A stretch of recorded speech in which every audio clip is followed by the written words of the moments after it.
between Iran and the US remain as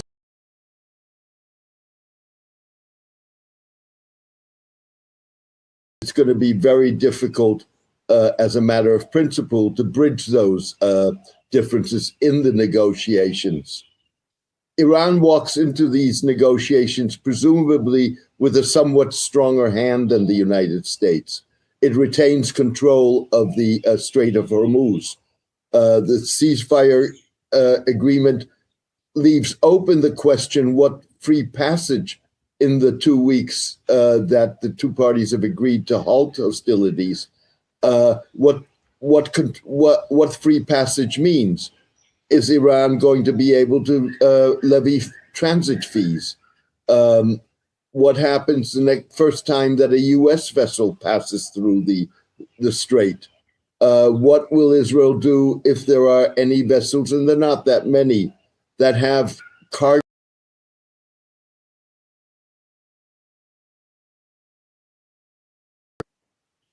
Important questions to ask, James, and good morning to you. The one thing that, and Tamanna mentioned this earlier on the show, and I want to pose that question to you. This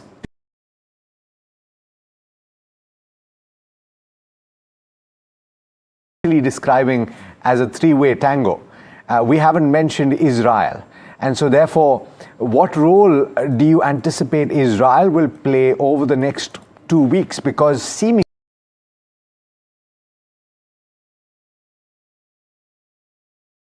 yet to release an official statement on the ceasefire. But having said that, I think what is clear is Israel has no choice but to accept the ceasefire.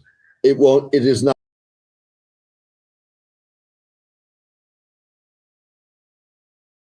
to the degree that it can do so reasonably safely to try and undermine the ceasefire talks. One of the opportunities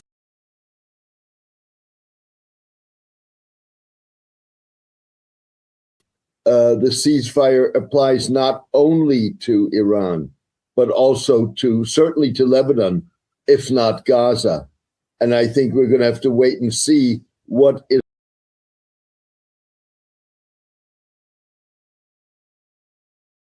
Israel has consistently, almost on a daily basis, violated a ceasefire that was declared in November 2024 between Israel and Hezbollah. The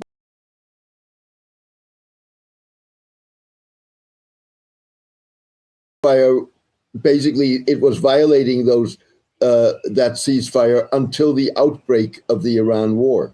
That's true. Mr. Dorsey, just one quick thought though. I think a week ago,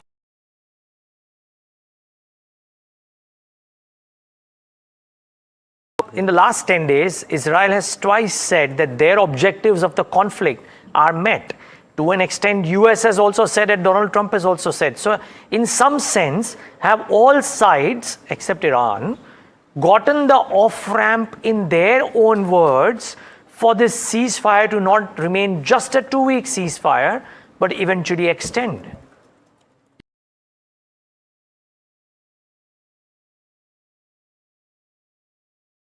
Are. As a matter of principle, at this point, neither the United States nor Israel have achieved their war goals, whatever those war goals were.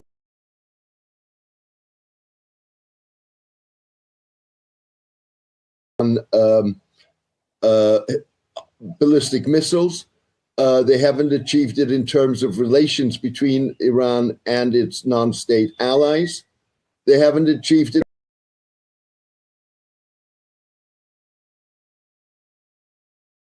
That regime change had already occurred in Iran. So I think the ultimate barometer of whether or not objectives have been achieved is going to be the outcome of the negotiations. Okay. James, the other question that I have is, in the US, particularly because of the tone of that last message that came through from Donald Trump, talking about the end of a civilization, I think it alarmed several people. I don't know if you agree with me, and I'm wondering whether that political pressure against a restart of a war gets even higher over the course of the next couple of weeks, and whether that will have a bearing on the course that this conflict will take? Obviously, Trump's statement that this was going to be the end of Iranian civilization is a very problematic statement.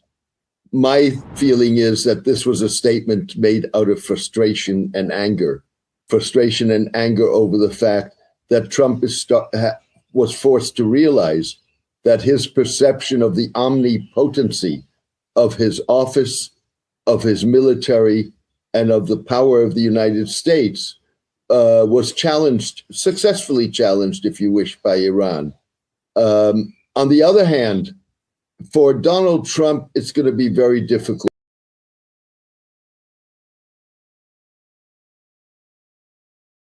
It's significant economic cost to the American public of this war. And that's something that he is going to want to evade. In addition to which, Trump's statement on ending Iranian civilization has provoked an outcry in the United States itself, including calls for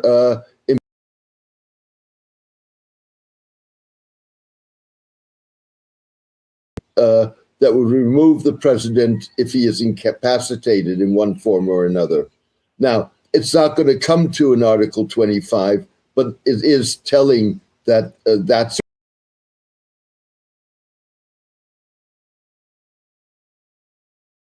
for taking the time and for speaking to us. Important to get your expertise on this. Always my pleasure. Thank you for having me. All right, let's talk about what happened in trade yesterday. And it might just have been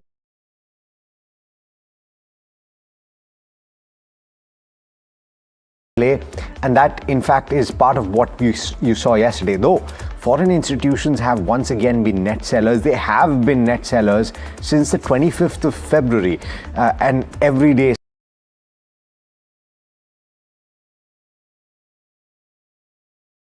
half to 3 hours of trade, and you had the Nifty 50 that ended 30 points off the high point of the day. It managed a fourth day of gains, which was incidentally the first time it managed to do this since the conflict.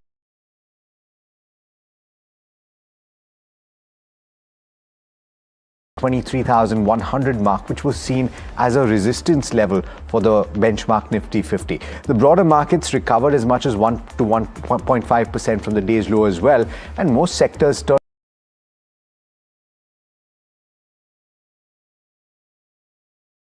that declined at least at the end of the session in that snapshot that we saw. IT ruled the roost, gained as much as 2.5%. It is in focus ahead of the presentation of the TCS earnings later this week. And of course, the expectation is that the revenue picture as well as the margin picture for these IT companies, at least those that export, are going to look particularly good in the fourth quarter on account of the rupee performance as well. The VIX finally has cooled just a tad bit, and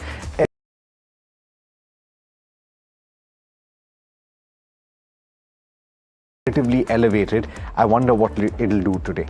Yeah, I mean, we probably see a VIX come off for sure early morning, so I don't think there should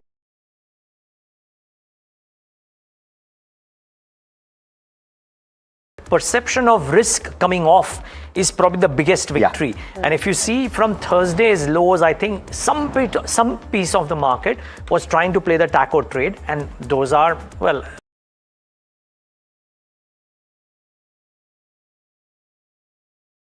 tariffs and the war being off the table, and you can argue that you never know with tariffs how it works out, but for now, as things stand, both tariffs and war being off the table is actually a really, really big positive.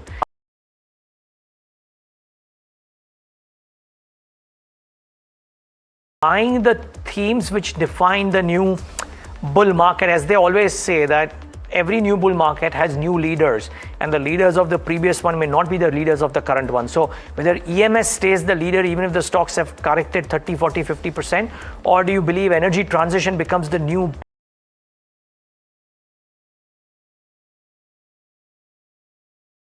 and those earnings are resilient, if you will. So maybe those and banks, and you saw what a blockbuster set of reportage have banks done in Q4 gone by, at least in the notes suggested right now, that you probably see that as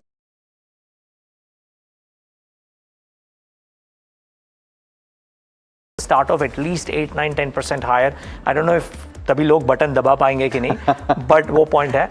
Just one last thing. I read a line today, this morning, which I thought was stunning. And everybody's talking about what to buy, and everybody gives a line कि मैंने ये बोला था या मैंने किया था. Somebody said, लिखा हुआ दिखता है, लिया हुआ बिकता है.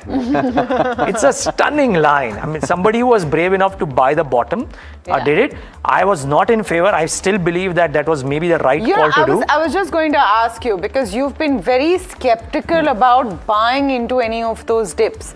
Are you softening that position now? You would argue, Tamanna, that if this doesn't make you soften, then I don't know what is. Some bit of risk you have to take. Yeah. This is probably the best cue that has come in. And you would hope that after 2 weeks, the sides don't want to go back to what was. Both sides have shown that they want to stay on, and they can stay on if need be. And therefore, there is no clear victor or loser, if you will, from a military conflict perspective, not from a perception perspective. And therefore, you might want to believe that both sides have gotten an off-ramp, if you will.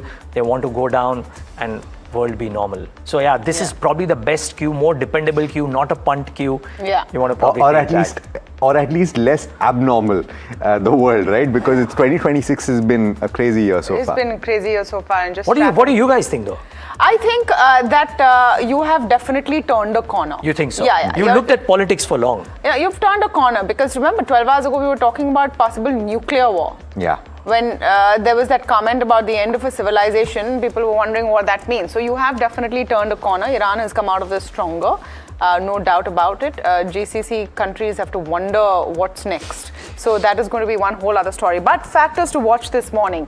The trade setup will be dominated by this major geopolitical relief just hours before the opening bell. And in case you forgot, the RBI monetary policy announcement is today. It's very, very important from our point of view, and that's one big factor to watch. We already reclaimed the 23,000 zone yesterday and are looking to smash, not break, but smash the 4-day streak jinx, where after every 4 days of a gain, you have like a pullback. That's likely not to happen today. Resistance levels 23,165 and 23,300 to 23,400. Most likely we'll be opening above this, of course. Maybe you could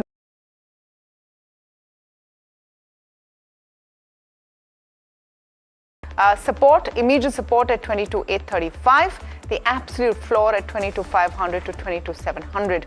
Banking index is showing a buy at dips momentum, but remains below its major moving averages. Resistance at 53,000 to 53,125 is an immediate wall. Across here, targets 53,700. Support, strong base at 52,000 to 52,100. All right, we're keeping the conversations going this morning. Ajay Bagga joining in, market expert. Ajay, we've been speaking through so many phases of this war. Is this a taco trade? Is this a ceasefire that gives you hope? And as far as markets are concerned, is the worst behind us? Do you agree that it's unlikely the both sides will get to the heated level of escalation that we saw just a couple of days ago?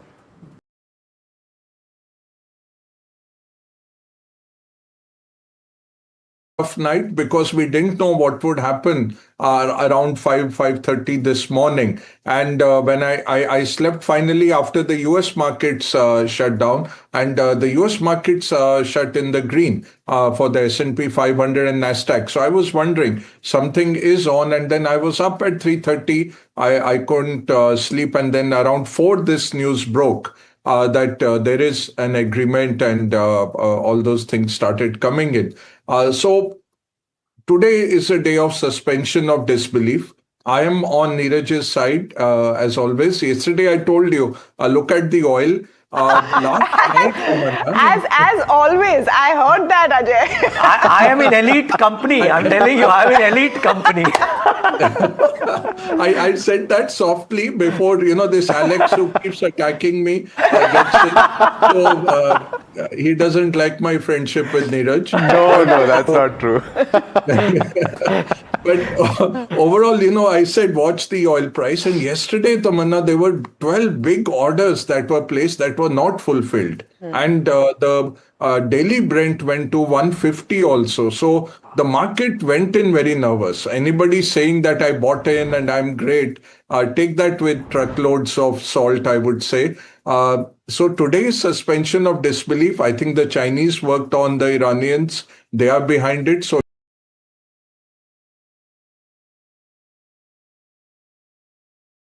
if you look at the 10 points of the Iranians, that's where the war started at. So it's not something that can be negotiated around. But I would agree with you heartily for the sake of our markets in a suspension of disbelief. I will say hopefully now we will not get US bombing Iran. I think Trump will try to get an off-ramp, but damage done. I think the biggest losers are the GCC countries. Israel wants to be a hegemon in the region. It's not going to give up very soon, but hopefully Trump will have enough pressure on them at least not to start an open war with Iran. Go on bombing the Hezbollahs and the Houthis, whatever you want to do. Keep on in Gaza, but not with Iran, which used to be an unstated principle.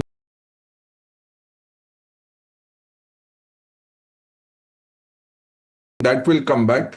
Winners, I think Russia and China, the biggest winners. Iran also is a winner because they will come back into the global economy post this. So I would say Iran is better off, though it has incurred losses. But as the oil comes on the market, they will make up these economic losses fast. Strategic gains are good.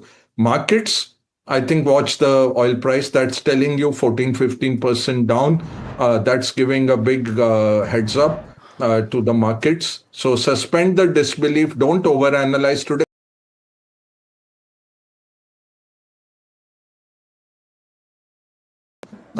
Go all in? I don't think so. No, that's not a bad idea. That don't go all in, enjoy the market move, don't overanalyze. Mr. Bagga, please stay on. I want to verify this with what Navneet Munot is thinking as well. He's the MD.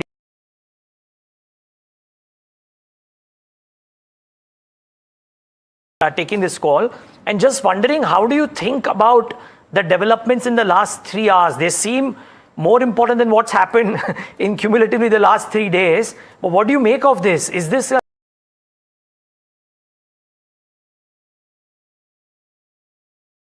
in the COVID times, we used to discuss there are days where decades happen and there are decades where nothing happens. And I think in the last couple of days, we have seen like decades happening.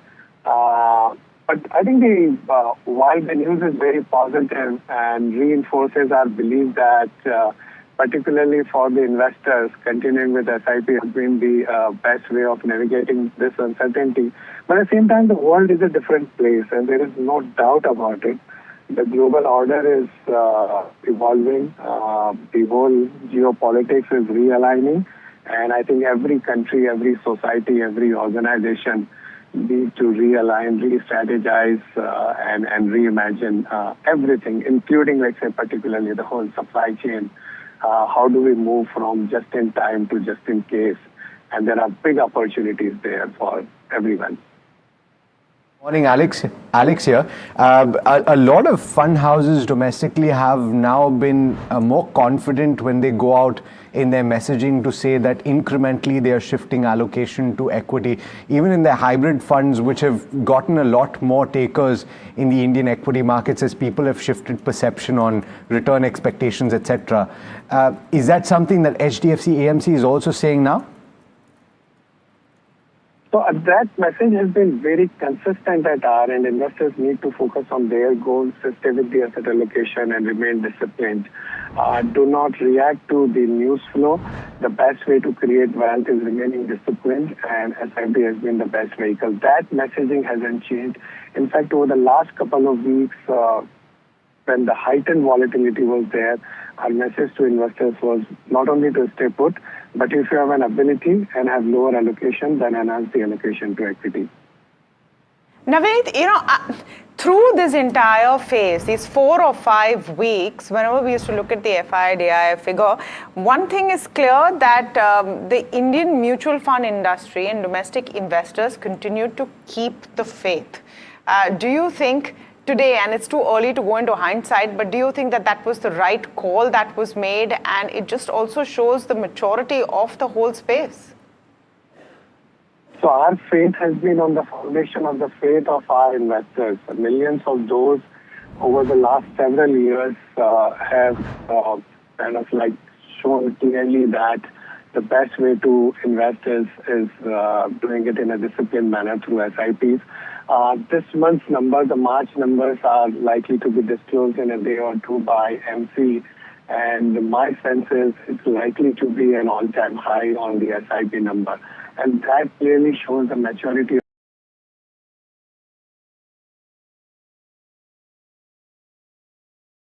We'll see soon enough. Those numbers out tomorrow. Navneet, thanks so much for taking the time. We understand, as always, you're on the go, and appreciate that you've spent a little time with us this morning. All right, Ajay, you heard that, right? And incidentally, this is a whole cohort of investors that have been putting money to work through the mutual fund industry. They have not been rewarded. The question is, does that change? And we will start seeing now earnings trickling in starting Friday with TCS. So therefore, in your opinion, in the next 2 weeks, as hopefully these negotiations move in the right direction, what will be your focus as an investor in the Indian equity markets? Yeah, I think the disciplined investors always win out, Alex. We saw that in COVID also. HNIs got out at the worst part, and they tried to come back from September 2020 onwards, and nobody had the guts to come back. The SIP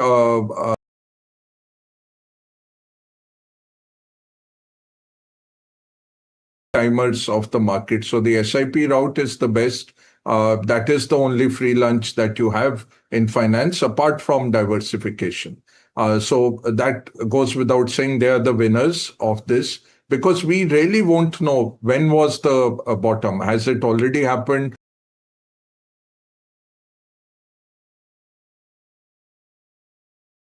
Traditionally, the bottom will come near the currency depreciation. So maybe we pass that. And second, when the PMIs really bottom out, that gives you a good indicator. And it's a very strong correlation with market bottoms in geopolitics, geopolitical risk times. That has not happened yet, because we were quite complacent as far as the economy goes still.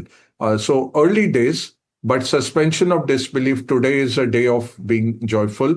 How do you look at this earnings season? It's not going to be a great earnings season. Banks also, operating results are good, but treasury losses, we have to see. That's why the RBI policy today is slightly important. You know, most of it, that no rate change, neutral stance, inflation up the number, GDP lower the number, and look at overall uncertainty. But what we are looking at is, will they give the banks some leeway in booking the treasury losses that they were forced to incur because the yields went up across March? I think that's one number that the street would be watching. Otherwise, it's a non-policy today. So overall, I think not great earnings this quarter. But what market will look at is, what is the guidance? And there, I think banks, financials, industrials, who will get a lot of the rebuilding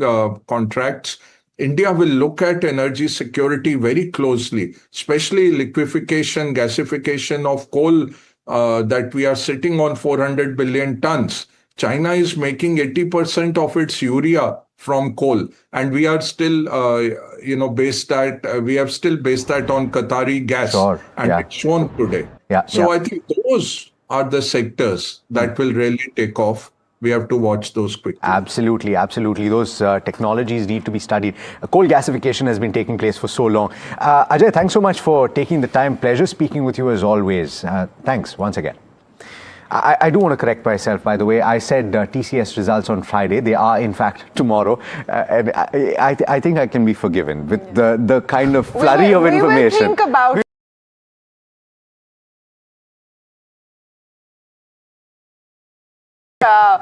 there's policy as well. So we have a long haul on this seat. I just wanted to make a point because Ajay was talking about China. This AFP report that quotes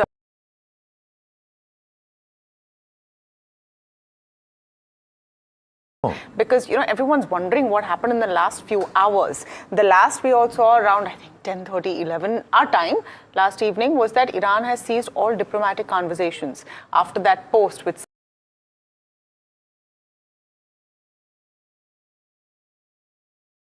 been the one bringing Iran to the table of dialogue at the very last minute. So all of this will come through.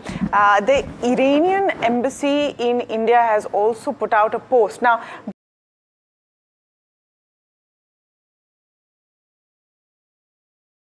their embassies were the one across the world that were putting out information rather than just one centralized government. I think information means trolling information. Okay.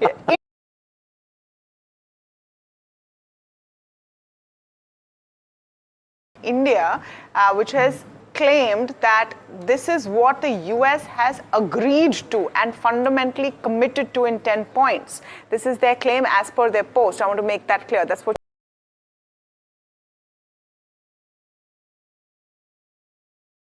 over Hormuz. I think that's important.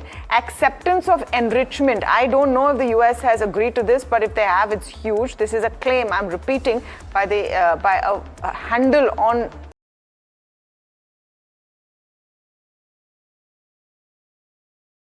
all secondary sanctions, termination of UN Security Council resolutions, termination of IAEA Board of Governors resolutions, payment of compensation to Iran, withdrawal of US combat forces from the region, cessation of war, including against Islamic resistance of Lebanon. Again, these are claims.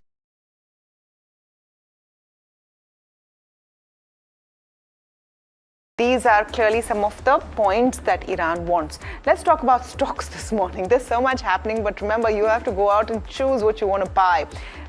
Business updates also become important.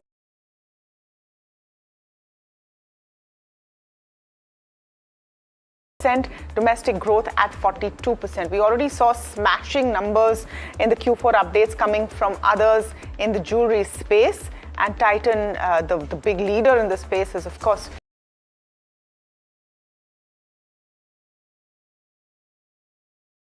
higher secondary sales at 52%. Tanishq, Mia, Zoya, and Beyond were growing at 47%. High single-digit buyer growth after 3 quarters of flat buyer growth. That's important because when you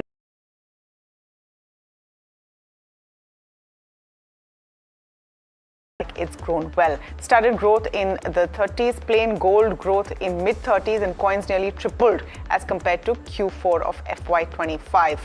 Biocon is the other one that's on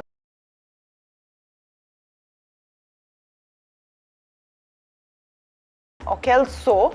These are biosimilar drugs of denosumab. Denosumab treats osteoporosis and cancer related bone complications. Both were approved by the US FDA.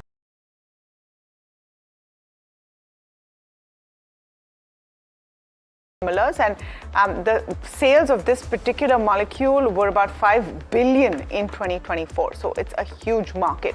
Aurobindo also has some good news. It received US FDA approval.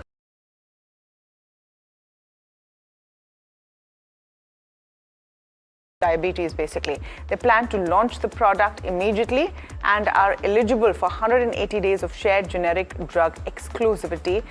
This bucket of drugs has a market size of 514 million USD as on February 2026. So those are the top 3 on my list. I've got a few updates as well. Ashiana Housing, it's posted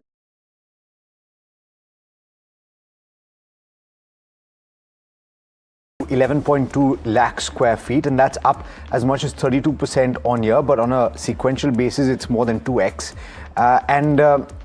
Value of area sold has stood at close.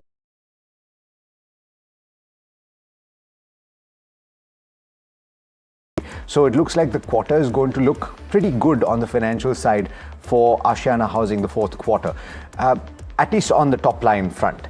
Arvind Smart Spaces, there's a key development for them.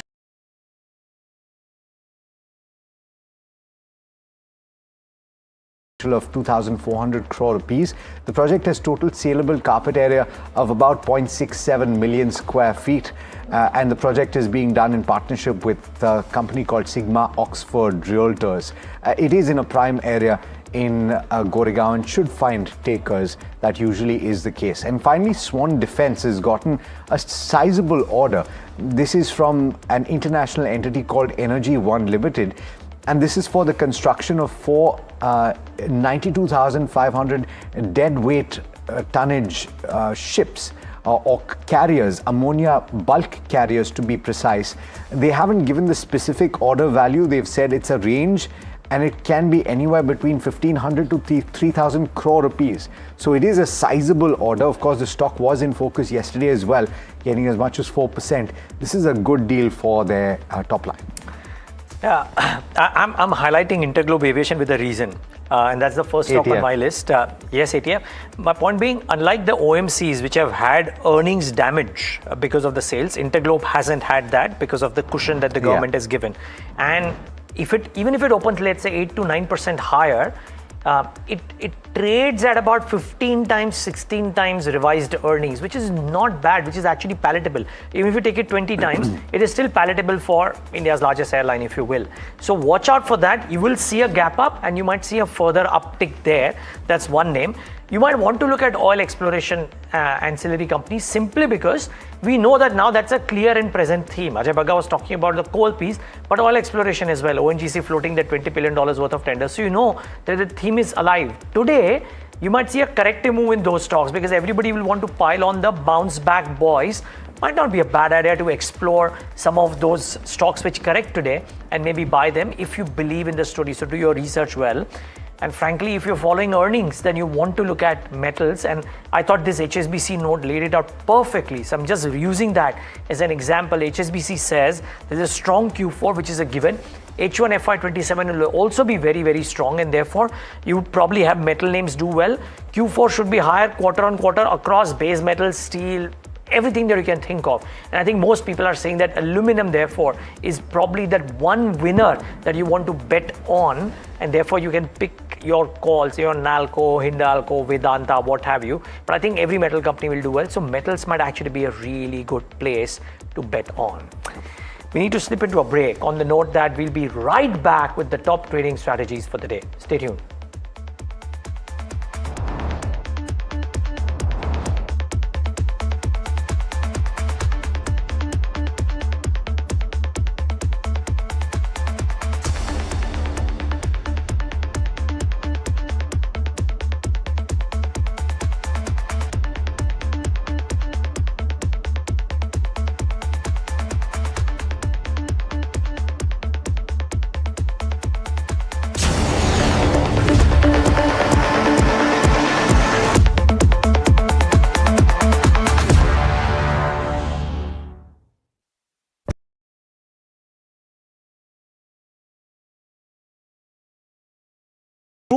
I'm no guru. Okay. I'm just a guy who loves his tech. A show where the mysteries of megabytes and motherboards shall be unraveled. Bro, no.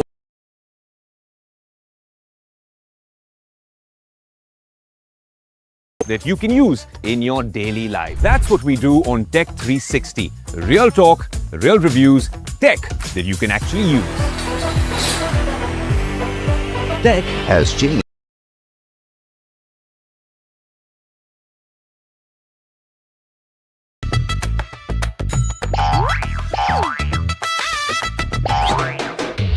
To understand the Tamil Nadu twist, join me in the midst of our people, language and politics.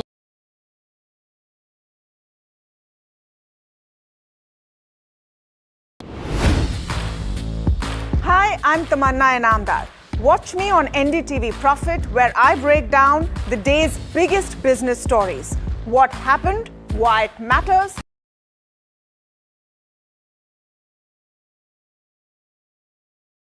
On NDTV Profit for the most incisive market intelligence and meaningful corporate conversation. And I'm Alex Matthew. Markets, mutual funds, insurance, personal finance. I help you cut through the noise and make smarter financial choices. And here's where you can watch us.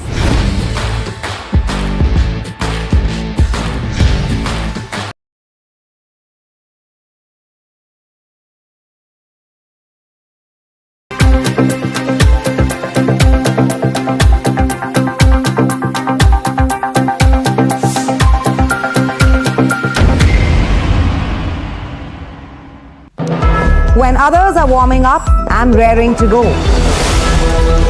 The stories that matter, the stories that shape your life. Hello and welcome to watching Prime 5 Nifty.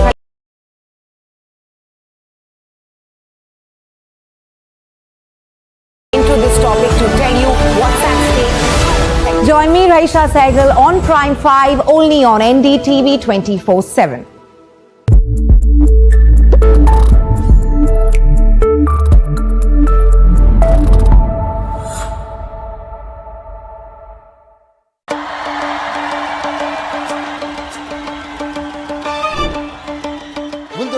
Sun win with a hand in hand? Will the two leaves and lotus bloom? Who will whistle to success in Tamil Nadu? To understand the Tamil Nadu twist, join me in the midst of our politics and people. Vanakkam Tamil Nadu, here we come.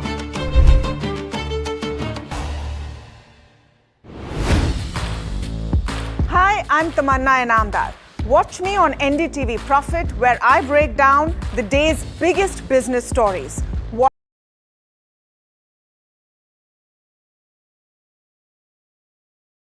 I'm Neeraj Shah. Watch me.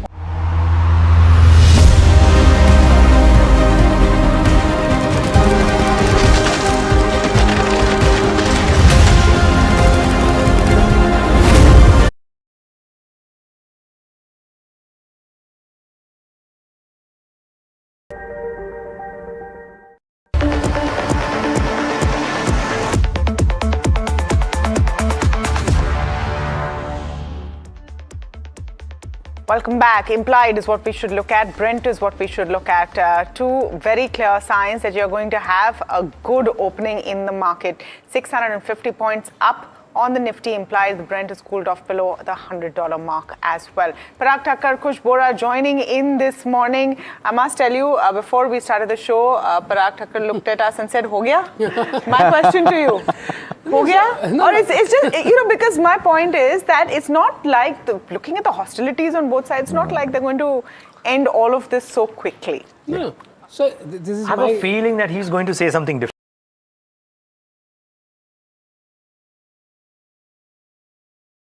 This regime where we are in this kind of a world, I would not like to name personalities, but I would say that, you have to buy when things are falling. So you have to get the falling knife.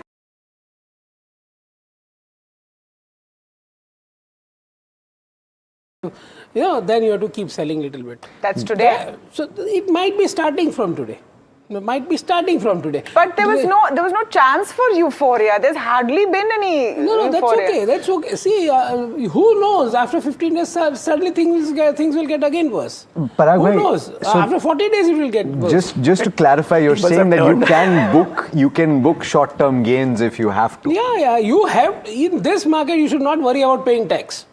You should book short-term profits when you get it, and you should buy on dips and be a contra buyer on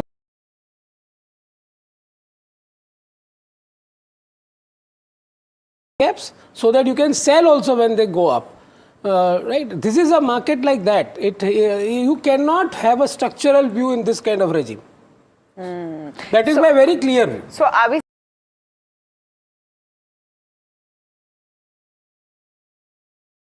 Had breakfast yet. Don't make me. okay? But it's not an idli trade now. Yeah, I wish it was at this point. So are we seeing a taco trade? Is this basically a taco trade which is going to play out today?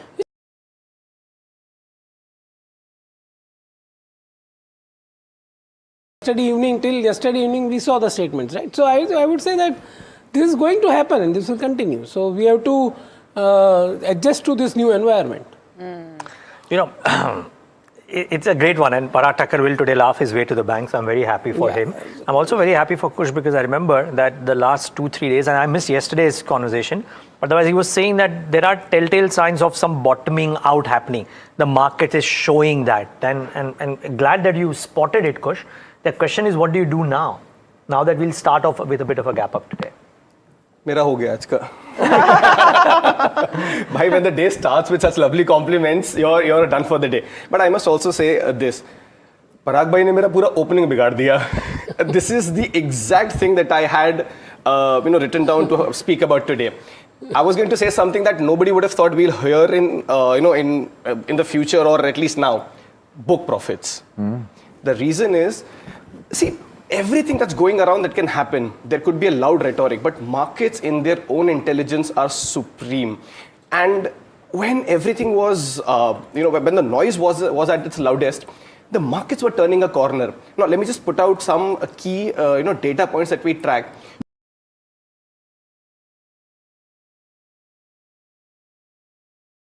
Massively weak breadth at bottoming out levels. FIIs were improving their long positions, not only on index futures, but also on stock futures. We discussed about this yesterday particularly, right? Also,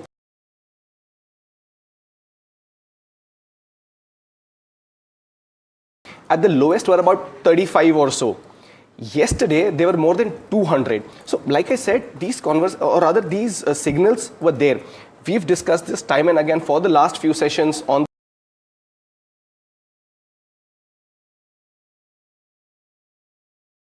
or maybe just around the 2300 mark. With this kind of a gap up, it's a good idea to book profits, at least from a near to a short term perspective. If you bought it from a long term perspective or rather a medium term perspective, then I would suggest continue to hold. 23,200 yesterday's low will become your stop loss. 23,800 and 24,000. These become your key levels on the upside for the index to cross before meaningful strength returns in the market. Okay, so I just want to point out that there are various strategies that are used.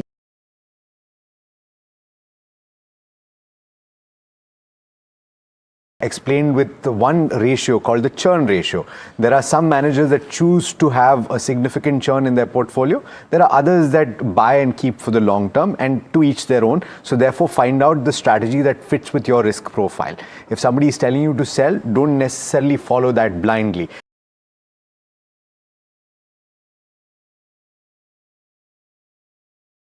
Yeah, so we'd be opening around that 23,800 mark, which is a technical resistance, but maybe with the sentiment, if you push it a little, then 24,000 also. So 23,800 to 24,000, that's the level to watch for. If we get a closing above that today, maybe tomorrow, in the coming days, then a meaningful strength will return to the market. Otherwise, right now, this will remain a sharp short covering bounce. So just keep an eye out on that.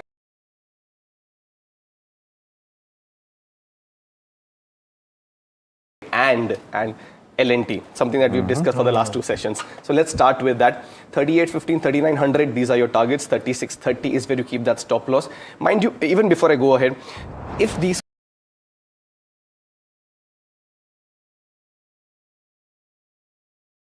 IMFA, 1345, 1375, these are your targets. Stop loss at the 1285 mark showed good strength yesterday also. And GPIL, the entire space has witnessed a strength, so did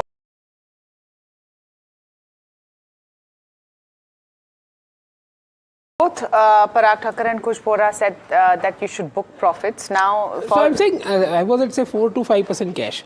I might not today necessarily, but if this rally continues, I'll take it to 8, 9%, 10% cash. I'm not saying that you should sell everything. You are not wanting to buy things which have gotten bombed out because of the conflict on the bound. So for fundamentally, see, it depends on what price it opens, right? Let's if suppose L&T opens only 3950, then there's no need to buy. You will wait for a bad day. Then let me put my question forth. What are your top profit booking ideas that deserve to be booked? Let me book. Okay. ripe for profit booking. Absolutely. And okay, so let me also reiterate that. What I said was, if you want to book profits, it's from a very near-term perspective. If someone had that if someone was daring enough to go out and buy. But there were very few people who were, no? But you're saying, okay, you're looking at the last 4 trading sessions, where people came up and said, okay, there was a sense that there's a taco trade happening or whatever. But that's a very small number of people. Most are sitting with their portfolios in the red. You're saying book profits. No. So yes, for that small cohort of traders, investors, viewers who did actually buy it at lower levels, right, in the last 4, maybe 10 sessions, they should. Long term के लिए आप क्या बेचोगे? As you said, portfolio already red में है, so you can't sell anything right now. So from a medium to long term perspective, it's not a sell. Just if you did dare to go out and buy and catch that falling knife, is when you should take some money off the table. I don't know. I mean, this is a clear whiff of the first reconciliation. So I buy the argument that if you've made trading profits, then you should book. But arguably, if indeed this is the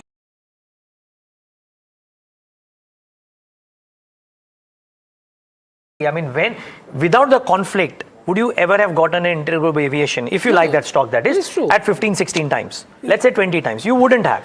Isn't this the time therefore to make a put? So interglobe aviation, so there are so many. In interglobe aviation specifically, those are oil affected ones. Right. Like interglobe aviation, Pidilite, Asian Paints, L&T, for example, because of this Middle East war. And not just the oil ones, right? Everything that saw massive supply chain issue. Even banks were hammered, right? Yeah. Exactly. Because FIs were holding on to them in a big way and they sold it. Parag, isn't it great to buy an HDFC bank even if it opens higher at 1.6 times book? No, that is okay. That is okay. I'm not saying that. I'm saying at the portfolio level, which I am managing, it is always prudent to keep buying on dips when there is uncertainty. And when everything becomes certain, everything becomes very clear, you have to book some profit because you have to wait for a bad day again. I'm going to come to the earlier point you made, that in the world we live in right now, you don't know when this will change. Take some cream off and keep. So that you have the dry powder. Increase your dry powder. Yeah, you have used the opportunities to create some dry powder. So I don't think Parag Bhai is talking about 20% of booking. No, the only underlying part here is that not everybody has had the strategy that Parag Thakkar has had, that they've bought in on all those dips, and therefore he's bought in at lower levels, which enables him to sell at higher levels. Not everybody has that, so please keep that in caveat. Just one quick thing, and I know there are strategies here, but somebody just sent this to me of stocks wherein the open interest or maximum short positions exist and where the price damage has been very, very swift. So, Kush, just a very quick trading view. Lodha is one. The OI is substantially high and the price damage was substantial, 27% from highs.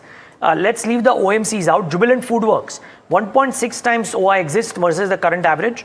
Current versus average. Price damage was 21%. Dabur, 20% price damage, again 1.4 times OI. So, a lot of short positions here. What about these stocks? In fact, Neeraj, this is a great segue into what I was saying. I think somewhere the message that I, perhaps even to an extent, Parag Bhai are trying to give is getting lost in translation. We are saying divide, your portfolio into buckets, or let's just say that, there are different kind of traders and investors in the market, right? So from a very short-term perspective, अगर आपको 500, 1000, 800 point का profit मिल रहा है on index, right, तो आप book कर सकते हो. मीडियम टर्म के हिसाब से you should continue to hold. I am a big fan of buying the rebound, not the dip, right? So that is the clarity is कि अगर बहुत शॉर्ट टर्म ट्रेड करना था, प्रॉफिट हुआ है तो ले लो. मीडियम टू लॉन्ग टर्म आप होल्ड कर सकते हो, because if things are starting to get certain, the rally will obviously continue. That's the first point. Second, this is the other point that I had. What do you buy in a market like this? Because I want to buy the rebound, right? So my strategy has always been to buy strength before the event started. And what was those? Look at financials, autos plus ancillaries, infra and power. These are the sectors that had strength before the fall started. So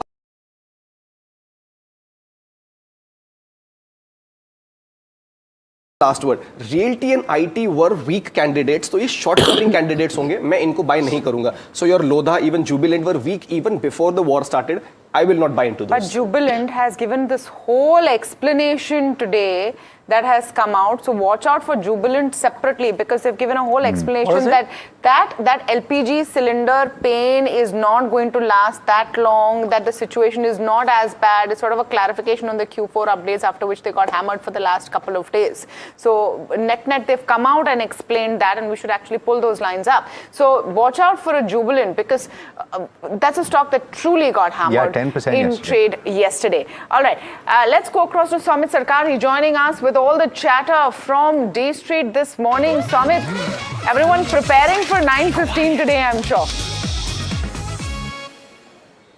Well, if you look at the GIFT Nifty, obviously it's going to open higher, but what is important to track here is whether those flows or that momentum continues or not throughout the day.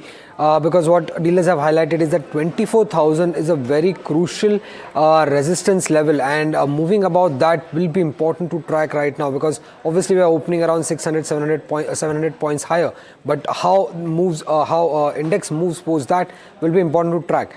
Few stock specific action. Biocon is where there are sell flows on the institutional desk. Dealers indicate that a domestic broking firm might cut its EPS or earnings estimate by around 20% and hence there's sell flows coming in, and yesterday there were multiple block deals as well in this counter.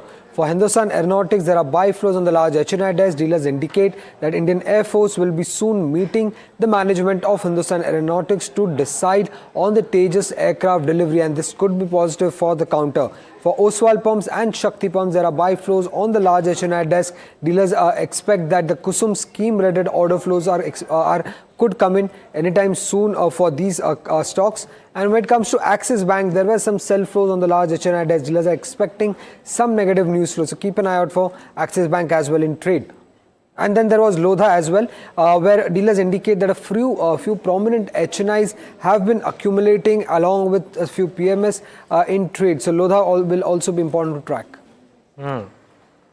Okay. Samit, certainly watching out for all of those. Thanks so much for that. Now, Adani Group Chairman Gautam Adani and his nephew Sagar Adani have asked a US court to dismiss a securities fraud lawsuit brought by the US Securities and Exchange Commission, SEC, that is, arguing that the case falls outside the US jurisdiction and fails to establish.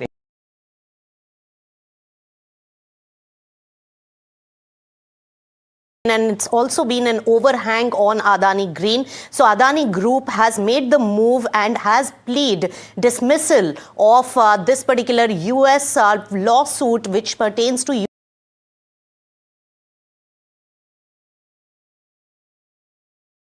by the SEC on two grounds. First ground is the ground of lack of jurisdiction, and the second ground is the failure to establish any wrongdoing. Let me explain. So ground of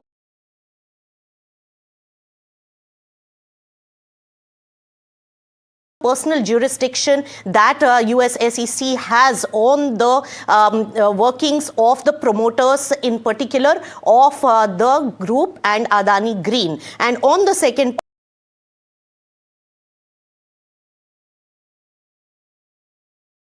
on to say that Adani claims that SEC does not allege any investor losses first. Second, the bonds matured and were fully paid with interest in the year 2024, and they also the dismissal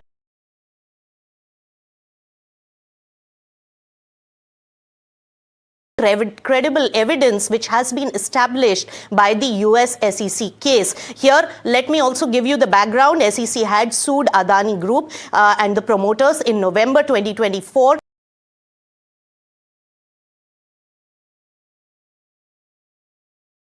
Bond sale on account of Adani Green, and in that particular aspect, US SEC claims that there is a bribery charge which was tied to the company and the promoters, which was not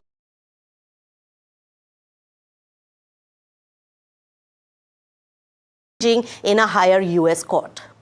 So, Anisha, this is important and important details, and coming in at a time when you would probably see a lot of these companies as well move.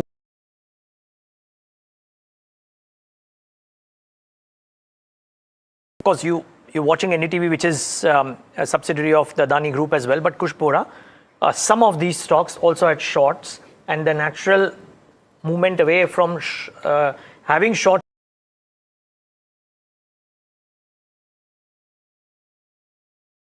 anyways rock solid, so that's separate. But the ones which got hit, would you buy any of them as a trade?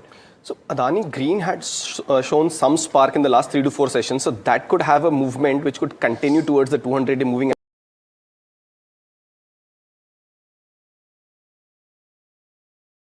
is at 890. I am more excited about Adani Power. The kind of move that this has witnessed over the last few sessions, key resistance levels taken out, volume accumulation very healthy, around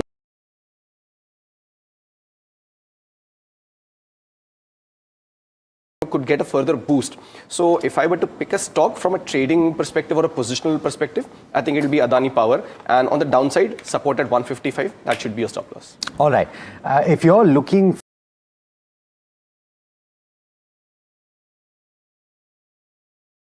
deep discount, then we've got that lined up for you. In fact, Soumit Sarkar is joining me to tell you exactly that.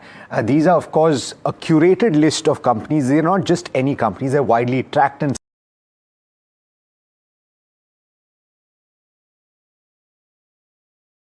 brought up. Soumit. So there are nearly 6,500 companies that are listed in the stock exchanges, and out of those, only 380 companies are tracked by at least 10 analysts.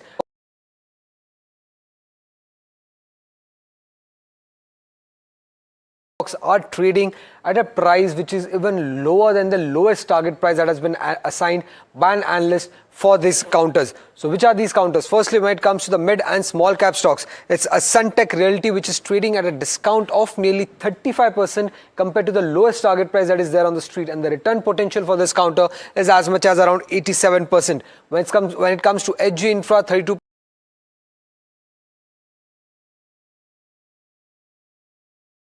Months when it comes to HG Infra. For Sapphire, for PNC, the discount is nearly 30 to 31%, while the return potential is anywhere between 74 to 76%. Similarly, for Sami Hotels, PG Electroplast,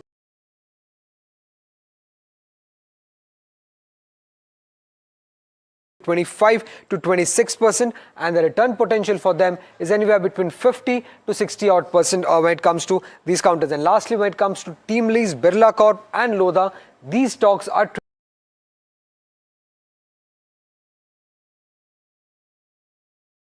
for these names are anywhere between 49 to 86%. So these are the stocks that are top 10 stocks that are trading at the most discount when it comes to mid and small cap category. But when it comes to the large cap category,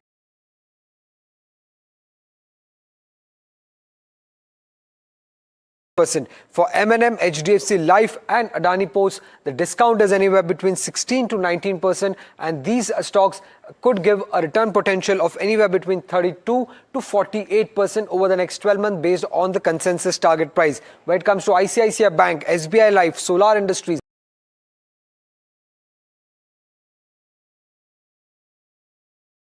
between 26 to 32%. And lastly, when it comes to Grasim, LIC and Hyundai, these stocks are trading at a discount of anywhere between 11 to 13%, and the return potential based on the consensus target price is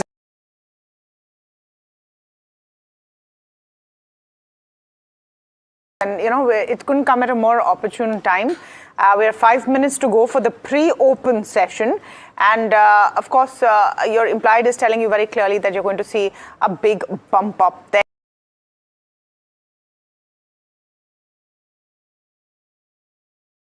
Tested over here, or do you look wider? And we should talk a bit about specific stocks. Titan had some very interesting updates, and just wanted your view on that as well, Parag. So basically, Titan is always a great stock. It is always valuations which bother, but in my view, the business update which they have given plus the Akshay Tritiya,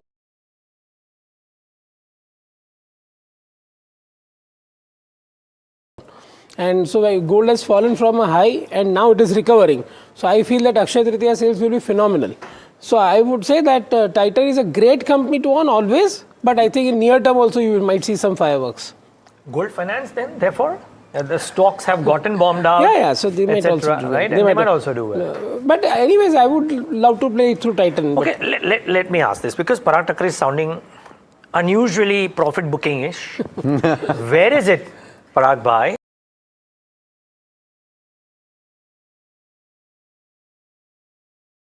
Where would you put money to work? We know your broad stance is that you're taking trading profits. Surely you're investing somewhere. Where is that? What is that cohort? Yeah, so basically, see, I'll tell you. For example, I always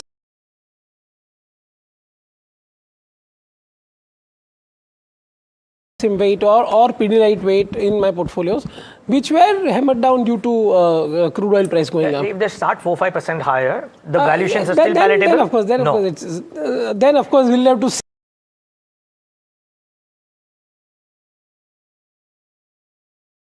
Seeing some, but at least at 95% of the portfolio is going to open gap up. Yeah. Hopefully. You know what we are definitely not going to do today is let Kush or anybody else escape with saying that, for example, कि Indigo का target 4400 है. Point ही नहीं है वो argument क्या, क्योंकि 4500 पे तो चालू होने वाला है stock.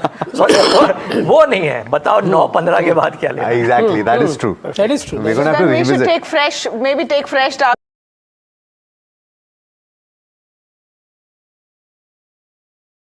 The upside is going to be an interesting strategy coming from Bernstein India. It's actually going to be in your screens in just a few minutes from now, where the year-end target of 26,000 implies a 12% up.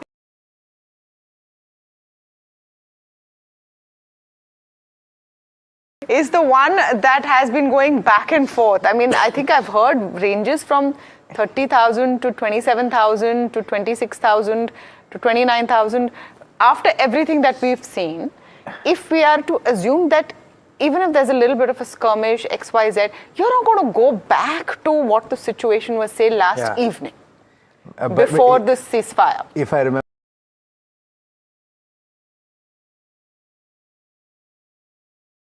A few hours. Kush, what's the Nifty target? So for December 2026, yes, I remember that. Yesterday it was, yeah. 30,000 का view था, 30,000 का view. In the best case scenario,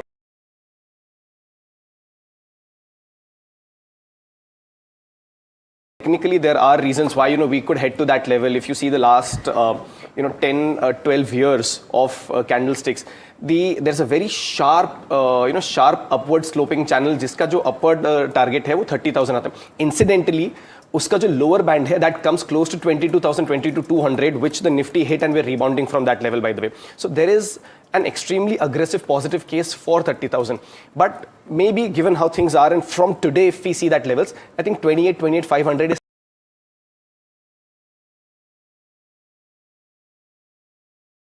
Why can't we have a golden swan, I don't know, golden swan kind of an event, once or twice every quarter, right? So, and that's all it needs for the Indian markets to just spring up. Yeah. So I still remain very optimistic. 28,500. 28,500, very likely. Okay. So we'll of course have these conversations many times till December, and then we'll see what hopefully happens. By Diwali, right? So hopefully by Diwali.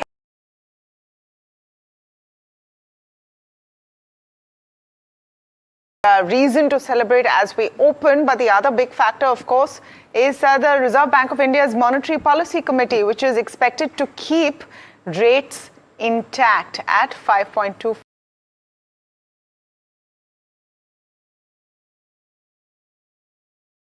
Piyush Shukla joining in from outside RBI to tell us what is expected. Piyush, we did our poll as well, and what did we expect?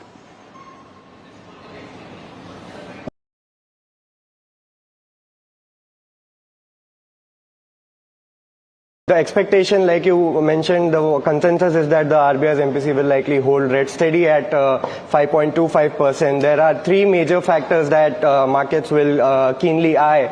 The first,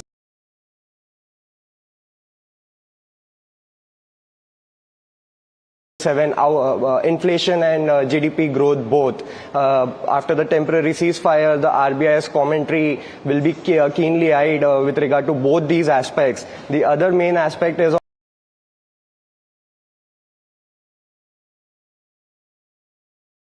dollar. We need to keenly track what the RBI says, what level it wants the rupee at. The RBI's commentary with regard to currency volatility will be keenly eyed. The third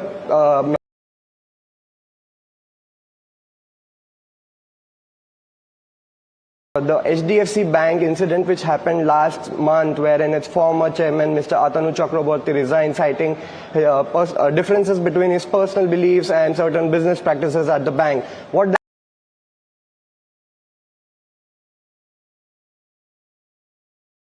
So that's well put, Piyush Shukla, of course, looking at banking closely for NDTV Profit. And I think the post-policy conference is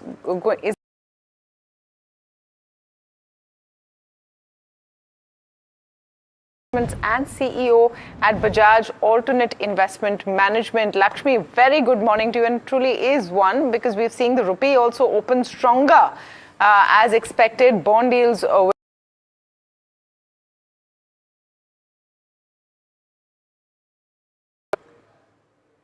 Yeah, hi, good morning. You are actually wearing the color of the markets today, and I think that is what will reflect in the markets. The RBI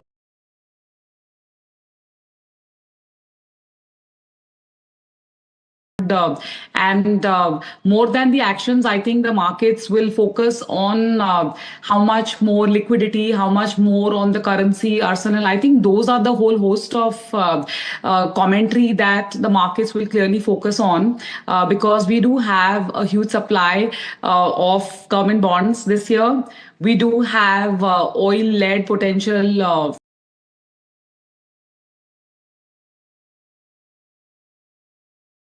thing. Also, there could be a reasonably high chance that RBI would probably tweak growth a tad on the lower side. It could be just a few basis points and maybe put inflation numbers a bit on the upside. So I think these could be the key, things to watch for the bond markets today. We've already seen, and very good morning to you, Lakshmi. As much as people might think that it was a serendipitous planning of color today, it was actually planned.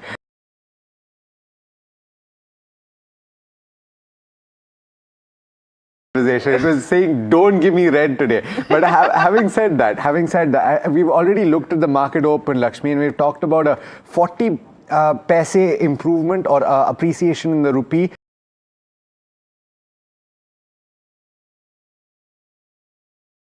Of a further cool off for the bond yields, or do you see it not moving too much lower? So I'd say, Alex, I think this was an expected move, a much needed response.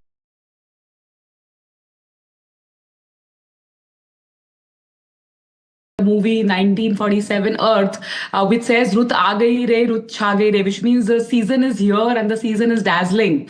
But the season color that you're referring to is yellow. So I would say from a market standpoint, whether it's bond yields or the currency, I think the red seems to be largely behind us, but we are morphing gradually towards the green. So it is still the yellow right now. So I think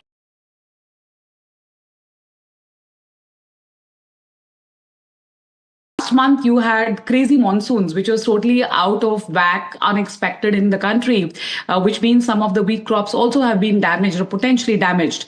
And El Nino probably points towards a less than or below normal monsoon. So I think we can't completely ignore all these things. But yes, today we can cheer for sure.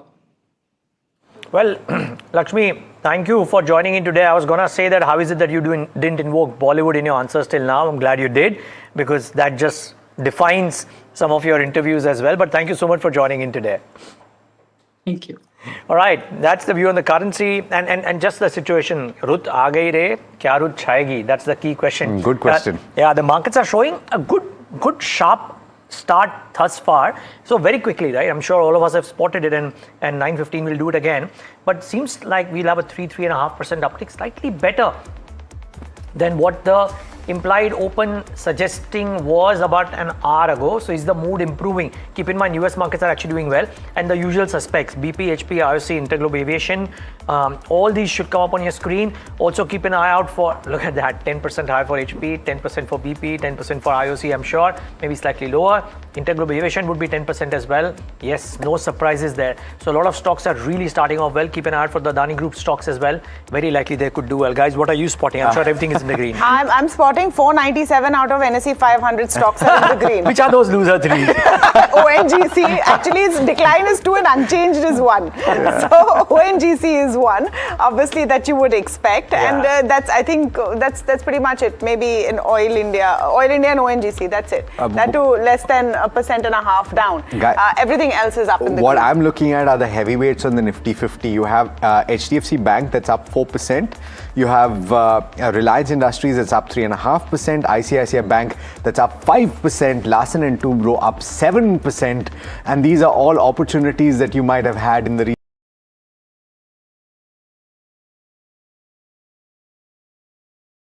or if there's some profit being taken off the table as was suggested in some of these names as well, we'll see balance eventually. But let's talk about the big brokerage call of the day, and we've got HSBC that has initiated a buy call on ICICI Prudential AMC. Sharad joining in to tell you about what the rationale is there. Sharad, morning.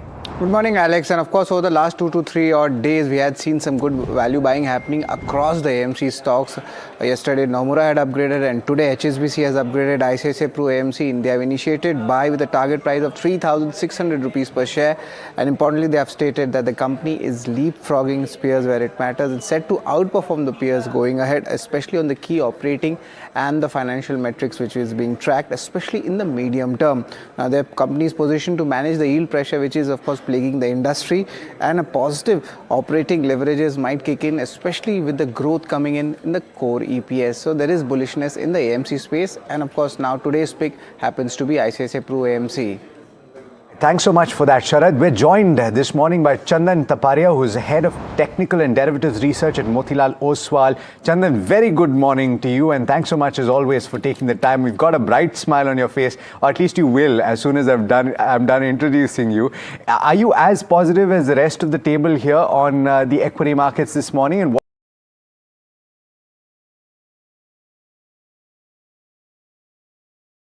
you can't get a better the green color around or surround you than this morning. So I believe the market already seen a decent corrective move in last almost 8 weeks, corrected by more than 4,000 points. But the good part is I exactly took support near 38.2% of the entire rally of last 4 years. And now negated its lower top, lower bottom on the weekly chart. We were closely looking for chart to get the market bottom formation. One was USD INR, which negated the higher top, higher bottom, taken a pause, corrected below 93.5, 93. That is the first trigger for some relief in the market. Second, the decline of the crude below 105, 103. Third, index has negated its lower top, lower bottom on the weekly chart. And fourth, will work today that VIX is going to go below 20 marks. So I think all these 4 indicators are giving the hint about the bullishness bias of the market. But yes, after the positive opening, what to do? I believe higher base will be at 23,333. With that base, I believe the next momentum can extend to us 24,445 marks. 24,445 is what? Nifty by when? So I believe it can happen in this next 1 or 2 weeks. And if market manages to hold 23,333, I think the negativity which was there in the system will nullify. But yes, we need to closely watch the FIs database as a major short covering.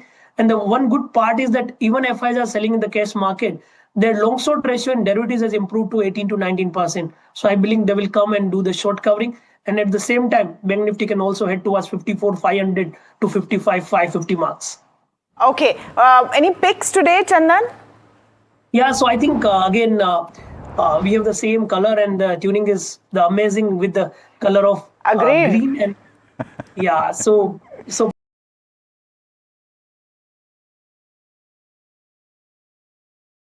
few heavyweights, private banks, most of the auto name could be in focus, but yes, if I need to focus on few name, first will be buy on National Aluminium. Metal counters are doing well.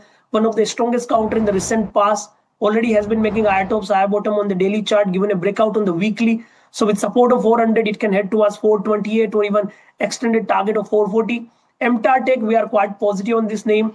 After the long consolidation of last couple of weeks, it gave a massive breakout, and I believe this breakout could continue led by positivity of the entire market. So with the support of 3780, it can head towards 4050 and even 4200 level. And we can also look at the selective private bank, including Axis Bank or counter like Shriram Finance in the financial as well in this market scenario. Okay. A quick note coming in from Bernstein on the ceasefire from an India perspective. I just want to go through that very quickly. They're remaining neutral on Nifty with a year-end target of 26,000, implying a 12% upside from current levels. They see the ceasefire as the beginning of an off-ramp, saying it's probably not the end, but is the end of the crazy period of escalations. Believe the end to hostilities will mark a gradual reversal in many areas. Areas beaten down by FII exits like financials remain a longer-term play. A short-term reprieve should be evident across all sectors, specifically vulnerable to crude, chemicals, aviation, logistics, paints, and pharma, energy, OMCs. We still don't see a significant reason for FIIs to come back in droves, is the take from Bernstein. They still don't think crude will improve materially below $85 to $90. End of escalatory phases is a positive that should negate further deterioration. I think that's a tempering thought as we're getting into what is looking like an exciting opening. And just pull up how the pre-open session is also wrapped up with the Nifty about 700 odd points up. So thereabouts of what was expected. Everything will be up in the green. Two questions. One is about that profit booking question. I want to take it to Chandan as well. Chandan, I don't know if you heard that part of the conversation, but Kush Bora and Parag Thakkar at the start of our show and our conversation said that maybe if you have this big boost, it's time to take some profits off the table. Do you agree with that view? No, I don't think so, because already market is seeing a massive correction and we have seen all the negativity. And even if you look at the Nifty P point of view, that also gone to 18, 19 marks. So I believe most of the data set were giving the negative sign, and I think this is the time to U-turn. So I don't believe in taking some profit. Yes, if you've taken trade in 2-3 days, then you can do. But if you are an investor, I think you continue with the market. Once all the geopolitical concern is out, I think market is more likely to go on higher side.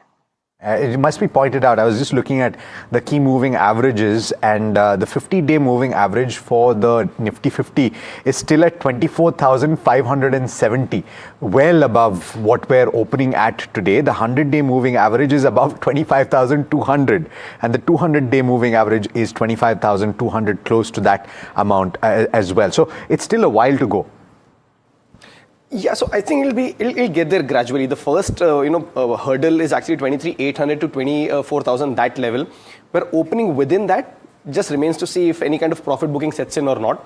But otherwise, I think 24,000 is the key level. The 50 DMA is still far away, but the momentum could take it there in the next couple of weeks. 50 seconds to go. Both Chandan and Kush, if we can, one stock that stood out to you?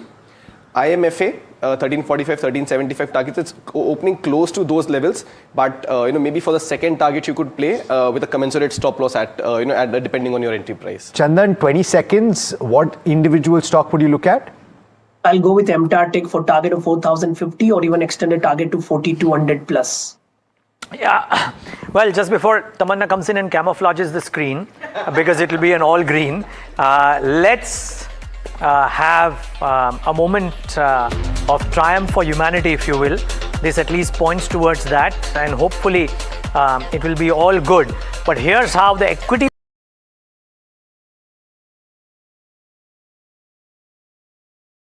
VIX, you will see any red. Well, some declines maybe, but 2000 to 17, when did you last see that? 3% higher, really strong start for the Sensex and the Nifty. Banks are 4.26% higher. I guess IT would be underperforming, but that's okay. Mid caps 3%. Yes, the Nifty IT is lower than the Sensex. Small caps about 3% or 4%, maybe 3% around. And let's get the heat map up on the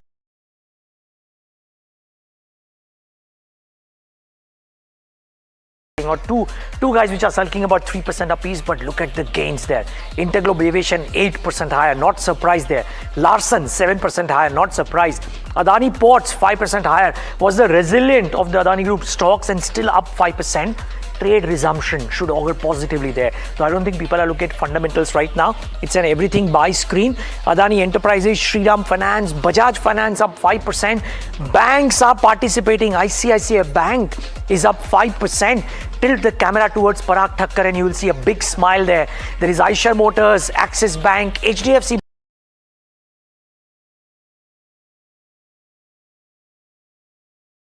Pointless to point out individual names, but you can see some trends. The ones which are beaten down the most, and some of the crude sensitives are the ones which are bouncing or correcting respectively. You know, I wonder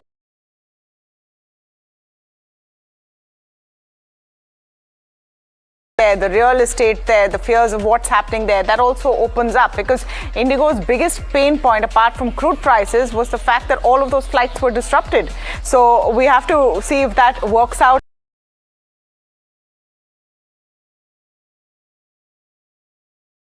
But the broader markets is something that we should see as well. 3.5% of the Nifty up on the Nifty mid cap, Nifty index, the Nifty small cap up about 3% as well.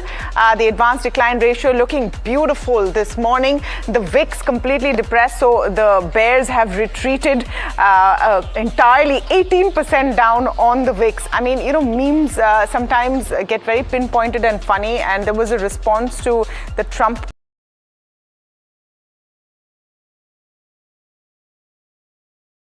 morning, but that's on a lighter note. You're at 20 points on the India VIX. I want to pull up the sectoral heat map, and you'll probably see an all green screen there as well. Yes, there you have it. The CPSE just slightly borderline really, but it is an all green screen. 5.5% for Nifty Realty. This is important.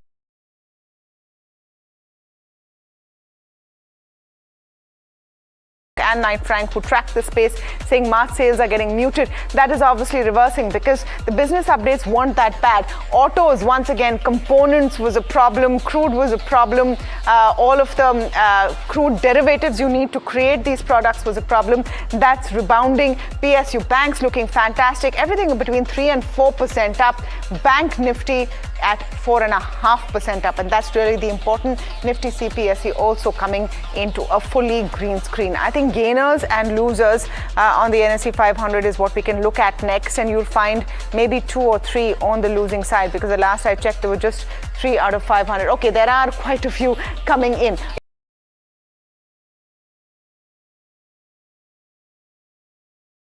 And ONGC won't, because higher crude prices is good for them, and you've seen this big push down on crude prices today. Coal India was actually benefiting from the scarcity premium that you were seeing, and which is why it's cooling off as well. But on the gaining side, Indigo the big winner, Chola Finance.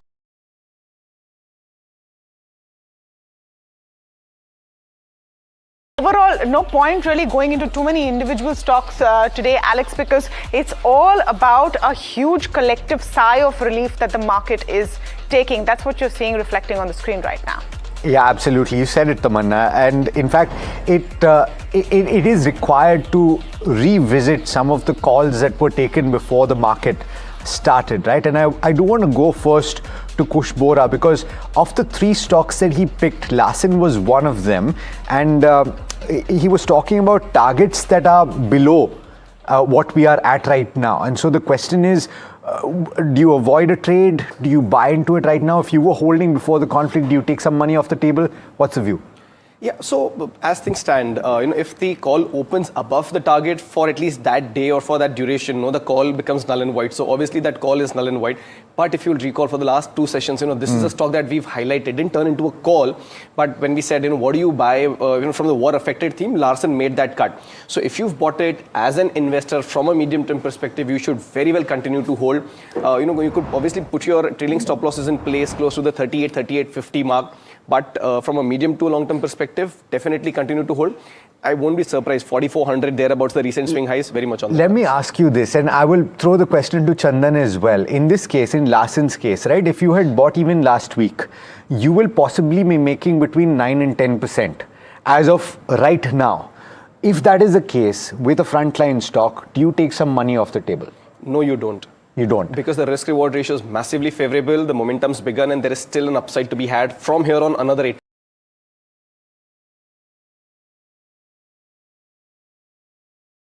Chandan, what's your opinion on this? If a stock like Larsen, you have gains of 10%, do you take money off the table, or do you ride this rally?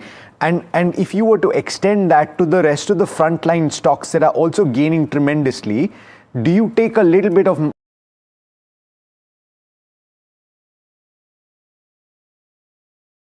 position 3-4 days back with the view of getting 5 to 10%, then obviously you have to take. But yes, If you are ready to hold for next couple of days to couple of weeks with the view that these counter have corrected sharply from higher levels due to the geopolitical concern, I believe still there is a long way to go. If you look at the LNT, it started to outperform. If I clearly remember, it made high near 4,400 at the beginning of or mid of the Feb. And that time it was all set to give the breakout, but suddenly the geopolitical concern happened and stock underperformed.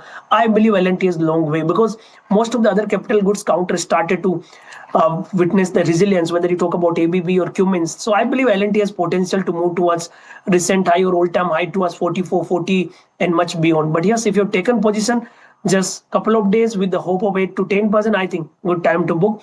And if you are a trader, you can book, and again you can get the chance to buy near 3850 to 3900.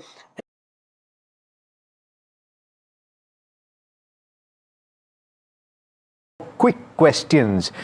Kush Bora talked about the possibility that some stocks you might want to take money off the table for, and I do want to go to Parag Bhai on a couple of stocks that he's been thumping the table and speaking about all through this conflict, which is HDFC Bank and ICICI Bank, both of which are currently with gains of over 4%. The question is, would he still talk about a buy at these levels? Because frankly, the price to book ratios don't look too bad even at these levels. Having said that, Kush, IT first. Yeah, so among the sectors or the stocks that you would take money off the table, right? I'll just go back to the initial conversation that we had before the markets opened. Sectors which had strength before the fall started because of the war, you continue to hold, maybe even add. So financials, auto banks, infra, power, you continue to hold or add.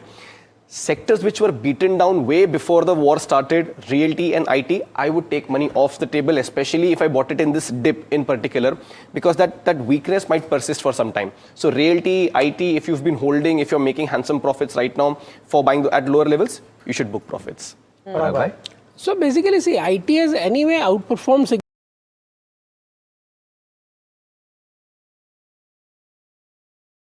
Is also going up with the market, and TCS result is anyway very close tomorrow. So in that, going into that rally, I might also book profits in IT. Okay, so IT in the big ones, the big three.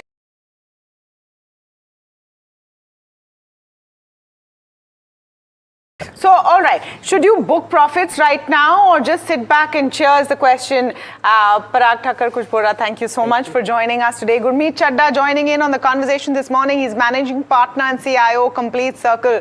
Gurmeet, this is the year that we became trade experts, then we became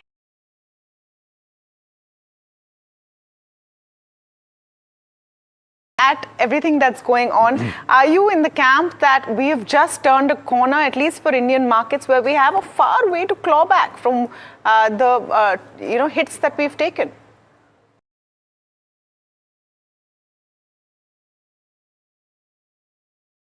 Oversold. Just look at what MS. Oh, we seem to have lost that line. We'll get him back in just a second.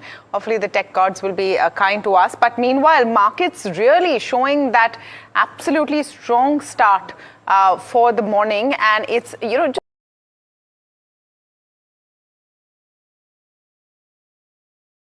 for the Nifty, and you will absolutely see how the big banks are coming to the fore. HDFC Bank and ICICI Bank. I found it quite interesting that Bernstein's view.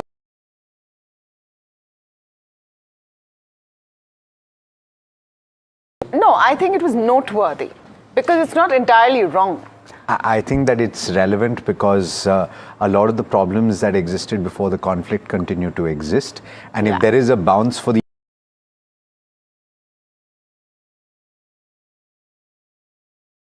I think we should look at the Kospi very closely, even Japan, in fact. Yeah, and Gurmeet is back with us. Gurmeet, can you hear me?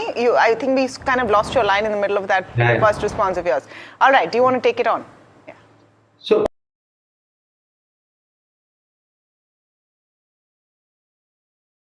Terms has done versus India. It's 40-50% kind of an underperformance. FI still yesterday were like selling $1 billion a day. They are still about 80 to 83% short. So I think from a positioning point of view, I think we should have more legs, and I think technical people can tell you better. And I think some of the stocks in the broader market, the correction.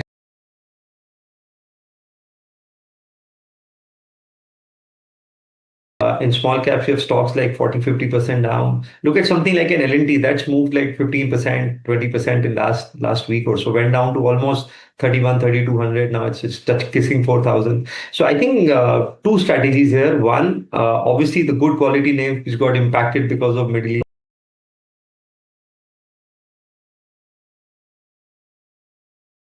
Of the world, auto ancillaries, then even small and mid caps, companies, the chemical companies, the crude derivative segments, which got impacted. So I think if you have 100 rupees dry powder, I would suggest maybe 30-40% should go in immediately. And then over the few weeks,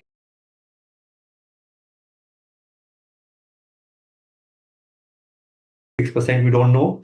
And then it would come down to again valuations, earnings, because we are starting earning seasons led by IT, and I hope IT delivers, because that's one pocket which is really underperformed. And then from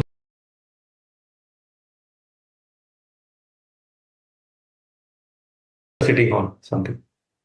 Morning, and so that's a good message to have. I'm just wondering though, those stocks beyond the oil sensitives, right? You had stocks that were reacting to a helium.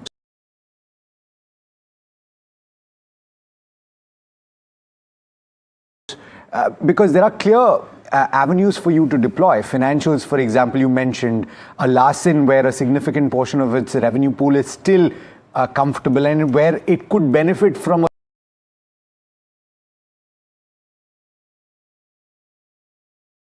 forces on those that could still be disrupted.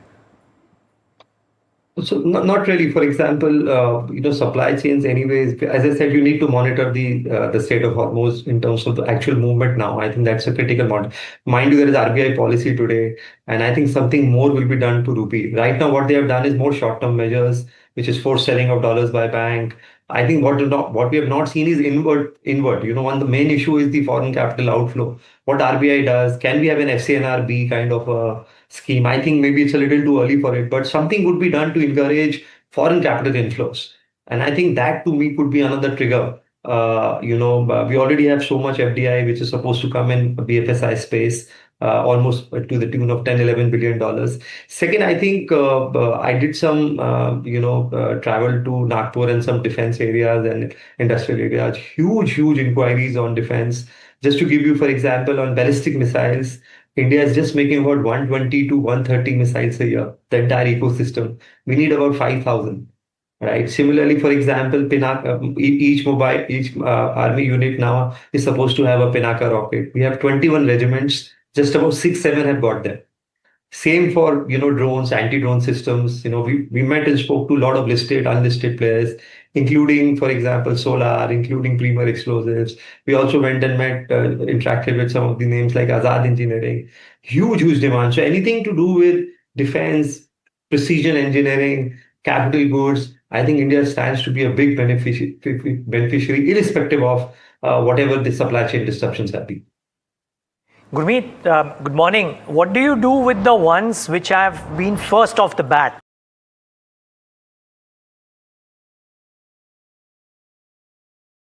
That there is a natural spring effect, but does, for example, a 10% up move on a Interglobe, all right, and it was not damaged, the earnings were not damaged the way OMCs were, or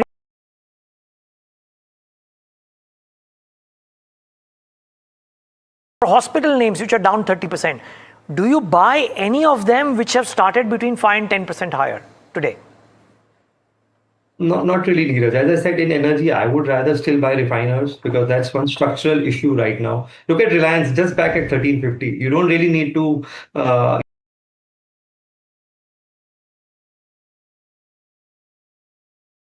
already they've got an approval for 2.5% offloading. Somebody like a Chennai Petroleum, where refining margins are good, and this is something which would be in scarce capacity. Then you can look at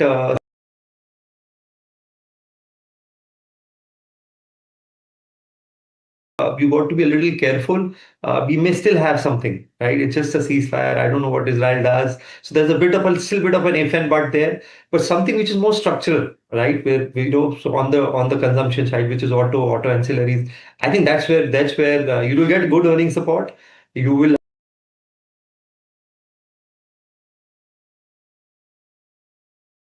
I would prefer to be there rather than look at only pure bounce back names. And maybe metals. I think, what we are now probably going to see is, a hard asset being a significant part of our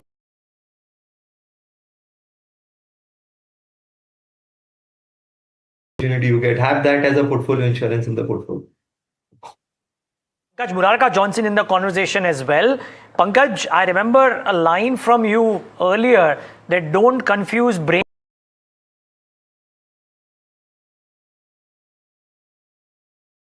too soon to call that right now.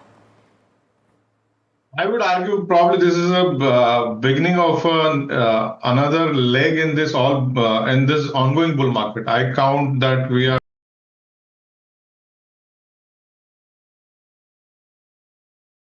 macroeconomic fundamentals were challenged was in 2013 when we had the global taper tantrum in US. And as a consequence, Indian currency had gone for a toss. We had a significant current account deficit. Inflation was high, and we had a significant macroeconomic challenge.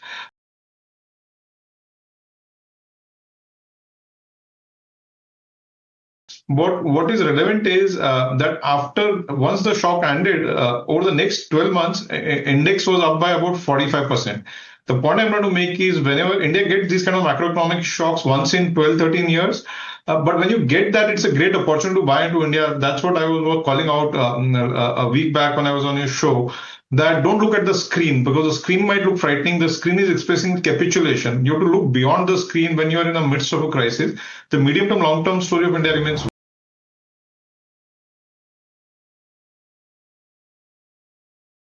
months in equities because we're coming out of a cycle of significant underperformance in equities. Yeah, today is a day to look at the screen though, one would say, Pankaj. Great to have you on. Nirav, great to have you on. So welcoming Nirav Sheth, MK Global Financial, into our conversation. We have a fantastic panel this morning right after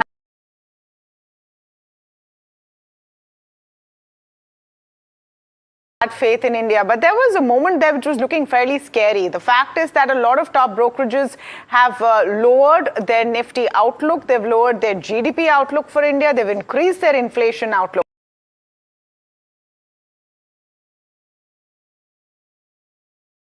Looking at some of those views? Yeah, even without the ceasefire, right? So I think we tend to overestimate the impact of these short-term events. So this is not the first time that a war has happened in the world, right? So you've seen so many things. I don't think that last time we are going to see anything worse than what happened in pandemic, right?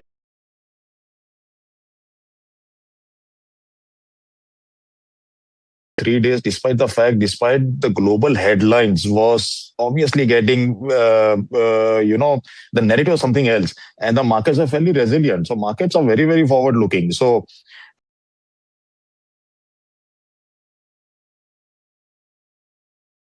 one or two quarter cash flows are you going to consider when you try and value the cash flows of a company over a lifetime? Yeah, so to answer your question, you'll downgrade over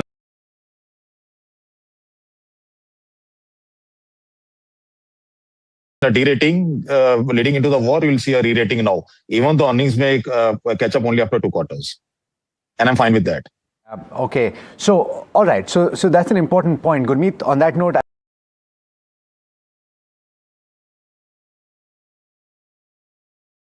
policy, so there's certainly an action-packed morning. Pankaj, I want to come to you ahead of the IT earnings season as well, and at least for a short while, and I know that you track this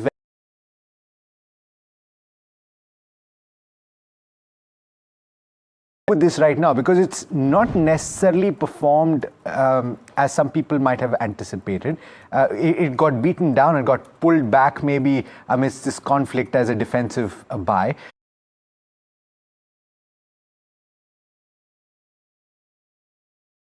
Well, Alex, we continue to remain positive on IT as a sector. I think the sell-off that happened, let's say in February, was more out of the fear of unknown, where the market fear was completely mispriced. Some global software companies might get impacted or disrupted because of AI. And market has this tendency of overblowing fear and probably painting everything with the same brush. But that is not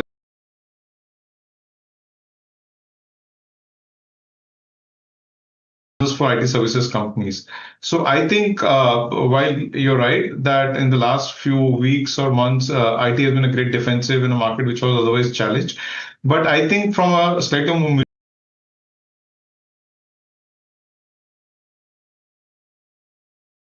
now in the sector after a very long time are closer to where we had seen them during global financial crisis in 2008. Directionally, in terms of business performance, we clearly think that the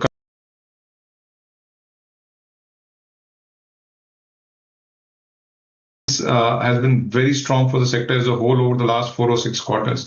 And probably at some point of time, as AI diffusion increases, the growth trajectory for this company will improve. So I think it's a great opportunity for investors having a slightly.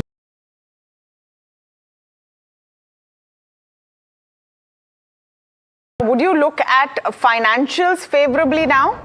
Financials and some of your, I mean, do you have a list in your mind of those stocks that were beaten down terribly because of the Middle East crisis?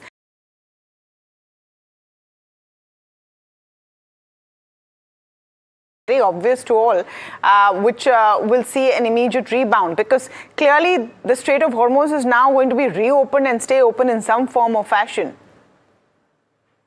Well,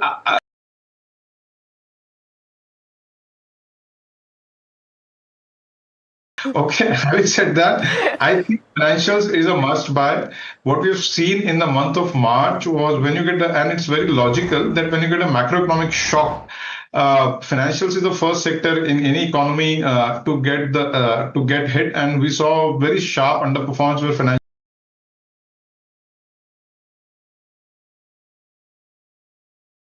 The balance sheets of banks and banking sector is probably one of the finest that I have seen in a very long time. Yeah, valuations are very reasonable, and we are already seeing signs of improving credit growth. Credit growth for year ended March 20.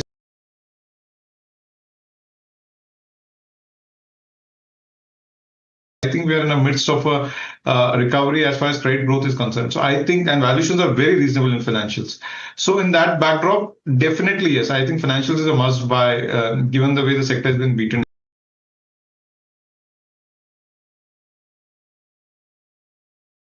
L&T because they have a large piece of business in Middle East, and probably autos is a sector which was again beaten down because of the fear of higher fuel prices having a demand shock. While we might still have some fuel price increase to pass on because the new normal for probably oil will be much higher, somewhat higher than what we had before that.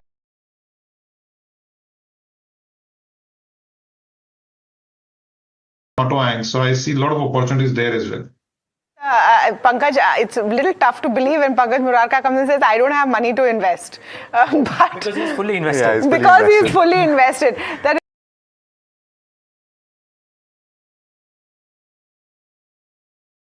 it's a good time to be fully invested, I think. It's a good time to be fully invested. I know. So I want to go to Nirav, but there is an interesting, just before I get to, sorry Pankaj. Yeah, sure. You would have asked this question to one of my ex-mentors, the late Mr. Junjunwala. He would have said, this is the time to borrow money and invest more if you don't have money. I wonder if Nirav Sheth is telling that to his clients, but okay, there is some flashes on your screen which bring out what Donald Trump is saying, Tamanna, Alex, an interesting point. So what?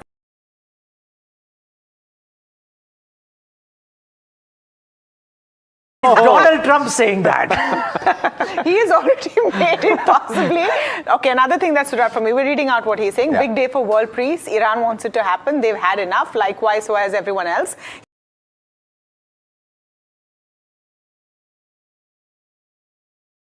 Strait of Hormuz. There will be lots of positive action. Interesting that the line that Neeraj saw was big money will be made. I'm not surprised. Iran can start the reconstruction process. We'll be loading up with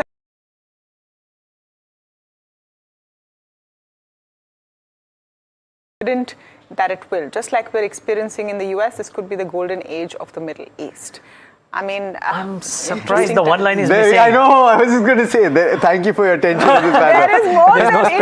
There is more than enough attention to this matter. No, Nirav Sheth.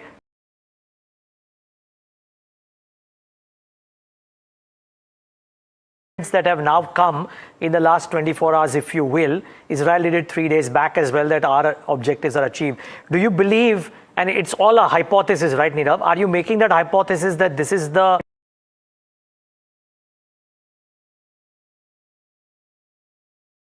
the market. Would you say the same? So you're asking the wrong person, because I was wrong in my assessment. I would not have expected the war to last such a long time. Think of it. You are able to take out the top leadership in first 24 hours of the war, right? It is such an asymmetric war.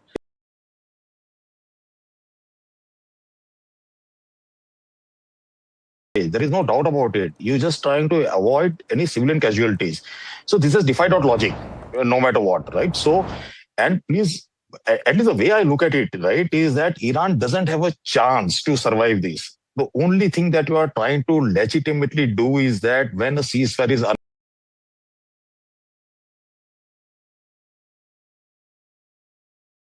no one is going to try and come out of the streets once the war is on. But once the ceasefire is called, you can see a social unrest happening, and you need money for that, right? So this is a lot of this. Please think of it that the GDP of Iran is $400 billion. The reconstruction cost is somewhere close to $120, $130 billion.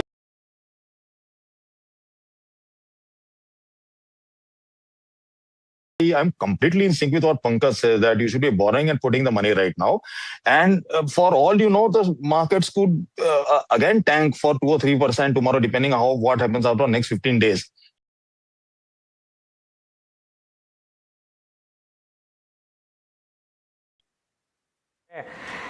Okay, interesting. So Nirav, Pankaj has given us a small idea of where is it that he's finding favor. Where is it that you, as somebody who's advising large institutions,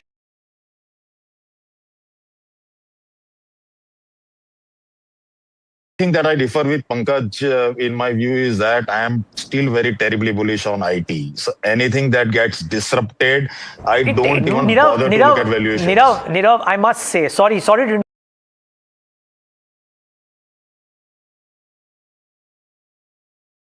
so if that is indeed the case, then it's kudos. But yeah, please finish your point. No, so I am happy to go wrong, but the sector is getting disrupted.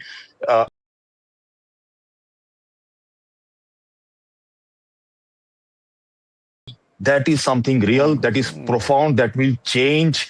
It is very, very distributive over the next 5 or 10 years, right? And I'm not even talking about AGI. You don't need to go to AGI. So to me, it is a disinflationary shock. I'm not saying that, it's not a binary call.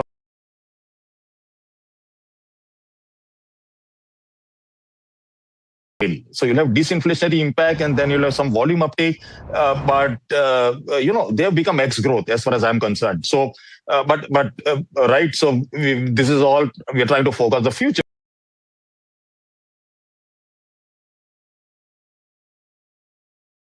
You can be bullish on almost everything, right?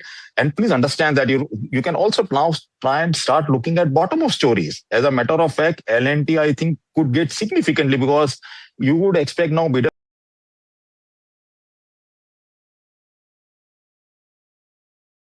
terms of what happens, right? So you will try and see that there are alternative pipelines and stuff like that, right? So there are a lot of reconstruction that is going to happen. In India, there is a lot of, I mean, how could you even conceive of a situation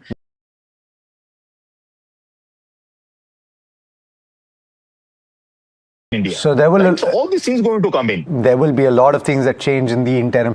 Absolutely. So good points that are being made. And of course, I know that Pankaj will have a lot to say about IT and artificial intelligence.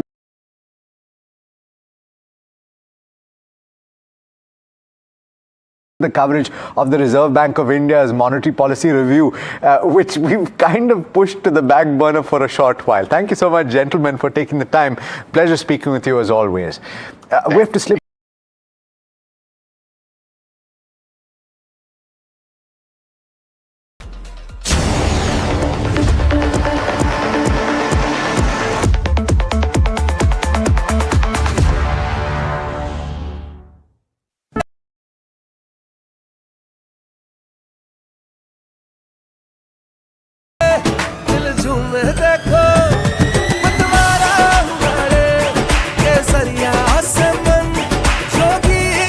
हर पल मनाओ केसरी त्योहार विमल बोलो जुबान Kesari.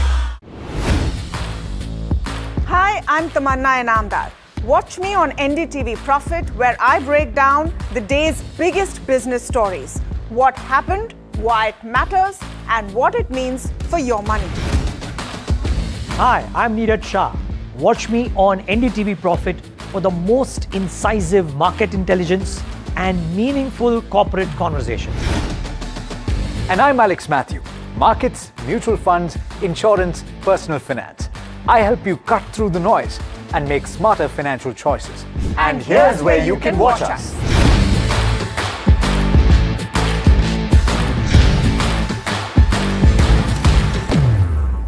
Presenting the all-knowing, all-powerful Tech Guru. Whoa. Guru? I'm no guru. Okay. I'm just a guy who loves his tech. A show where the mysteries of megabytes and motherboards shall be unraveled. Bro, nobody talks like that anymore.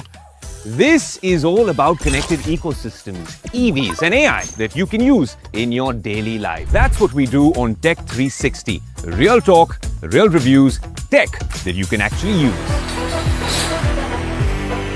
Tech has changed. So should your tech show.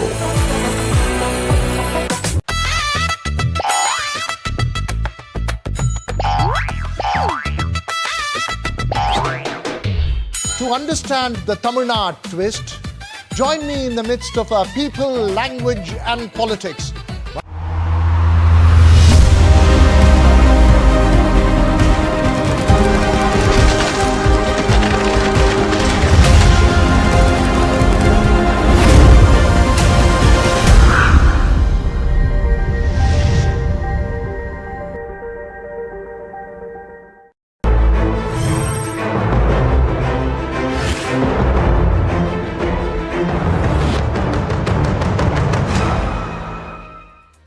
Welcome back. At the high point of the day for the Indian equity markets, ahead of the presentation of the review of monetary policy by the MPC of the Reserve Bank of India. And we're lining things up ahead of that conversation. Bond yields also coming off quite substantially, as much as 13 basis points for the 10-year benchmark, and the rupee coming off by as much as 43 paise. So it's all good this morning for the Indian equity markets as well as the capital markets as a whole. We've got a power-packed lineup before the presentation of that policy review. We've got R. Gandhi, former Deputy Governor of the Reserve Bank of India, someone that you'll all recognize.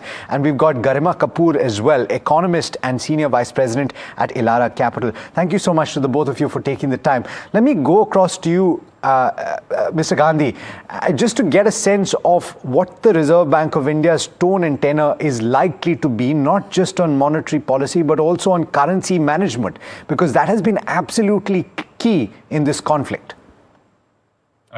Thank you. Thank you for having me. Of course, the general expectation is that there won't be any change in the rates. The most likely Reserve Bank will also continue on that basis, and they are unlikely to change the stance also, because whatever is the effect of West Asian conflict, it needs to be gone through. So naturally, pause will be the right approach. I would believe that's what MPC would also conclude. So on the MPC front, that's what we should be expecting. No rate action, no change in stance.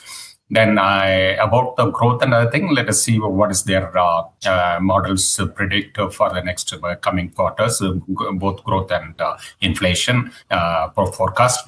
And obviously, there are unlikely to be big surprises there. I don't expect big surprises there, to the extent that West Asian conflict will have some dent in terms of demand and supply disruption. And I think there could be some muted response to that, both in growth calculations and to some extent on the inflation forecast also. But they all will be in the range which can be managed. That's what I would presume there. Now, beyond monetary policy action, that's what you asked specifically, because rate and the currency management is not in the direct remit of MPC, that is in the direct remit of Reserve Bank of India. There is watchful, as ever, Reserve Bank would be continuously looking at the market on a day-to-day basis, not just day-to-day, within day also, at a different points in time, they will take stock of the situation, emerging situation. Accordingly, they will react. So that they will be fully ready. The powder is really available dry. Right, sir. nearly 700 billion reserves are available. Noted. So that's what a cautious, ever ready to be interact. Got it. That's what. Okay, well, I think, yeah, it'll be interesting to see that language, maybe more than an action too this time around, and whether the language is a bit tense or otherwise. Garima Kapoor, as we said, economist and senior VP at Elara Capital joins in. Garima, we know that crude averaging higher would have a big impact on growth, and the RBI would be cognizant of that. Also would be cognizant about the fact that liquidity at the current time cannot be taken out because a lot of companies and the MSMEs really badly need it. What do you think is going to be the most obvious course of action from the Reserve Bank? Hi. I would reckon the policymakers so far, including RBI and the government, are treating this shock as an external shock and responding almost akin to what they responded during COVID crisis. They're trying to use the balance sheet strength to make sure the impact is fairly limited at the bottom of the pyramid, either on the consumption, and the pass-through hence to inflation and other variables is limited.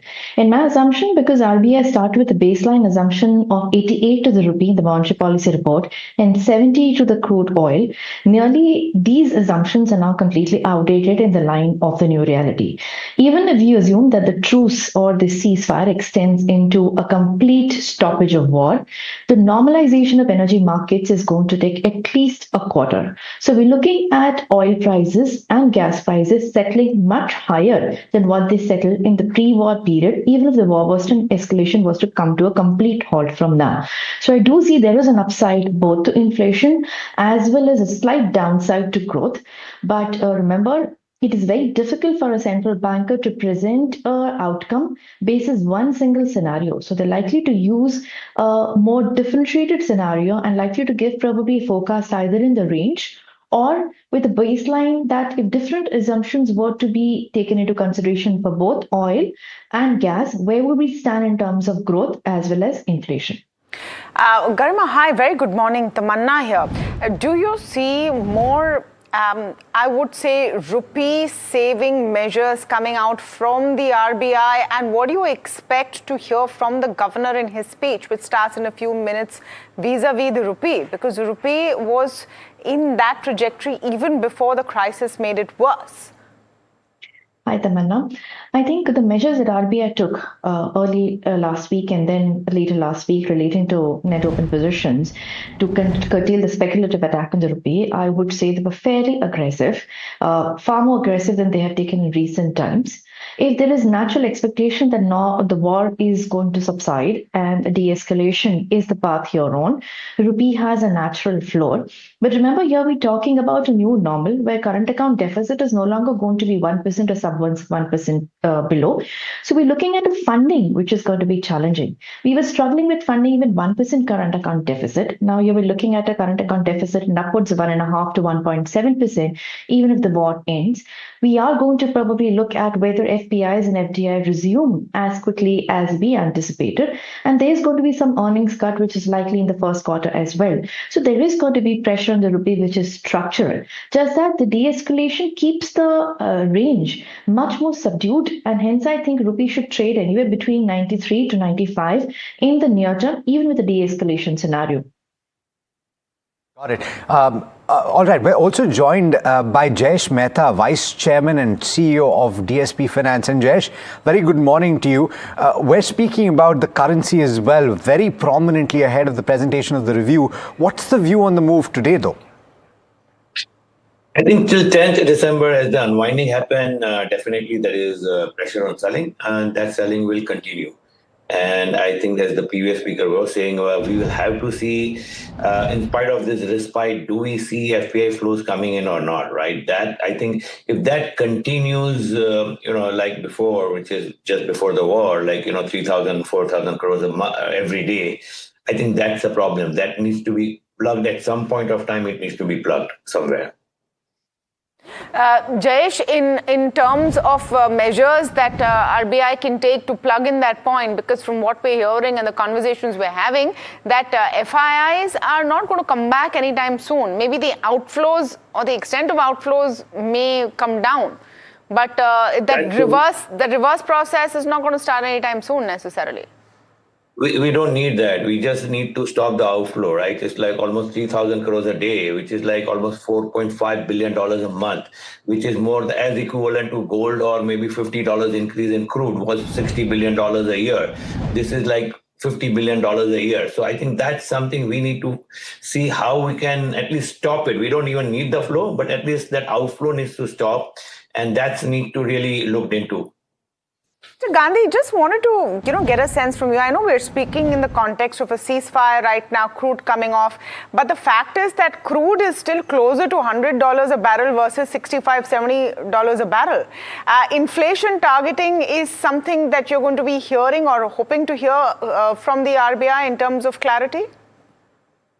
Yeah, and just as Garima just now mentioned also, there will be a recalculation because the earlier assumptions were either on the higher price of oil or other things have gone a little different now. So they will definitely be recasting their forecast about inflation and growth. So in the immediate quarters, there will be some impact of that negative impact will be there. But because it is the only one that is unlikely to be persisting, so it should be manageable, and the inflation trajectory will also be well within the corridor that has been prescribed under the inflation targeting measure. So there is no risk as of now that inflation will be going much beyond the corridor. Obviously, no. It will be more trending towards the mid-range only, the target range only. So that way it should be all right for the MPC to have a stable look at and not being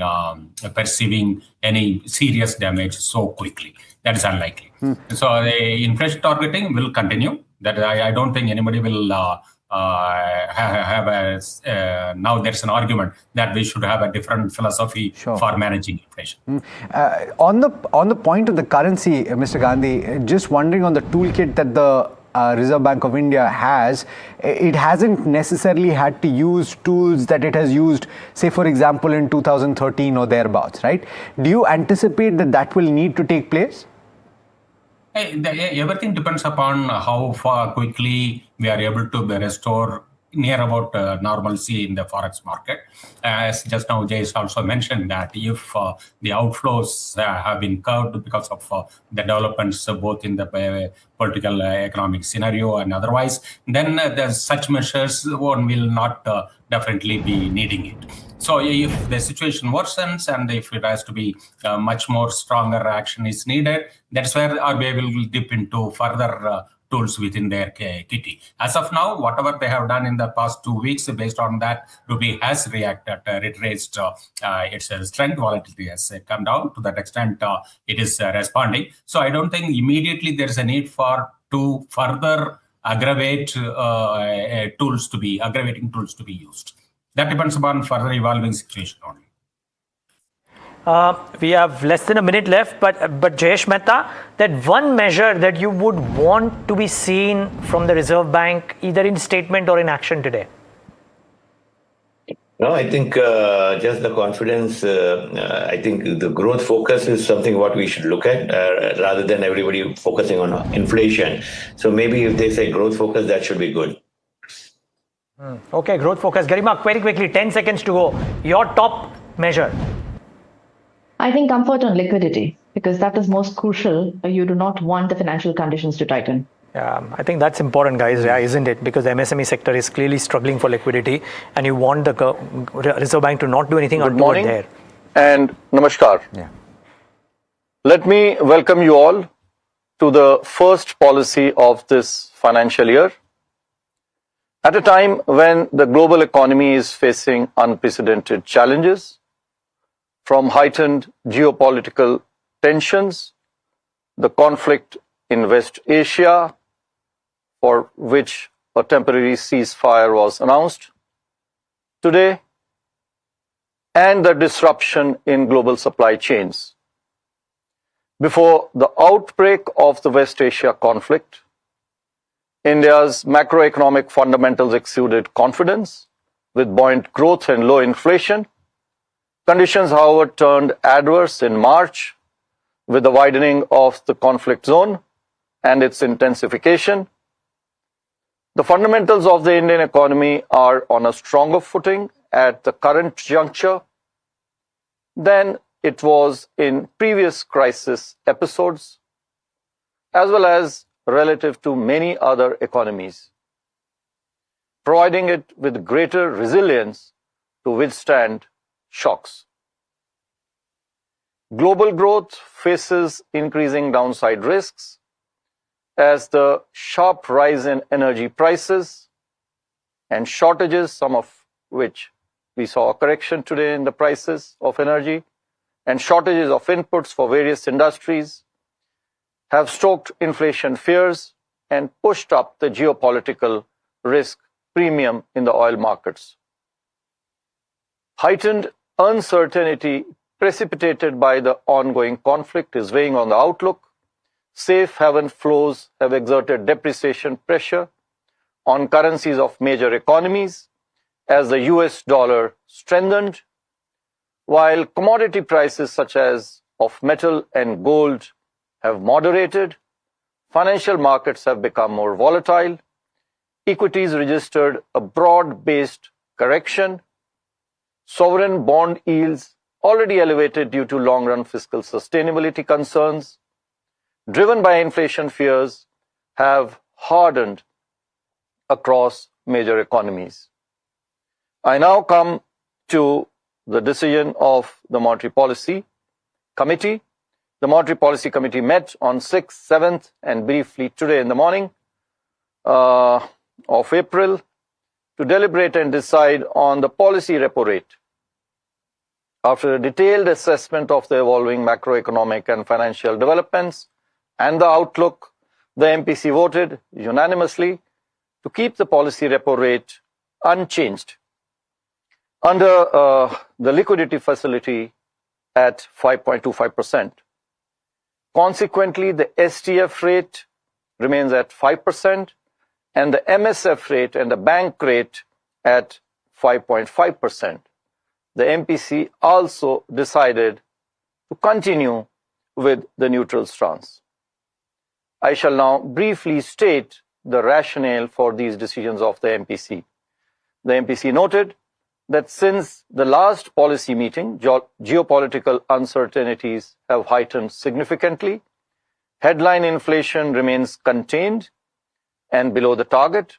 However, upside risks to the inflation outlook driven by increased energy prices, pressures, and probable weather disturbances affecting food prices have increased. Core inflation pressures remain muted, although supply chain dislocations and the risk of second-round effects render the future inflation trajectory uncertain. The MPC further noted that high-frequency indicators till February of this year suggest the continuation of strong momentum in economic activity. Growth impulses continue to be supported by robust private consumption and investment demand. However, the West Asia conflict is likely to impede this growth.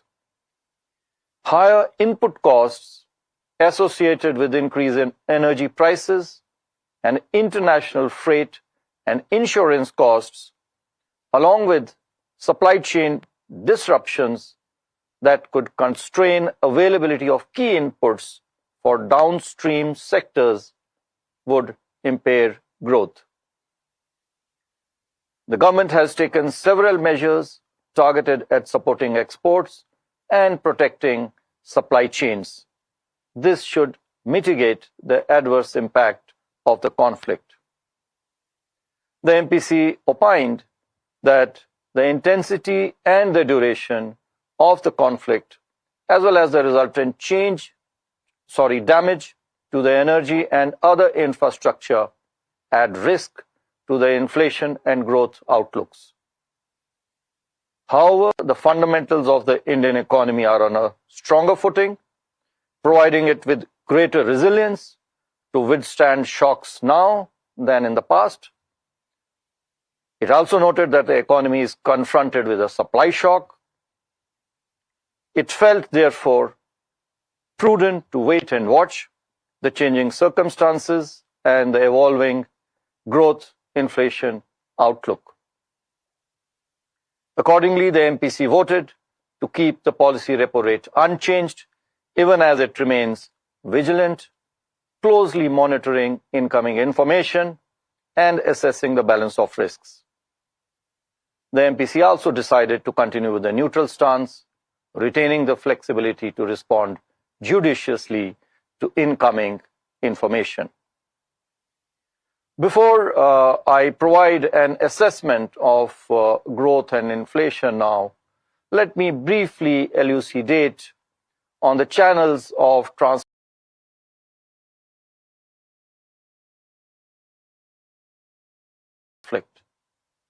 First and foremost, elevated crude oil prices could increase imported inflation and widen the current account deficit.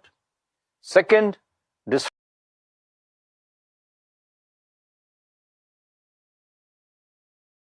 impact industry, agriculture, and services, reducing domestic output.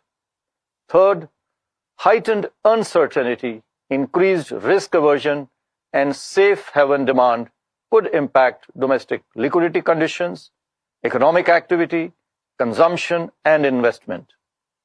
Fourth, weaker global growth prospects may dampen external demand and reduce remittance flows.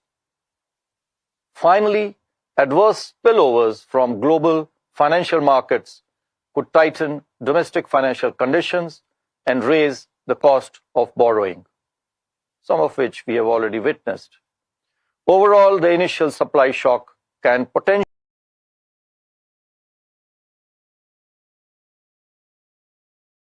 supply chains is delayed. I now come to the assessment of growth. As per the new GDP series, real GDP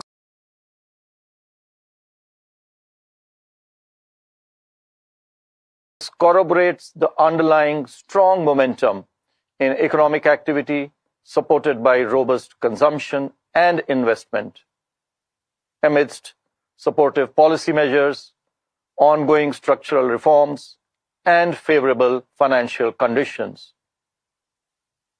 Going forward, elevated energy and other commodity prices, as also shocks to availability of inputs due to disruptions in the Strait of Hormuz, are likely to impact growth this year. The government has, however, been proactive in ensuring supply of inputs across critical sectors to minimize the impact of supply chain disruptions.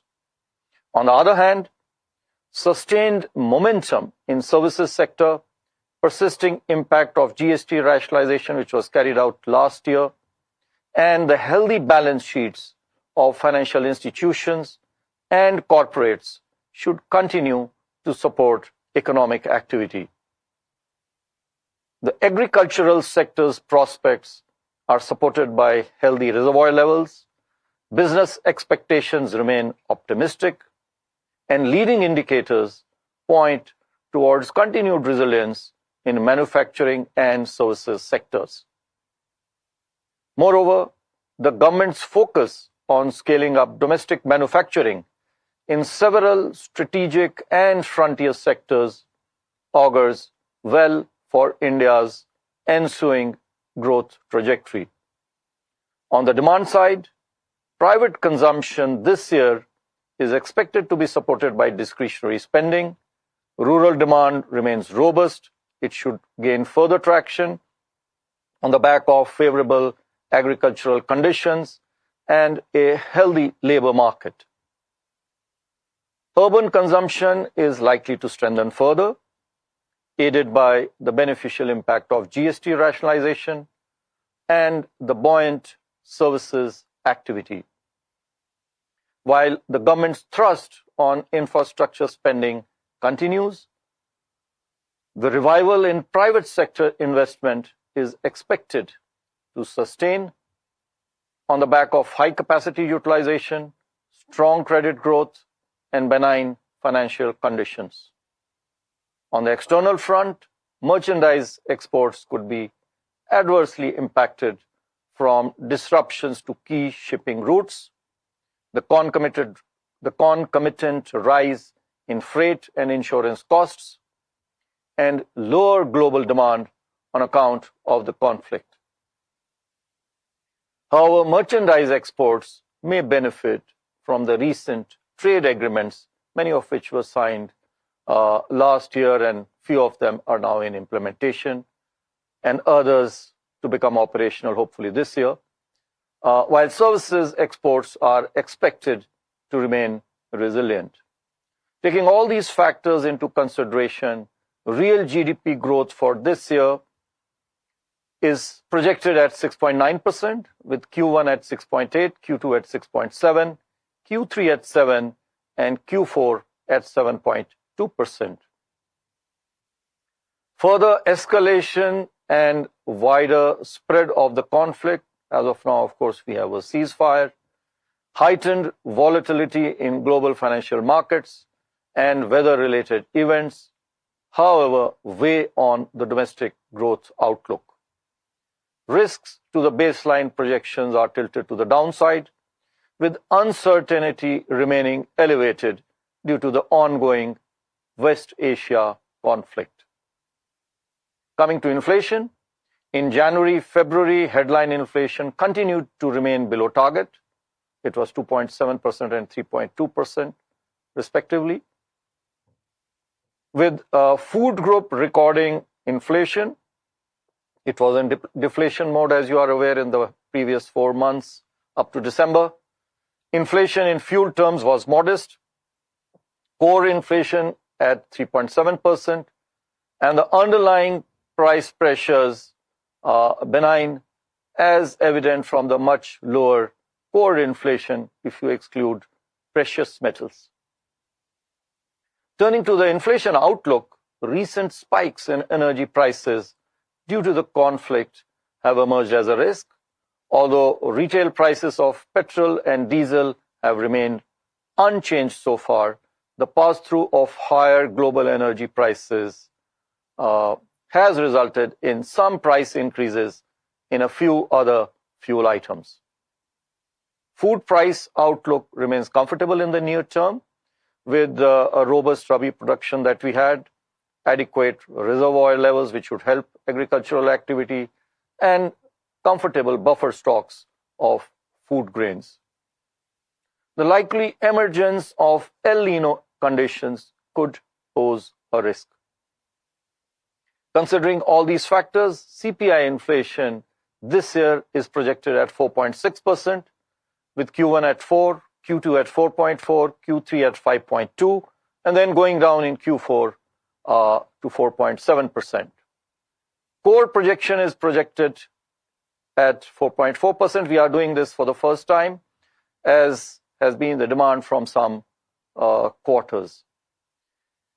And going forward, we shall continue giving our projections for core inflation too.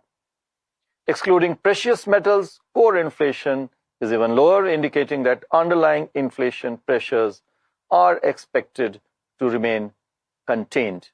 The risks are on the upside.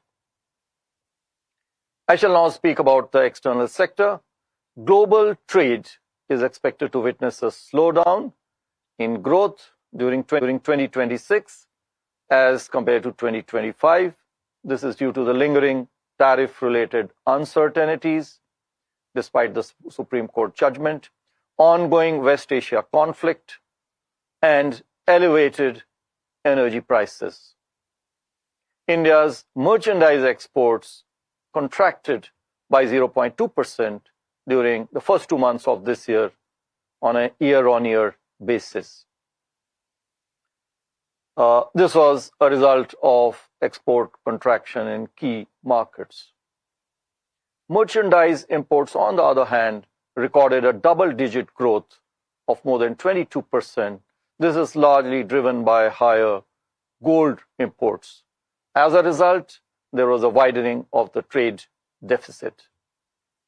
Expected robustness in services exports and inward remittance receipts during Q4 last year, however, should keep India's current account deficit moderate and within the sustainable level last year. Rising global uncertainties and elevated prices of key energy commodities pose some upside risks to India's current account deficit this year. The recent bilateral and regional trade agreements with major trading partners are expected to boost India's trade and investment opportunities, while at the same time, they will also widen and diversify India's trading partners and integrate India into global value chains. On the external financing front, gross FDI witnessed a strong growth, almost about 20%. Net FDI also showed improvement on a small base of last year. India remains an attractive destination for greenfield FDI projects. FPI to India, driven by outflows, primarily in the equity segment, recorded net outflows of $16.5 billion last year. And even this year, till we have data till April 6, there were outflows of more than $5 billion. Flows under ECB and non-resident deposits too moderated as compared to last year. And as on April 3, for which we have data, latest data till April 3, India's foreign exchange reserves stood at a healthy $697.1 billion. These are adequate in terms of the standard metrics of reserve adequacy, whether one sees it from the perspective of import cover, we have about 11 months, as has been the case for some time, or whether one looks at it from the perspective of external debt. Reserve adequacy, whether one sees it from the perspective of import cover, we have about 11 months, as has been the case for some time, or whether one looks at it from the perspective of external debt. Overall, therefore, India's external sector indicators remain favorable.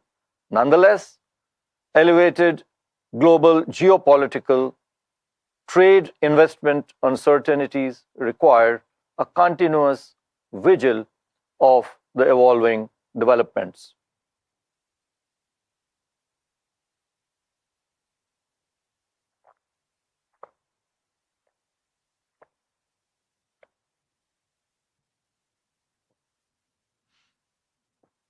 Despite stronger macroeconomic fundamentals, the Indian rupee in the last financial year depreciated more than the average in the previous years. In this regard, let me reiterate, I've said it many times, our exchange rate policy remains unchanged. Specifically, intervention in the foreign exchange market is aimed at smoothing excessive and disruptive volatility without targeting any specific level or band of price for the exchange rate.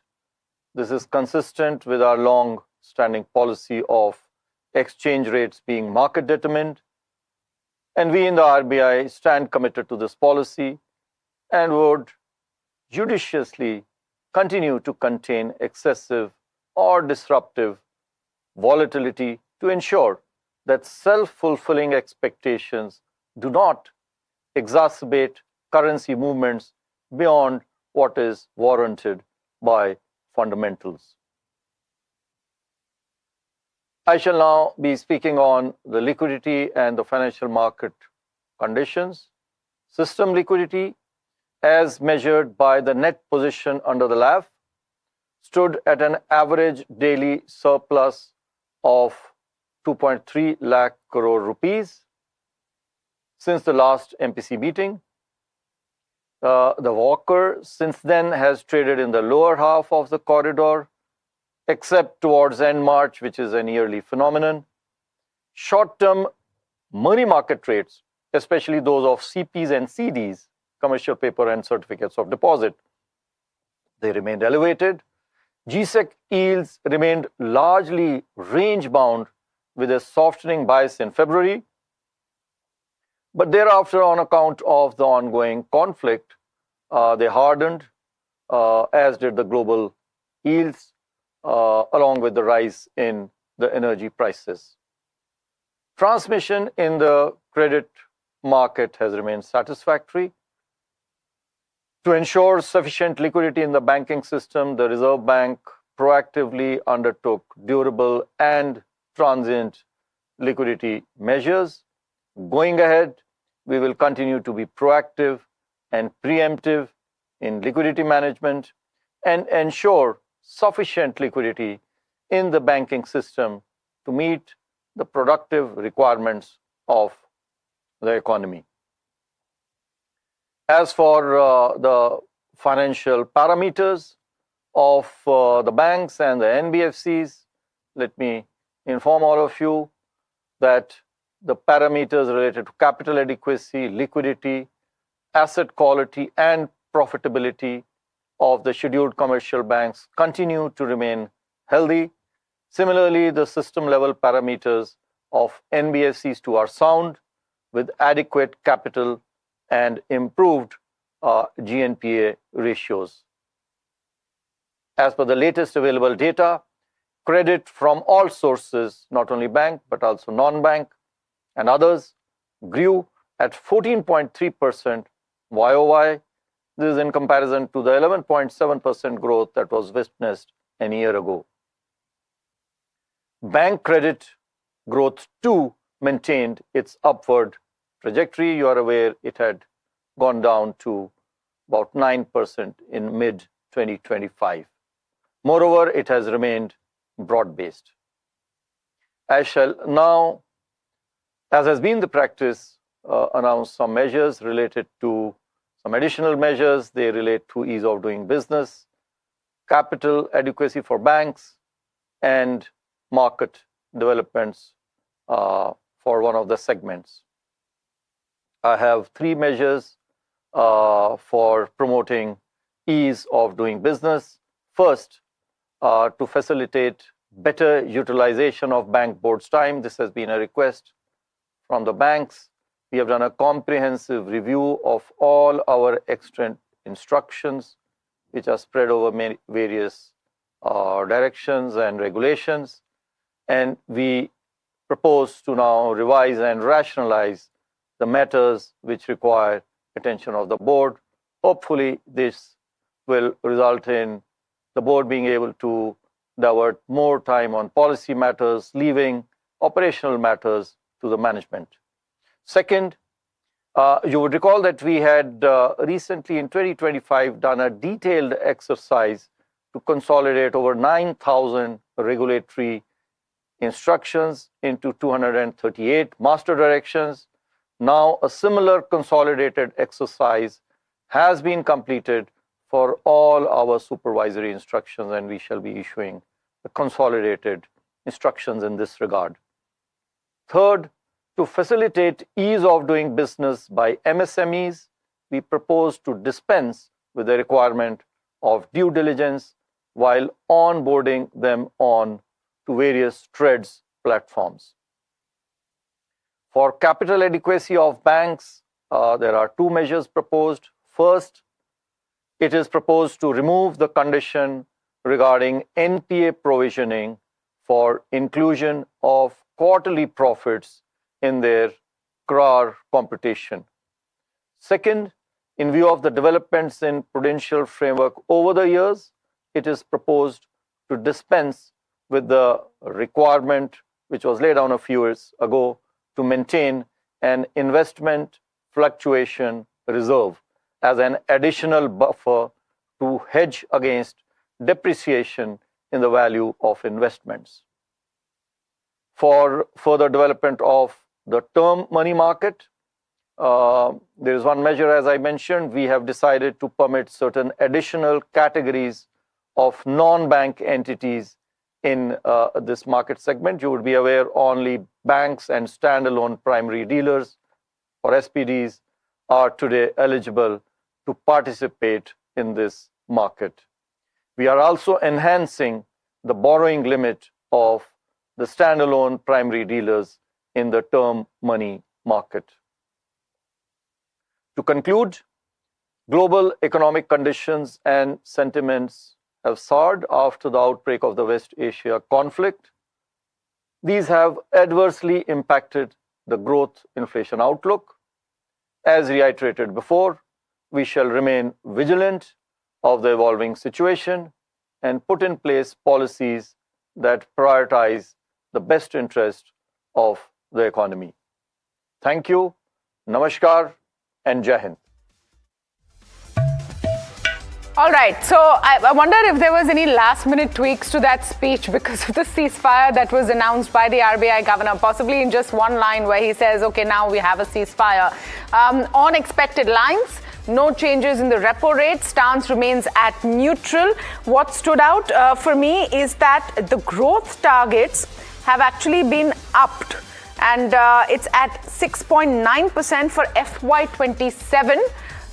Which was earlier 6.5. So it's actually gone up 6.4, I think. FY26 GDP growth at 7.6% versus 7.3. So all growth targets have gone up. Inflation projections have also gone up as expected.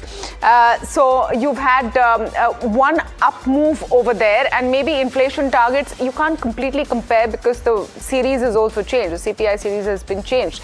I wonder if the growth targets are a bit optimistic, but especially Q4 at 7.2 is looking exciting.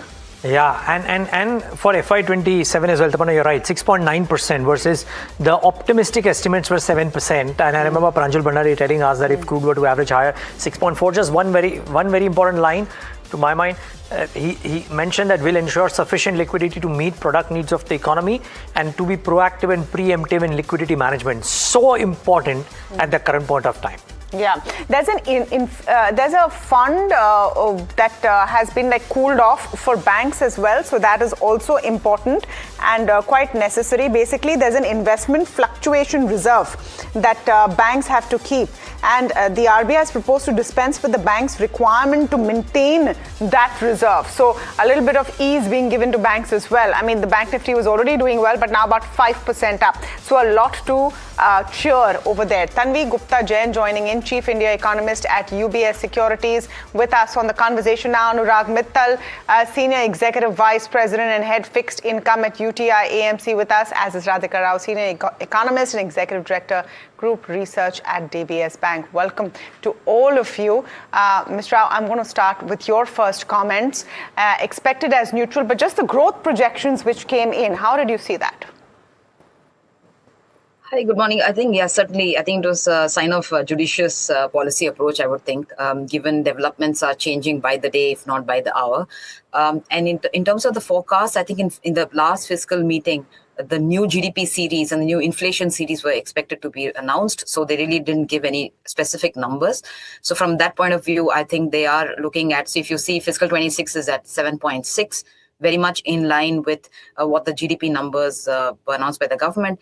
And the second one being for fiscal 27, they are at 6.9. So they are kind of reflecting a bit of a slowdown between the year that's gone by and the new year. If you look at the quarterly numbers, I really don't see that much of an impact in the first quarter, but looks like the second quarter, they could see up higher inflation and lower growth.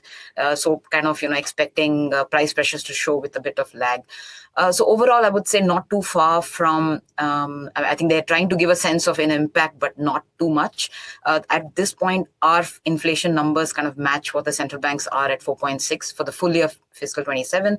On growth, we are a bit more conservative at 6.5. We are assuming that the first half of the year, oil prices will stay high. And as a concluding thought, I think we need to remember that the markets actually behave on a very different beat compared to what the commodity prices do. We've seen that in the past experience of 2022. Commodity prices can stay high if supply does not get sorted, while financial markets kind of move on, so to speak. As you've seen today, where it's a ceasefire, but the reaction at least looks like this is like kind of the end of the war and Strait of Hormuz is going to reopen soon after. Well, that's true, of course. And by the way, this is the stance of the RBI Monetary Policy Committee as well. I mean, I think most have unchanged and neutral stance. So I don't think there is any dissent there, unless I'm very wrong. But I don't see any dissent there. So it's a unanimous call taken by the entire MPC. Tanvi, how do you read into it? I also thought 6.9 for FY27.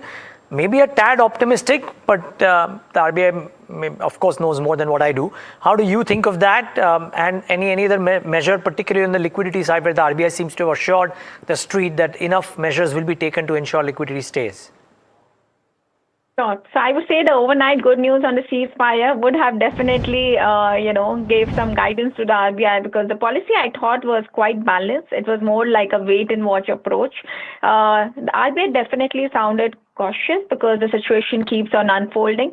I mean, today we are talking about the ceasefire. Now we need to see how things are moving from here. Is it up and down? But if I look at their growth forecast, 6.9% have not really laid out at what oil price scenario they are building in. But I would say before the oil shock happened, we were at 7% GDP growth for India. And if oil would have been at $100 a barrel, my GDP growth was more towards 6.3. So 6.9% GDP growth that RBI seems to be assuming looks like is based on a very reasonable oil price assumption and not definitely any big supply side shock that we are seeing on either the LPG or LNG. So definitely very balanced and more in that wait and watch approach.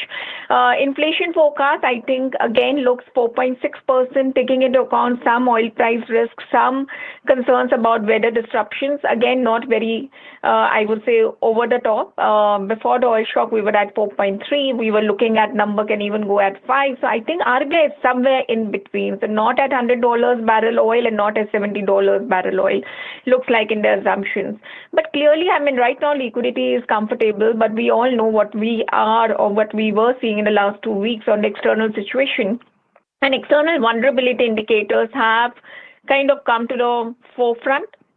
Obviously, today things are looking much better, but I would say till yesterday we were all discussing how much pressure on INR could be coming because of this oil price shock and what are the geopolitical uncertainty seems to be holding up. So definitely the question is RBI has to be supportive of the liquidity in the money market. We were hoping that they would announce something more today. I mean, not for a situation what you're seeing right now, because liquidity right now in the system is very comfortable, but whether that kind of liquidity situation remaining comfortable is going to last for longer. But I think as of now, because of the ceasefire, and definitely hope is that the capital flows to India might recover. I think they have more in that wait and watch mode and didn't really announce anything which was significant enough without really having clarity on how things are going to shape up. No, just to follow up there, Ms. Jain, what were you hoping for when you say we were hoping for a little more when it comes to flows? So I would say till last night before the ceasefire got announced, my biggest concern for India was not liquidity, was not inflation, was not GDP. It was actually the external situation, the weakness in INR, because the funding, not the current account deficit, but the funding of current account deficit was a bigger problem. Even before the oil shock, we were looking at a current account deficit of $60 billion and a BOP deficit. With oil shock, current account deficit could be $80 or $100 billion. And where are we going to get that much funds to be able to, ensure that the current account deficit is well funded? Which means that at some point you should have seen liquidity in the system getting tighter as RBI intervenes in the FX market, especially in the spot market.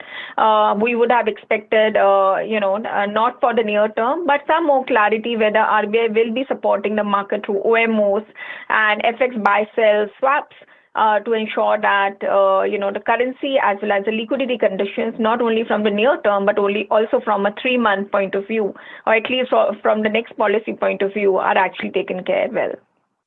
Okay, just before we go to Anurag Mittal, I think there is a news bit. Just want to mark this. The US courts have accepted Adani's plea to dismiss the SEC case, and I think as a result of that, you're seeing a very sharp reaction in those stocks. So watch out. Adani Enterprises is up 10%, Adani Green is up 10%. My guess is that some of the others too would have gone up. substantially. Watch out for Adani Ports, 8.5%. I think there is a concerted move in all of those stocks in the session today. So keep them at the back of your mind. So that's the set of stocks you want to keep an eye out for. And we will, of course, give you details about this in a moment. Standard disclaimer, of course, the Adani Group owns NDTV. Anurag Mittal, Senior Executive Vice President and Head Fixed Income, UTI MC with us as well. Anurag, the conversation until yesterday was how much further on the currency, pressures on liquidity, so on and so forth. Things seems to have changed a little bit. I quite like Tanveer's quip that maybe the overnight developments might also have played a small hand in the commentary of the Reserve Bank of India. But did the policy come as per your expectation, or did you expect something else that has not happened? No, I think the policy was on expected lines. Largely, the central bank had refrained from sharing their inflation and the GDP forecast because of the new series. So we were anyways expecting them to revise their forecast for the full year. And I think, of course, they have taken probably some impact of the recent oil price hike in their inflation numbers. Of course, we'll wait for the MPR to see what kind of crude and USD INR projections they have done. But largely, I think they have assumed a certain normalization in the second half of the fiscal year for the inflation. But largely, it's on the expected lines. I think also RBI's governor's statement on the proactive liquidity approach that they will provide liquidity proactively. I think that should also give comfort to the bond market. But the biggest, of course, comfort from the bond market came yesterday after the ceasefire, because there was a certain apprehension that probably next 15 days retail fuel prices will be hiked, and that would lead to a higher inflationary pressure. If crude probably stays around these levels between 85 to 90, the concern of the retail fuel price hike at least subsides for now. So that's a major relief for the bond market. How do you see the rupee responding, Anurag, now that the ceasefire has come into place? And I take the point that was made on this conversation before, that all asset classes are celebrating the ceasefire as if the war has ended. But having said that, what is the extent of recovery that you see in the rupee? Largely, we give directional views on the rupee. See, RBI, after really removing the speculative bets through the NDF ban, I think now it's largely rupee is a function of pure demand and supply. And if you look at assuming $80 to $85 oil, you're looking at a current account deficit of probably a 1.6% of GDP. With this kind of inflation, probably our FDI and FPI flows outlook improves slightly. So we're still looking at a BOP deficit, but I think the gap that we were looking last week, or at least till yesterday, that's reduced meaningfully. So I think with this kind of situation, we don't see a material pressure on INR. Just want to come to Radhika also on the part of the inflation projections. Do you think that the inflation projections could see some upward revision? Because at the end of the day, crude, while right now compared to 110, 112 is looking much better, but the fact is that we are not clear whether crude prices will retrace to earlier level. Do you see inflation as being that one factor which is most volatile among everything that the governor has talked about? So certainly, I think in the commentary, what caught my eye was quite a bit of time spent on inflation particularly, and I think rightfully so, right? Because the central bank policy is on price stability. He did mention about weather, he did mention about oil, he did mention the risk of second round risks, across industries as well as across fuel products. And if you see the 4.6% at this point, and I was looking at the MPR very quickly for what are the revised numbers. So the baseline oil, which was at 70, is now at 85. And if you see the rupee, which was at around 88, I think, which is now at 94.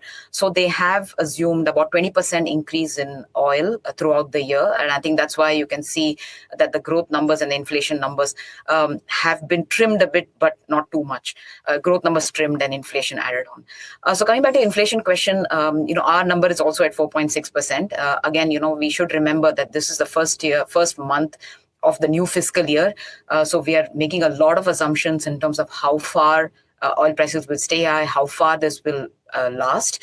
But I think a good assumption is that at least for 2 quarters, we will feel price pressures because supply does take time to adjust. It's not really as easy as switching off and switching on an oil rig, for example. So 3 to 6 months of disruption is very likely before you can assume that oil prices would probably come down towards the $90 mark. And now coming back to so inflation, I would say projection is right at this point of time. I think they're trying not to be extremely cautious. And an important assumption in inflation is what happens to fuel prices. Does that get hiked or not? Because right now we have really only seen an excise duty cut. We haven't seen. So back in 2022, for example, the first move was to hike fuel prices. But at this time around, this hasn't been done as yet. So until that happens, I think giving a 5% number for inflation would certainly not make much sense. So that's why I think at this point, given all the assumptions that in front of them, I would think 4.6% for fiscal 26 is very reasonable. Okay, reasonable. Fair call. 4.9 is the RBI's assumption. 4.6 is the RBI assumption. 6.9 on growth is the RBI's assumption as well. We have Piyush Shukla from our team reporting from the RBI headquarters. He went through the whole page with the eagle eye, I'm sure. Piyush, what has stood out there? Yeah, so the inflation, like you mentioned, is slightly projected upwards. GDP growth has, the forecast is slightly lower than the last financial year. Governor did mention about the fact that the elevated conflict in the Middle East region could result in a rising of crude prices. Our CAD also may widen because of the ongoing conflict externally. With regard to Rupee, some very important comments that the governor made was that we enter and intervene in the forex market only when we see excess volatility. We do not target any certain level. The governor has clarified that. There were also some measures have been introduced for the banking sector as well. Important ones being that the non-bank entities can participate. Few of them can participate in money markets. They have also enhanced the borrowing limit for primary dealers in money market. They have dispensed, like Tamanna earlier mentioned, with requirement of maintaining the investment fluctuation reserve, which is also equally important. One announcement that caught my eye was that they will revise and rationalize matter that require the attention of a bank's board. We have seen the developments happening at the country's largest private bank, HDFC Bank, in the last month, wherein its chairman resigned, citing differences between his personal values and certain business practices at the bank. So under this context, this is very important, the governor's measure that he has introduced. Of course, we will wait to get the fine print of what are these measures that the RBI will take. Piyush, let's just reiterate the point of the measure that the governor has mentioned and its implication in the context of what we've seen with HDFC Bank. Can you underline that point again? He has...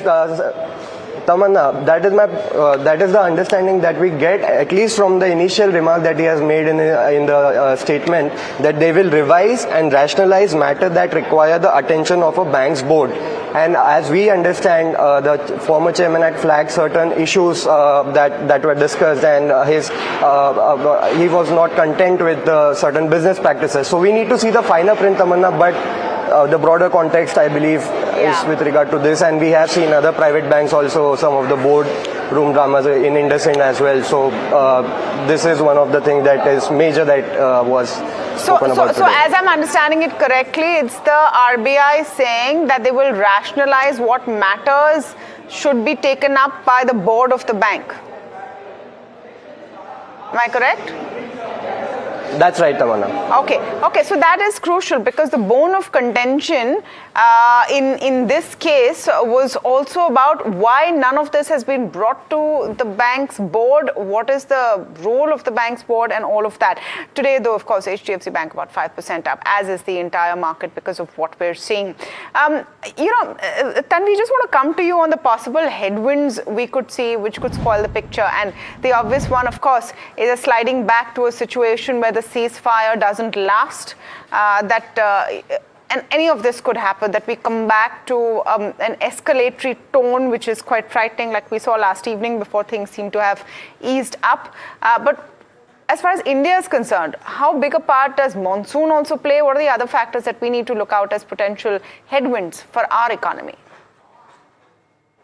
Valid. So I would say this time there is a 62% probability of El Nino, which has been laid out by a lot of international weather-related agencies.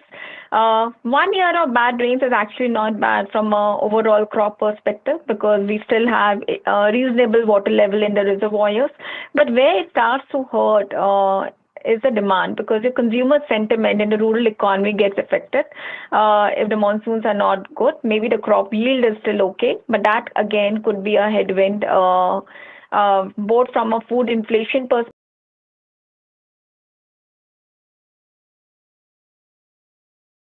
policy, and RBI Governor said that the rural demand is strengthening.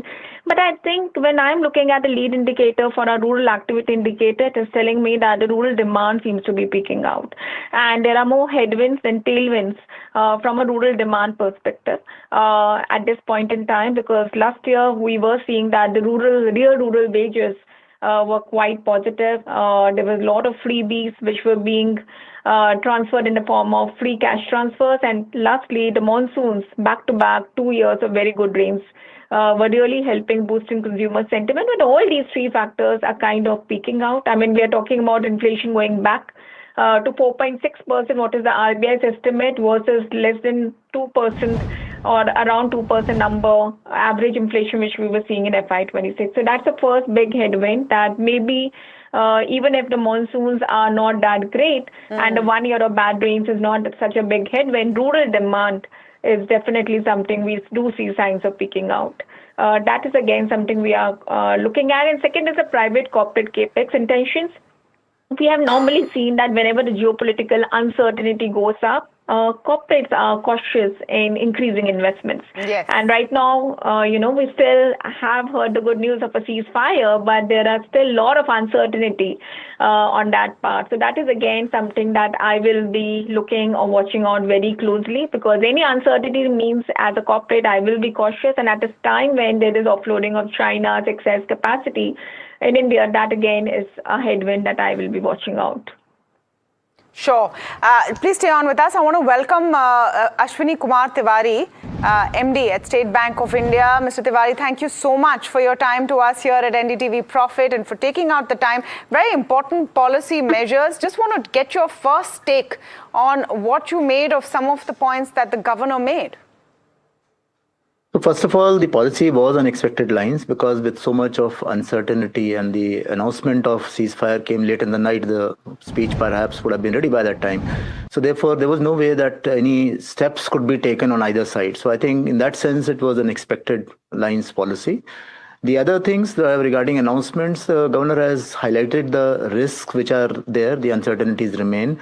At the same time, clarified that the Indian economy has strengths much better than earlier, and therefore it should be able to cope up. And also the RBI is ready to step in with liquidity measures or others as and when required. Now with all this, the other announcements which are normally made at the end, and which normally as bankers we look at with a lot of interest. The first one, of course, was on the board matters, and I think it's a very important area, because over time, both due to LODR and also due to RBI requirements, the board agenda had become heavily compliance driven. And therefore, we will see what relief comes in. This will really help us to actually discuss strategy and the issues which are more relevant today than just the compliance which is required for multiple agenda items. So that was one. Second is, of course, the investment fluctuation reserve.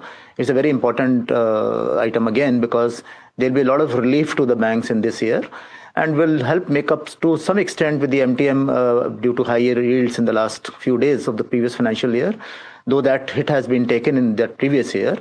And of course, it is also in line with the ECL norms which may come in maybe this year or next year, and therefore the build-up which will be required for that, this will be also go some way in terms of that.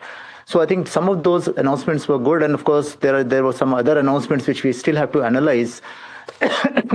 Primary dealers and all are also important announcements, but in the limited sense of those activities. So overall, I think, again, the policy is consistent, and the RBI has said that it remains on watch and vigil, as they said, in terms of handling any issues which may arise due to these uncertainties which are still playing out as per your economist. And we see this, that we have to see whether the ceasefire holds and whether the things revert back to normal and to what extent. Mr. Tiwari, the RBI went out and explicitly assured that they'll be proactive as far as liquidity goes, and there'll not be any constraints. If anything, there will be measures taken to ensure that sufficient liquidity is there. At the current point of time, that was a good assurance, because we've seen that Q4 banking updates have been very strong as far as disbursements go too. Do you reckon that the fact that the conflict seems to be nearing an end, or at least as of now there's a ceasefire, plus the measures taken by both the government and the Reserve Bank of India, ensure that the banking system-wide liquidity and the disbursements continue as near normal as possible? Or is it difficult to say right now, sir, what will happen in Q1? So my sense is that the credit demand continues to be strong, and the liquidity which will be provided and which is being promised will be really helpful towards that, because the Q4 towards the end, the deposit rates had really hardened, and hopefully they will moderate to some extent, which will help us in terms of both margins and also laying out credit.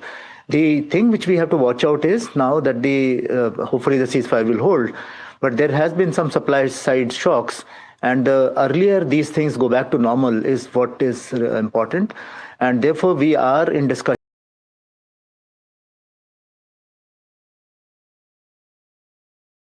directly, and hopefully once some measures are announced both by government and RBI, the temporary difficulties any MSME or any corporate might face could also be taken care of. So that's something which is being under,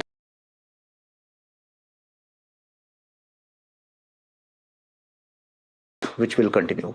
Mr. Tiwari, just a ground feel of any distress from MSMEs because of the situation so far, because you've had 5 weeks of a standoff and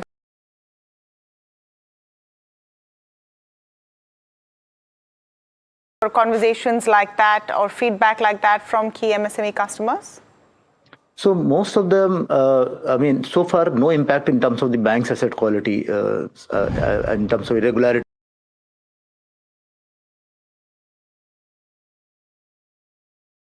Give you some examples, which were using gas directly, LPG especially. They were impacted, and their activity level had come down significantly. So all of these companies are able to tide over a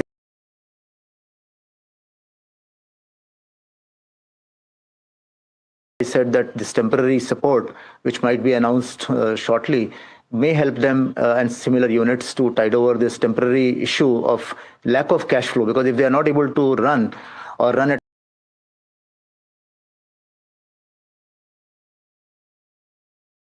that, hopefully will be taken care of if the war continues to have the ceasefire and other conditions revert back to normal.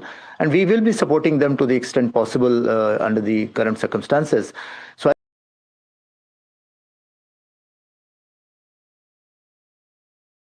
everybody can tide over a small disruption, but on a longer term, it makes things difficult. Fair enough. And we'll wait for those relief measures that you're talking about. Thank you so much, sir, for speaking.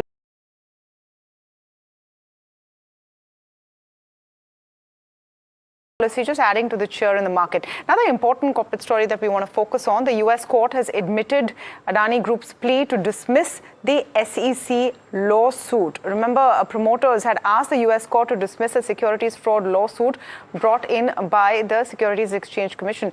Nisha joining in with more details. Nisha.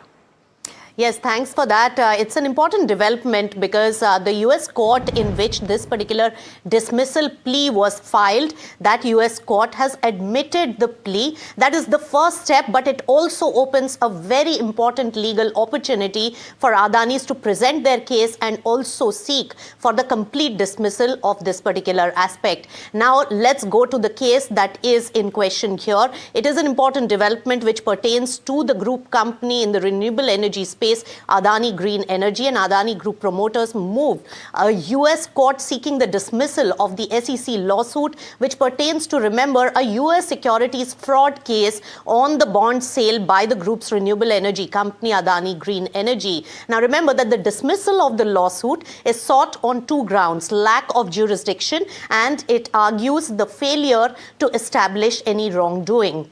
Now, SEC had sued, remember, Adani in November 2024 for allegedly misleading the investors on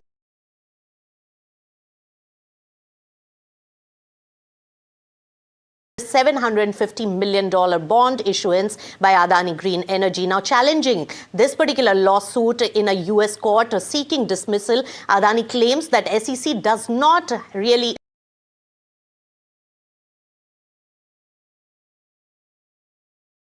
interest in the year 2024. Dismissal plea also disputed the underlying bribery allegations, saying no credible evidence is really presented in this particular matter.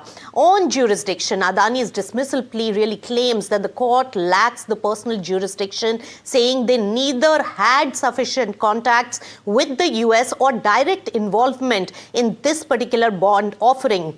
And the $750 million bond sale, remember, was conducted outside of the US jurisdiction to non-US underwriters and only later resold in part to the qualified institutional buyers there. So dismissal filing really argues that SEC's case is impermissibly extraterritorial. Also, Adani Group promoters are seeking dismissal of the SEC case in full and prepared to really appear for the pre-motion conference if required, and this is a pre-motion letter filed ahead of a planned April 30th motion, and the US court has admitted the plea, and now the legal opportunity for Adani Group to present their case in terms of hearing, and then the US court can decide finally.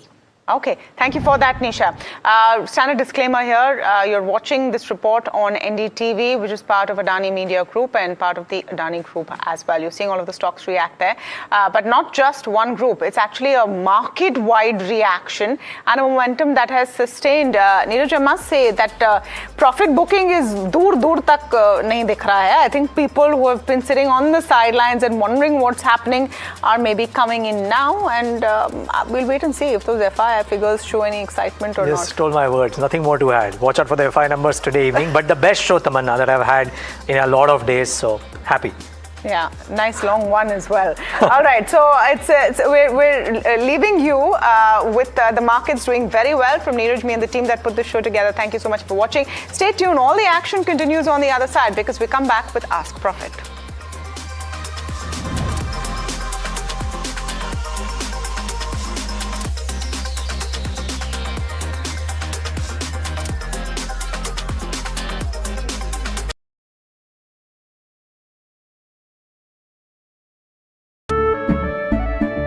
केसरिया से मन जोगी हुआ रे दिल झूमे देखो मतवारा हुआ रे केसरिया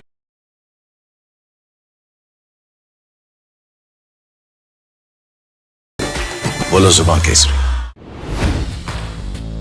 Hi, I'm Tamanna Inamdar. Watch me on NDTV Profit, where I break down the day's biggest business stories.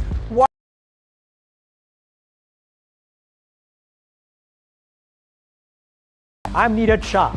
Watch me on NDTV Profit for the most incisive market intelligence and meaningful corporate conversation. And I'm Alex Matthew. Markets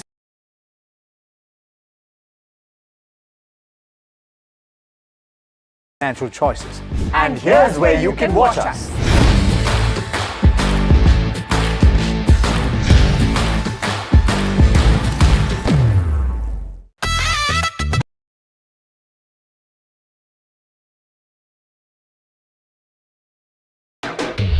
To understand the Tamil Nadu twist, join me in the midst of our people, language and politics. Vanakkam Tamil Nadu, here we come.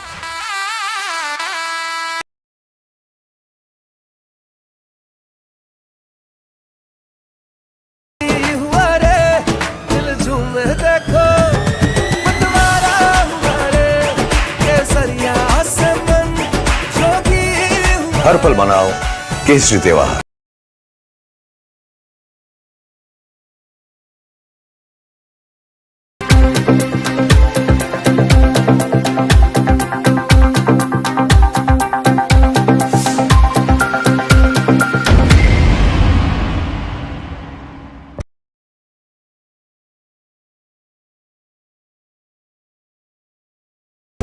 I'm no guru. Okay. I'm just a guy who loves his tech. A show where the mysteries of megabytes and motherboards shall be unraveled. Bro, no.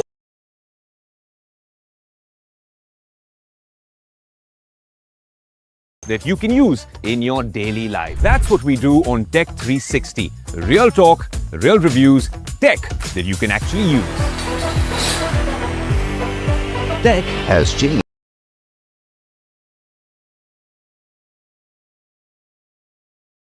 Up and raring to go. The stories that matter, the stories that shape your life. Hello, welcome to Watching Prime 5 Nifty Sensex. What's happening?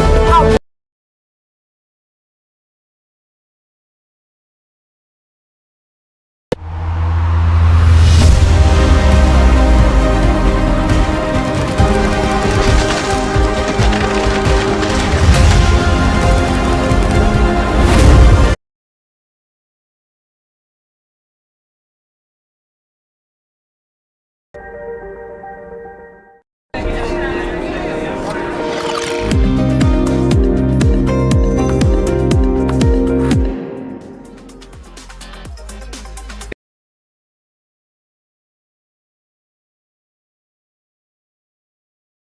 queries. My name is Puneet Zaveri. With me is Mahima Vachujani, and while we may not be appropriately dressed, the market's definitely taken a lot of positive cues today from the global ceasefire essentially between the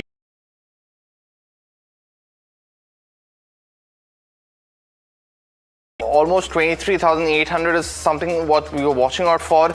It's breezed past that, very close to the 24,000 mark now. So we're at 23,996 and inching upwards and onwards.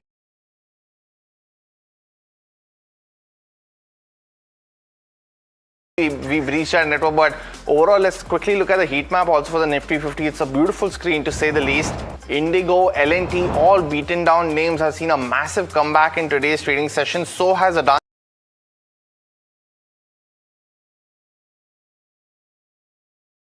7% gains, now up over 10% for this Nifty stock. Tata Motors PV is up 8.6%. Bajaj Finance, Ultratech, M&M are some of the other gainers. So is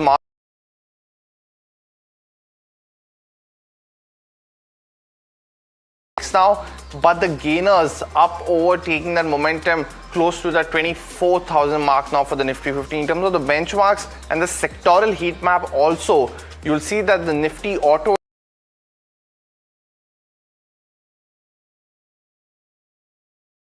index was down 20 to 25% in this year in FY26. So hence a very strong move.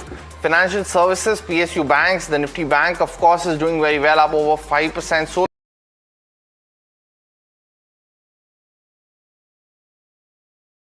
infrastructure as well as what we've seen in the Nifty MNC and media index as well. But overall in the advanced decline ratio, Mahima, yet again a very good day, just 3 digits in terms of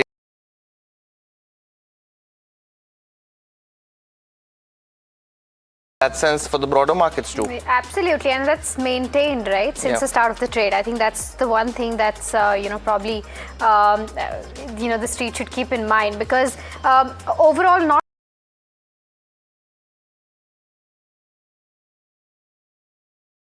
was a slight change in terms of where the GDP for FY26, slight raise there, of course. So that's also something that is worth noting. But both the mid cap 150 and the small cap 250 are nearing that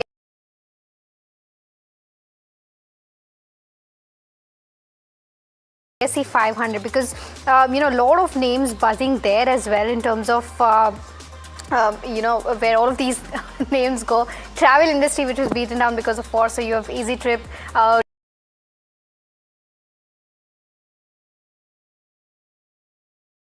as well. But you have Adani names also doing fairly well, on the back of the news flow coming in with the US court allowing Adani to seek dismissal in the SEC case. You have counters like Shriram Finance from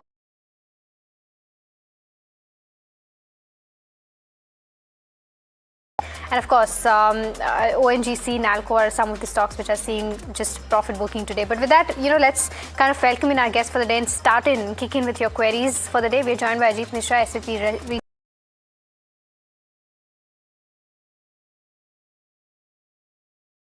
Gentlemen, Ajit, before I start taking the queries, your quick view now, considering that we've seen this significant rally today, do you think it's time to book profits or stay invested?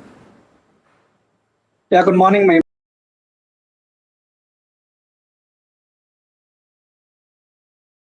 Today, this move include roughly around 8% cut in Brent, and the India VIX, which was holding strong around 24, has also witnessed a substantial decline around 20%. So this gives us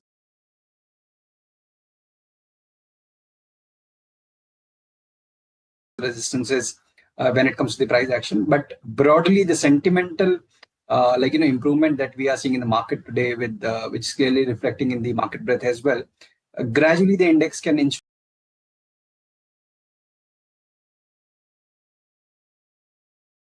lower end, but remain invested, stay invested with 23,600, 400 being the support zone now. So risk reward is still favorable. 1:1.5 is still there, so one can continue.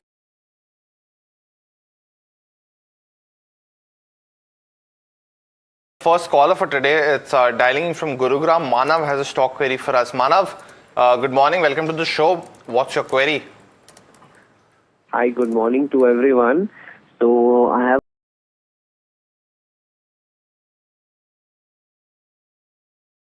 for the past 17-18 months at an average price of 150. So since this Middle East conflict has impacted the crude prices, we have seen quite a bit of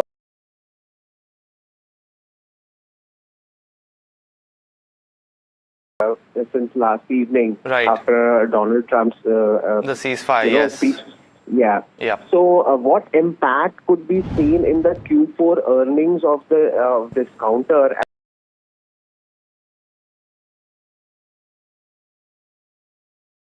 Well, Manav, firstly, very pertinent in what we've seen today. Of course, the stock is up 5.8% as we speak. Given the ceasefire now, you could expect some volatility in crude on the downside. The Brent slipped below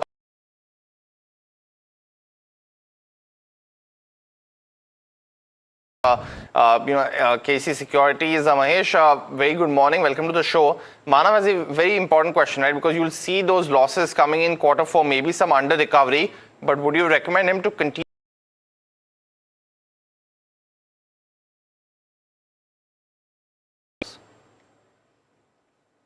On Punit and Mahima and Ajit also. So I think it's a time the number could come moderate, but yes, if you're looking from a crude perspective, I think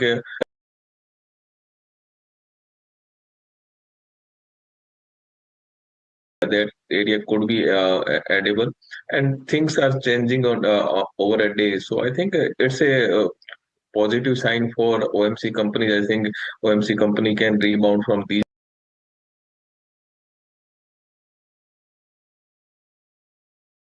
165 level could be achievable in medium to longer term. So hold from my side.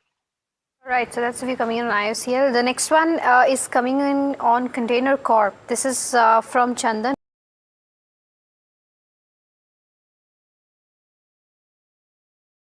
Continue to hold it further or book loss today? Ajit, I'll come to you on this one. The stock is currently trading at 470 levels. Do you think any recovery is possible on this one?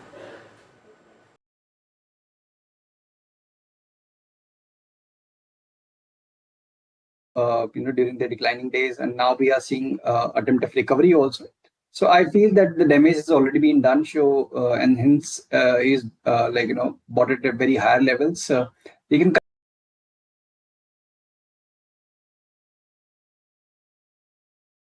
that area he should review his position. In the interim, he should maintain a stop at 430. So that area will continue to be the key support in the coming weeks, and around 550 he can review his position. because it's a very strong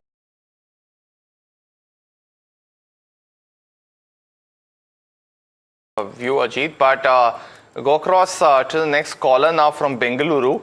And Mohan has a stock query for us. Mohan, very good morning. Welcome to the show. What's your query? I want to know.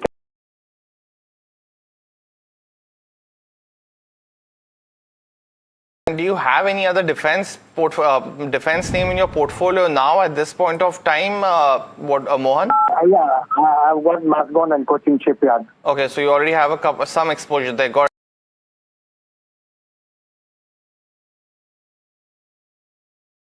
1 year? See, the stock has done a lot of from lower side in a very shorter time of period. So any cool down nearby 3,400, 3,500, that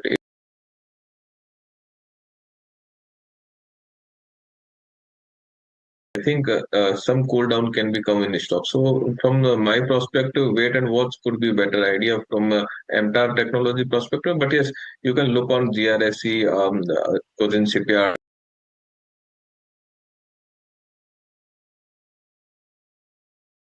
GE Shipping. Suman from Kolkata has bought 11 shares.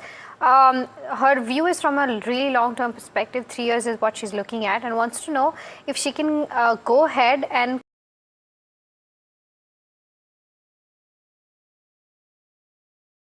I'll stick with you for this one. Your view? I think the stocks can be hold from with a stop loss. The stop loss of 1,300 can be kept on this level. If any upside nearby.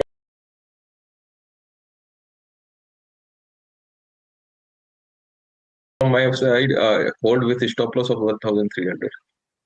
Got your view, Mahesh. But the next question coming in is on Hindustan Zinc. Again, a very interesting counter in the near term, Ajit, because we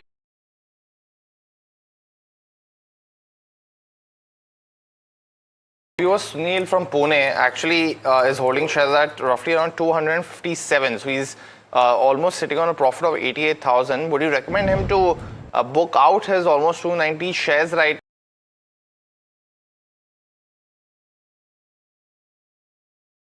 A decline in the bullions. The stock also pulled up substantially from its highs of around 750 to roughly around 470, 480 area.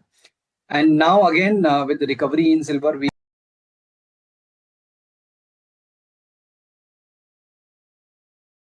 definitely can be booked in case if it's the major part of his portfolio, or since he had bought it at very lower levels, because medium to short term looks sideways to me.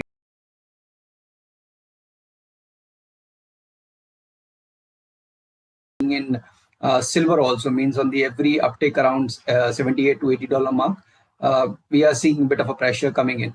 So from that perspective, partial profit can be booked at current levels. And for the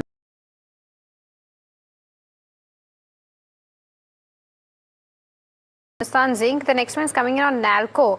Our viewer, Mr. Kondala Rao, is asking about this counter. He's got 100 shares at the levels of 400. Wants to know if he can hold or exit. Ajit, I'll stick with you for this one.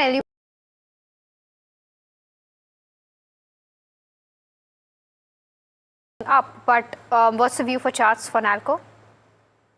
So Mahima, in fact, if you see that the middle counters were the top performers in this recent rebound, today after this news that they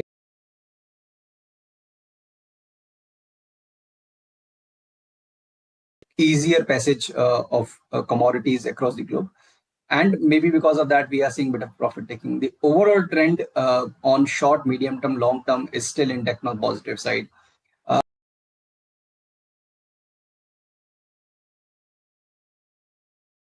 If the view is short term, we believe that 380 is going to be the area where we have multiple supports based on the short term moving averages and the price action also, and gradually.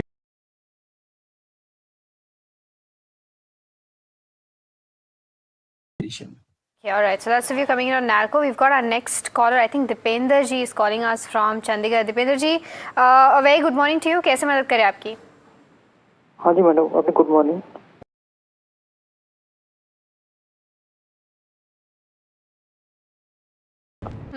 View 1 साल का. Okay.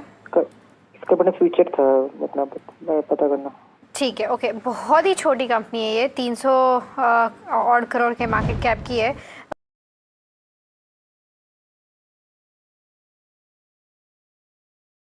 Moltech Technologies is what Dipender is talking about.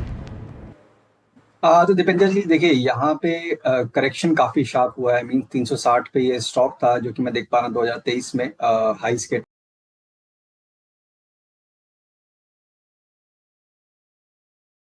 तक गया stock, but वो sustain नहीं हो पाया। दोबारा से आप उन्हीं लोस के पास जहाँ पे कि प्रीवियस लो बना था उन्हीं लेवल्स के पास अभी आप ट्रेड करके एक रिबाउंड देख रहे हैं। तो ओवरऑल शॉर्ट टर्म का अगर आपका बायस है और मीडियम टर्म को भी बायस, जैसे कि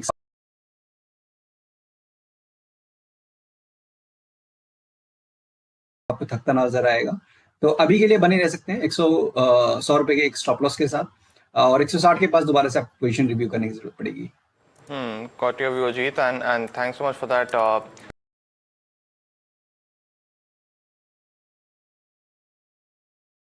Reached past 24,000 and now back below that level. So now we are at 24,300 as we speak. So up 3.8% today on the benchmark index, up almost 880 points. We showed you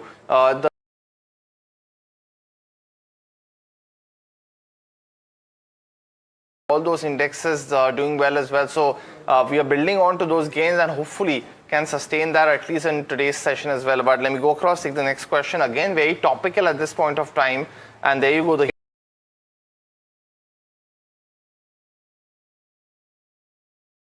You've also seen the consumption names being rewarded for good updates. Titan was the latest one which came in yesterday. But the banking names continue to be in focus. Result season starts from next week. And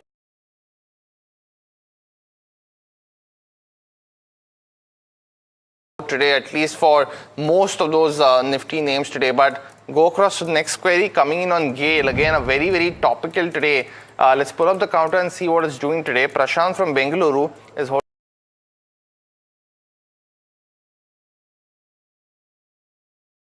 Again, one more beneficiary of the ceasefire. And his question largely is what he should do with his shares going forward as well.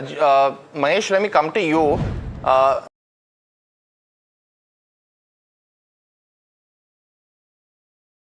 You saw Petronet having a larger impact there, but should he continue to hold on GAIL since he's already bought it at 139? What would be your view? If your view is a very shorter term, then you can go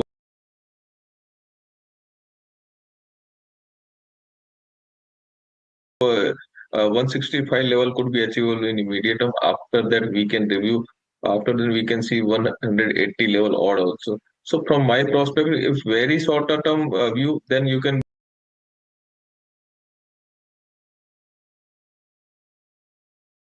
So that's if you're coming in on GAIL.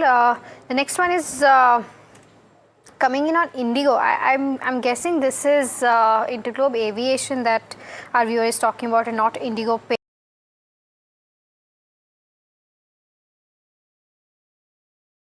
Aviation, especially today, cooled off a tad bit, of course, but still trading around 9% higher. One of the stocks which is really beaten down on the back of the war. Ajit, I'll come to you on this one. Of course, it's just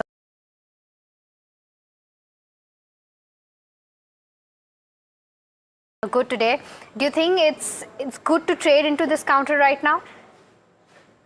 So Mahima means the stock has retraced considerably, and now we are seeing a relief rally. We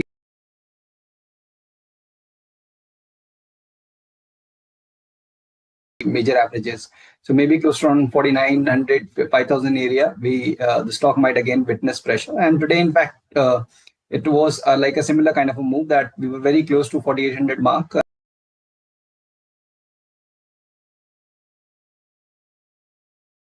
Continue to hold their longs as of now, with 43, 4,400 being the immediate base. But around 4,900, 5,000 zone, one can look to at least taper down the position in case if the view is short term.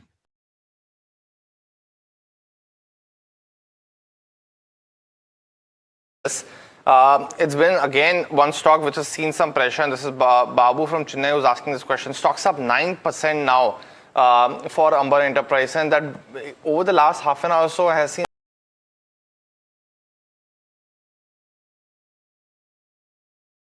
After today's move also he's down a little bit, Ajit, but the momentum was very strong on this counter, right? Almost 8,000 is what it also touched, and then the retreat till 6,200. What would be your view on the stock now?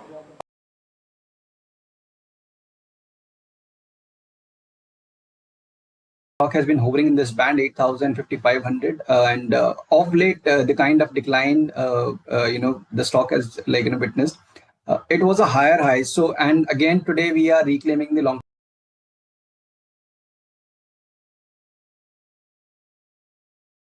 Retest the previous swing highs close around 8,000 and probably make an attempt of a breakout also.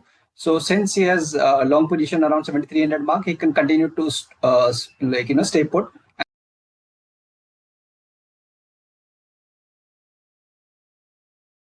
Can see the stock inching toward 8,000 mark. So around 8,000, he can consider booking his profits. Okay, all right. So that's the view coming in on Amber Enterprises. The next one is on JB Chemicals and Pharmaceuticals. This is from Ramesh.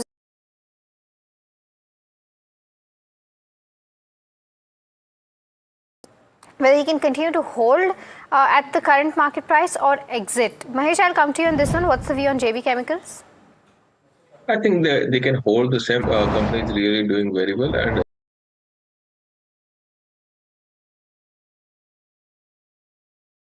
further adding, I think stock can touch 2,150, 2,200 level easily in the near term. Okay, so that's the view coming in on JB Chemical and Pharma, but it's time.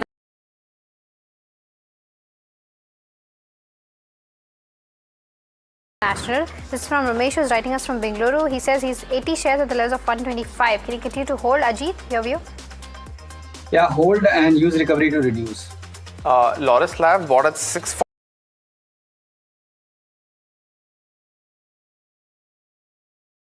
Plus 2,050 and hold. Vodafone Idea bought at the levels of 8 rupees. Can I continue to hold? Is our viewers' query. Mahesh, your view on Vodafone Idea? You can hold the same. Shankar from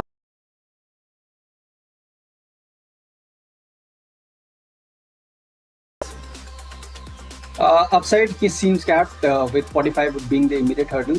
Let this stock surpass this zone, then probably you can add. Okay, Time Technoplast bought 95 shares at the levels of 243. Can I?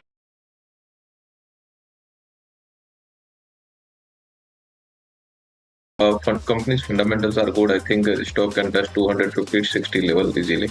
Okay. Madhusudan from Hyderabad wants to enter into Force Motors. Ajit, we've seen the stock being under pressure over the last couple of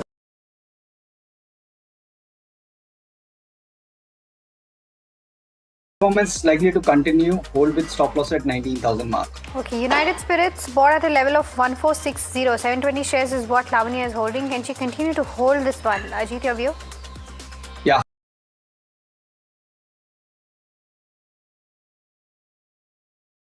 $200 shares. Hold, but review around 30. Okay, ITC bought at the levels of 316. This is 40% of Pratibha Parthiba.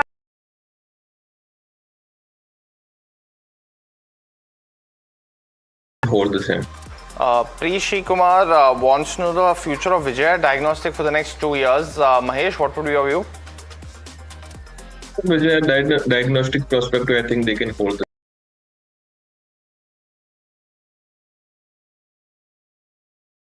Ajit, your view? Very volatile, maintain stop at 360 and review around 420, 425 zone. Okay. Ajit, a space that you're watching, which is in today's day.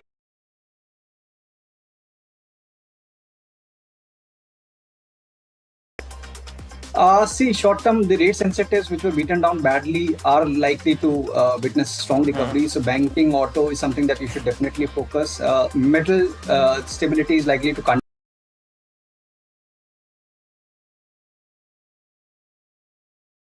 That can be bought today and can be hold for next 2 to 3 years. Mahesh, your view? In Coal India, already stock has run a lot of from lower side. Profit bookings are visible.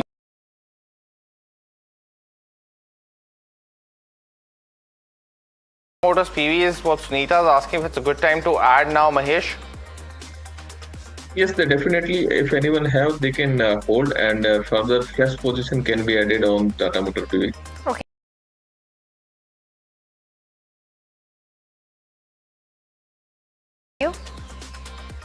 Like recommended earlier, with stop at 1050, one can continue to hold 1150, 1170 positional targets. Okay.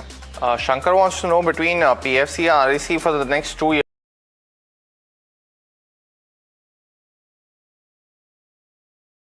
What would you recommend? PFC can be hold easily. From longer term perspective, PFC looks good. Also merger on cards, so PFC looks preferable. Okay, Apollo Microsystems.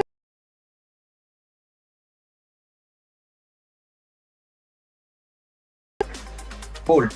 All right, okay, so that's the view coming in on Apollo Microsystems. But with that, completely out of time with this edition of Ask Profit. But viewers, if you've missed your query, of course, do tune in at 2 o'clock to ask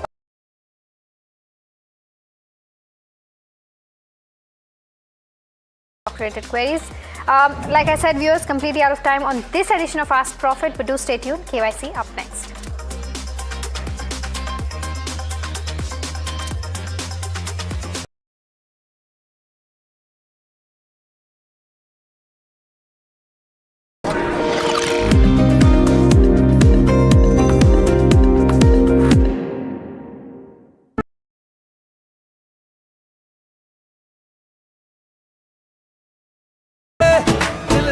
देखो मतवारा हुआरे केसरिया से मन जोगी हर पल मनाओ केसरी त्योहार विमल बोलो जुबान Kesari.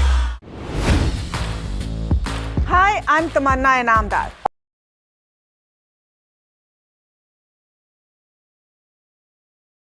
What happened, why it matters, and what it means for your money. Hi, I'm Neeraj Shah. Watch me on NDTV Profit for the most incisive market intelligence.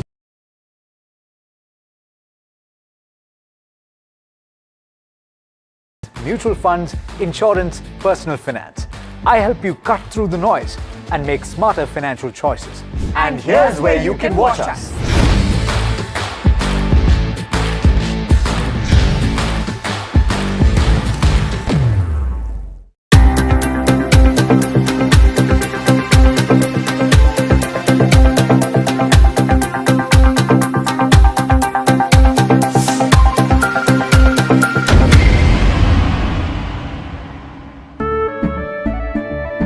केसरिया से मन जोगी हुआ रे दिल झूमे देखो मतवारा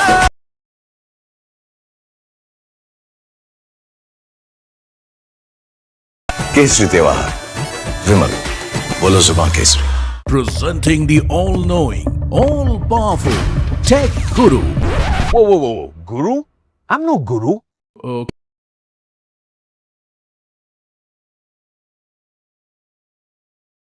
And motherboards shall be unraveled. Bro, nobody talks like that anymore. This is all about connected ecosystems, EVs and AI that you can use in your daily life.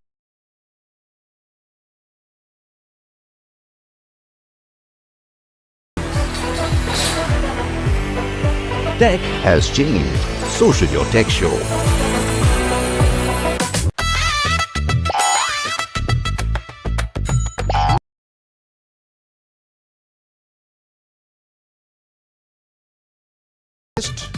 Join me in the midst of our people, language, and politics. Vanakkam Tamil Nadu. Here we come. When others are warming up,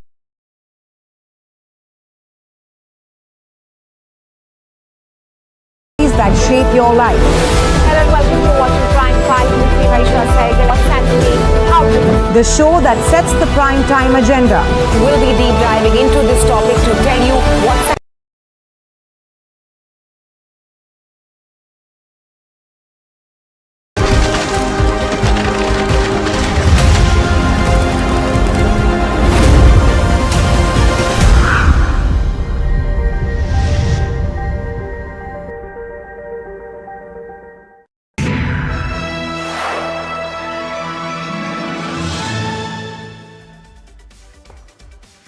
Hello and welcome to KYC. I am Sharad.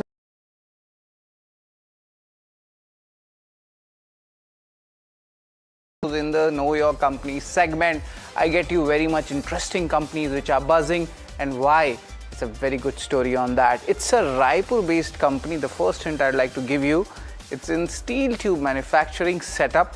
Also, the company was recently listed, you could say not much, that it was listed in 2025, July 2nd. So, ek saal bhi pura nahi hua hai.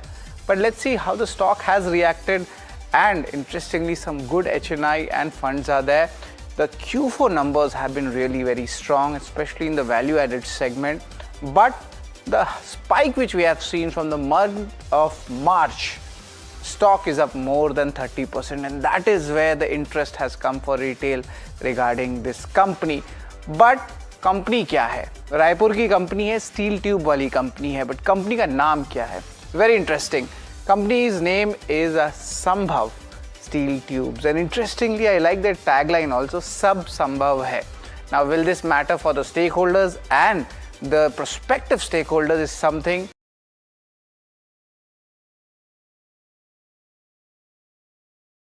Let's talk about that. The first key reason is definitely going to be decoding what led to the strong growth in the operational numbers in Q4, and we'll decode this in value added product as well as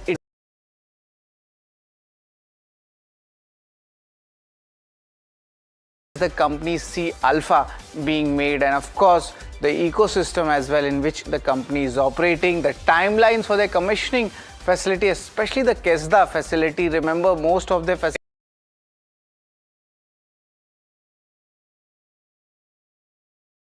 minerals, and that is why it's apt for a steel tube company to be made there. And the capex allocation plans for FY27. Remember, there's a caveat to this.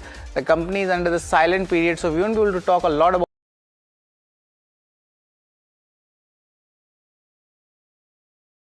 benefits for the PLI Specialty Steel 2.0. That is something which the company has done an MOU, and recently they announced an acquisition in Vajra Alloys deal. What is the synergy in this?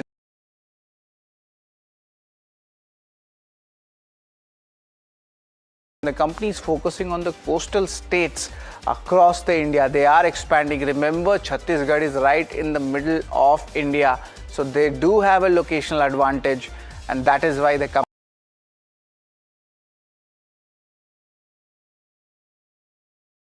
Sambhav Steel, where he'll give us all the details regarding the growth plans for the company. But let's understand how different this company is if you compare that with a steel tube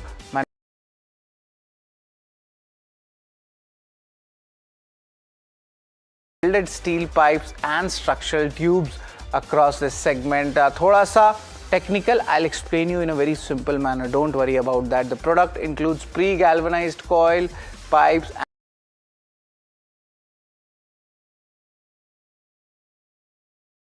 categories which we are dealing with. But remember, both the manufacturing facilities are located in the state of Chhattisgarh, Raipur to be precise. Also, 3,50,000 million.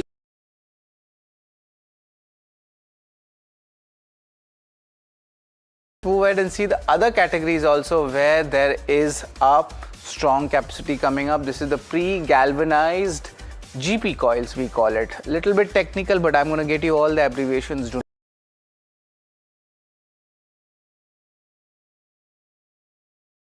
Because of that, there is some alpha in the counter. Stainless steel coils, that's around 58,000 million tons per annum, but enough of installed capacity. Let's look at the expansion plans, how things are going out. They have 43 distributors in 15 states and 1 union territory. It'll be interesting to see if they are focusing on international expansion or not.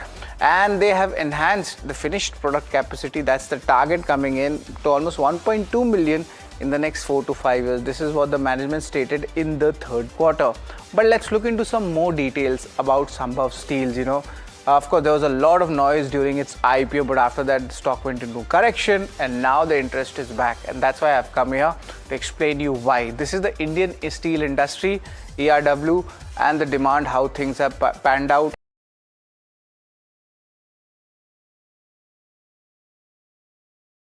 And if steel use is there, then you need steel pipes, you need structures, and that is where the company comes in. But you must be wondering, it's not difficult kyun hai Sharad? It's not. Electric resistance welding, of course.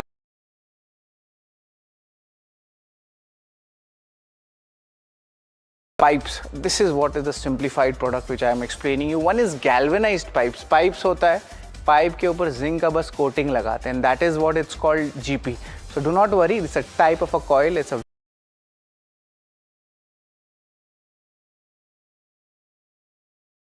full hard pipes are there, both processes are there. So these are the key abbreviations you should note down. Note कर लीजिए या screenshot ले लीजिए इस video का, आपको समझ में आ जाएगा.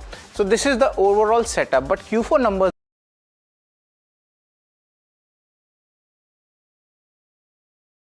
overall YOY growth. But let's break these things down. Structural pipes, however, जहाँ से this is the old, you could say the value-added product, but this is one of the key products that was up only 7%. But other products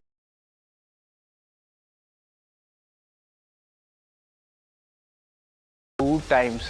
Let's look at the other category also, where we saw significant jump in the sales. Stainless steel coils saw 2.5 times of jump coming, and this is where the alpha started coming in. But concern definitely there.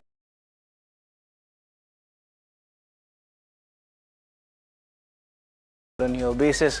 So this is how we have actually calculated with the Q4 numbers, but let's get into more detail where the news flow has been really strong. There has been stake acquisition in Vajra alloys, especially what benefits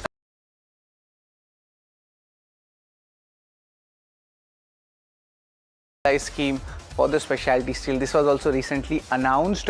So what are the key timelines? How much will the company be putting the money? So this is something which everybody is interested about. But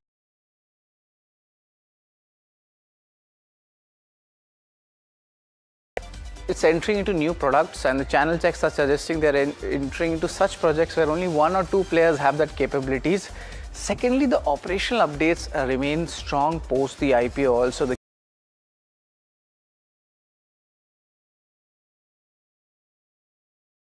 Which is good. The debt and the working capital issues, they are improving as well. We saw that in the numbers as well, and also the valuations do turn attractive if you see the correction from the 2025.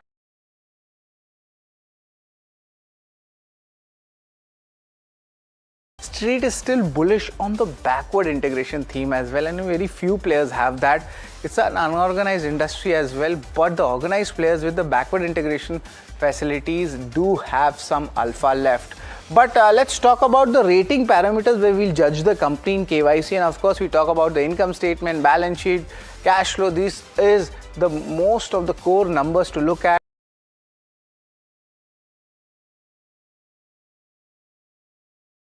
Has been listed, एक साल भी नहीं हुआ है, so there will be a limited data on shareholding and street cred, but return ratios is something which we will talk about, but that's on the valuation front where I'll compare that with the peers.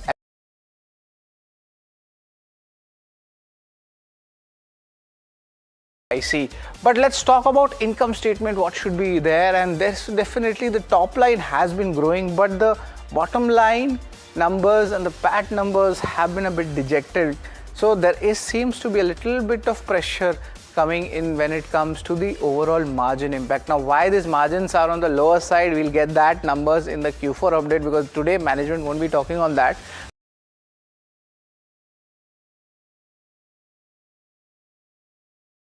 Is the Q3 numbers, it was rock solid, and we just mentioned about the Q4 operational update. So that means the H2 numbers are going to be strong, and that is where I feel that a good momentum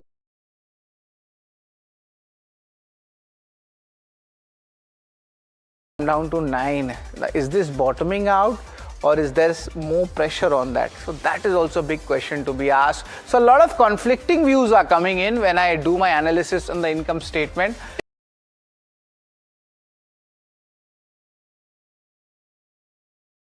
Check the 9-month numbers. I just have the FY25 numbers, but that has improved. The working capital cycle has improved. These are my 2 positive points, but of course the borrowing levels, it must be looking a bit heftier on this.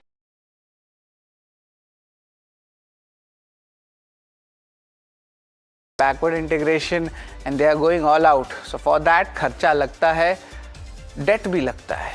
और थोड़ा ब्याज भी लगता है, and that's why the PL and L also gets impacted too. But net the cash back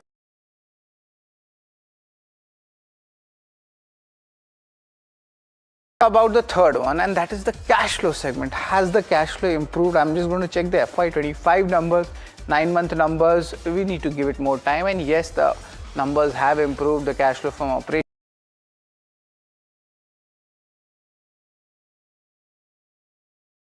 coming in. So the first 2-3 parameters have been strong, so I'm going to give a thumbs up when it comes to the overall cash flow segment.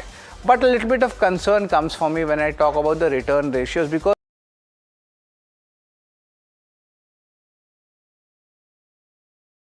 but the ROC numbers seem to be coming down. Now why is that? Is there a change in the business model, or is it something else? That's something which we'll ask Bikash all about. But right now the ROC number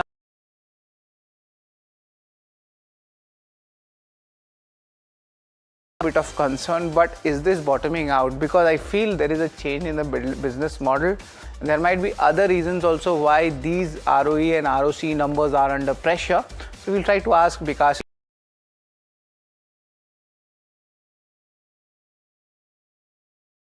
tubes. Also, apart from this, let's look at the shareholding. And shareholding, it's been decent. The promoters have kept their stake, it's unchanged. A little bit of sell-off has happened in the markets.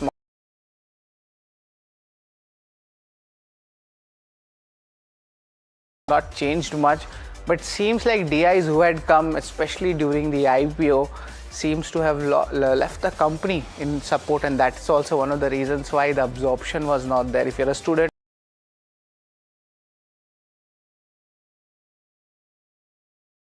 concern for me as well. But net they are not fully sold it off. 3% are there, and if operational parameters improve and stock momentum comes back, we might see DI participation again. But as of now, it's a new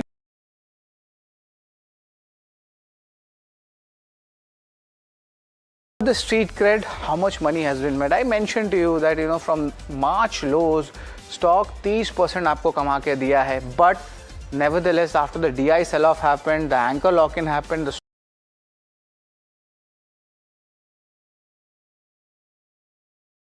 thing was very strong. So from IPO price, still the stock has made money. If you have invested, the stock is up 37%. So there is definitely mixed cues for this stock, and just to keep this perspective balanced,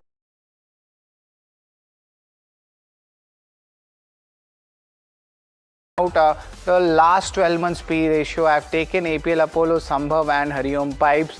Hariom Pipe seems to be totally out of the race. It's just 14 times P it's trading at. Apollo is at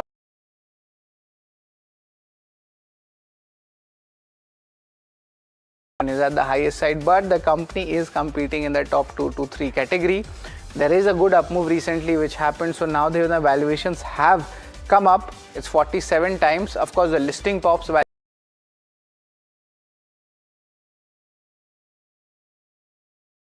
There might be other peers as well, but the overall numbers right now, I still find it neutral.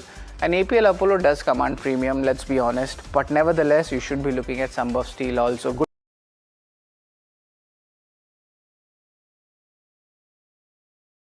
and more as we speak. Let's talk about the outlook after this neutral rating coming in for Sambhav Steel. They are commissioning the greenfield unit at Kesda. That's the important, point.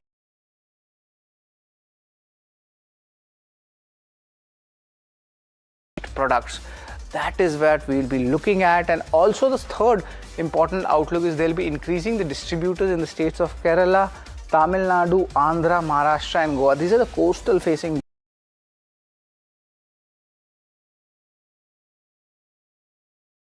products. Now the question is, which are these products, and is Apollo Pipes or the biggest players making that? So that is where the story happens, from small cap to mid cap, and that's the story which was sold in the IPO as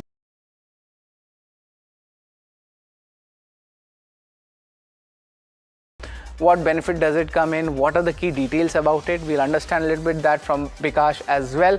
But net the outlook remains strong for Sambhav Steel, so I've given a thumbs up for it. But let's revise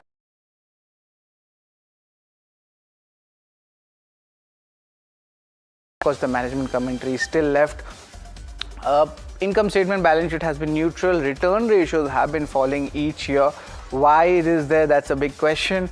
Definitely, we'll be asking about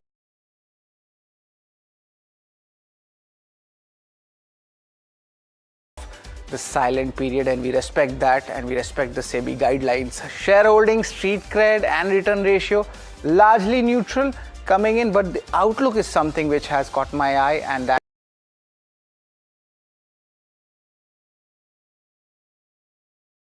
out of it, it's largely in line with the average numbers which we give to the companies which come in KYC. But to put things more in perspective, we are joined in by Bikash Agrawal.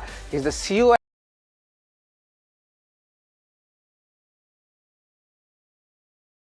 Ratan India, RBL Bank, and also he's associated with the company since November 1st, 2024. And joining us is Bikash. Good afternoon, Bikash. It's always a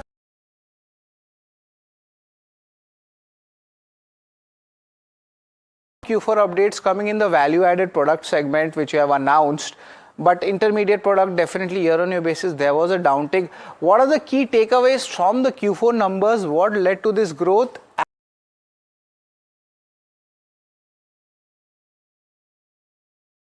I think you have elaborated about our company in a very detailed way.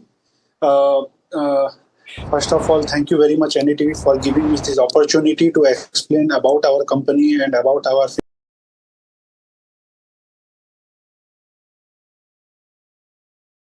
We have reported our volume numbers, which looks promising.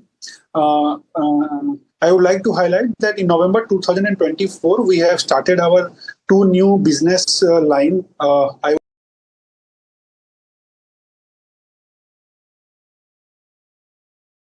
In Q4, we achieved our peaked utilization for both our products. Both the products are well received by our consumer and the market itself.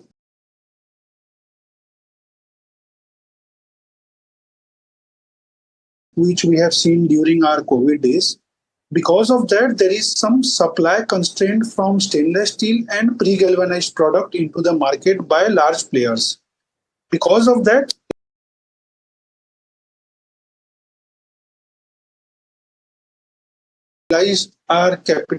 we utilized our production efficiency very well. We cashed in on this opportunity.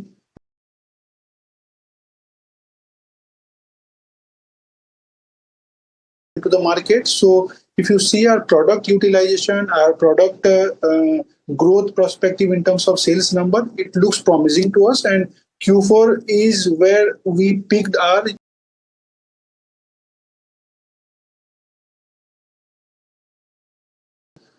that's what I would like to say about our Q4 number.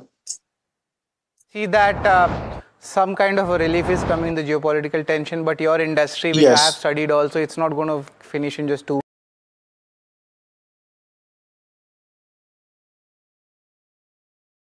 Generally, what happens is these transactions or contracts happen for 3 to 6 months, and maybe Q4 also would be giving the same, I mean to say the Q1 would be giving the same good performance as in Q4.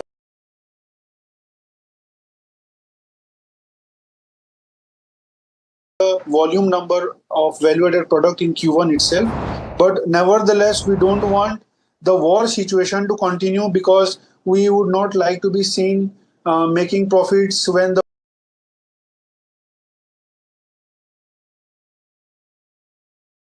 an opportunity. Because of the energy crisis and because of the supply chain breakdown, large players are not able to fulfill the demand of the market and the benefit of that particular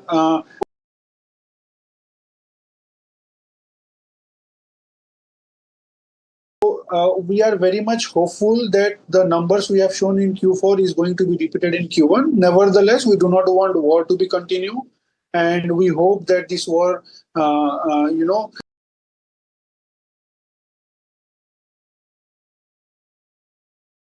more question on this MOU you have signed for the super, the specialty tubes. What is it all about? What are the key timelines? Any money allocated for it?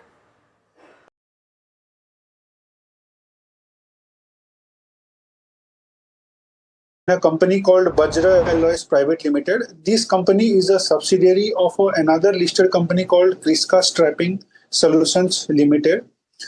This company, Bajra Alloys Limited,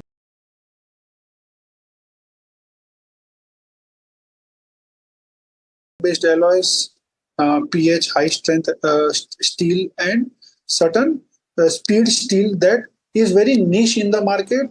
Very high precision requirement is there.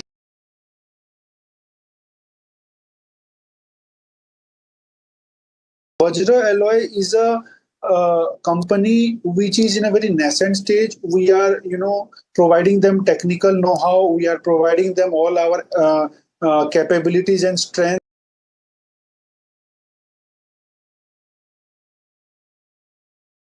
Going to make the raw material, so raw material making risk lies with them.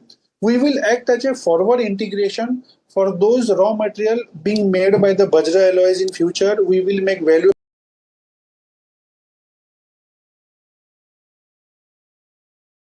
Believe there is a good amount of synergy between both the companies in terms of making alloys and their value-added products. So this, in going forward, we believe this acquisition or this investment of 15% in Bajra Alloy is going to make both the shareholder of both the parent company beneficial, and we are going to enter into a market which is very niche in India, very nascent in India, and more or less it is import driven.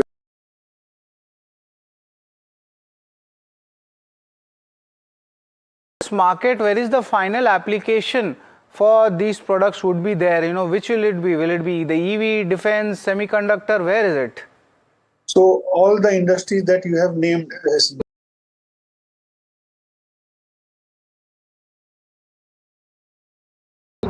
all this industry use this alloys product in very major way. This is their primary requirement. And going forward, if you see, there is a submarine making in India going on. There is nuclear power plant based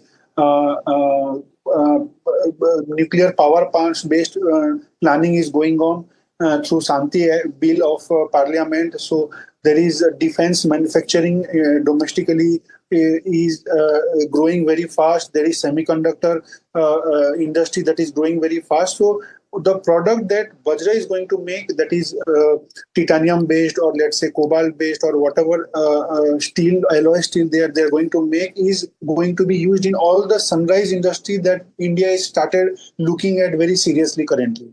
All right, so new investments, new sunrise industries, and that's a good news story as well.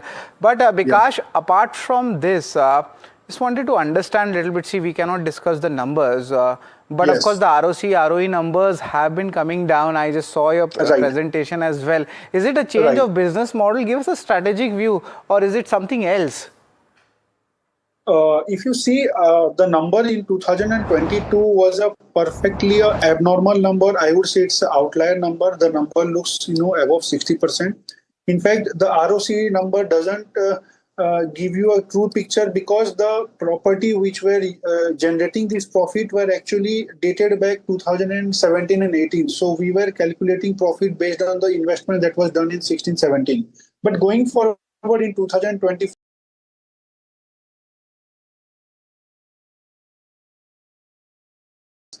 the benefit of the capex start accrue from the next financial year itself. So if you see on a particular that year, my old investment and my new capex doesn't give you a right picture of ROC and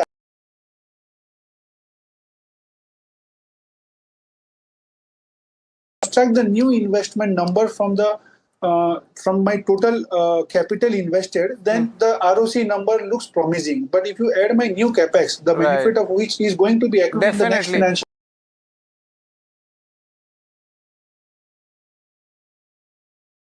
On your expansion plans for the Kesda facility, what are the timelines and the addition of the output fast? As we have said, we are executing this 1.2 million ton of capacity of final product.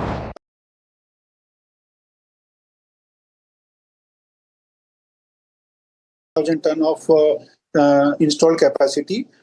we are well in time on executing timeline. So we believe in Q4 2027 we will be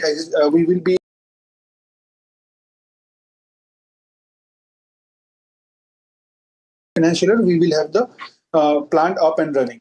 Okay, so the plant will be up and running by the next financial year. Thank us a lot, No, it's Vikash. not next financial. It's Q4 2027. It will be up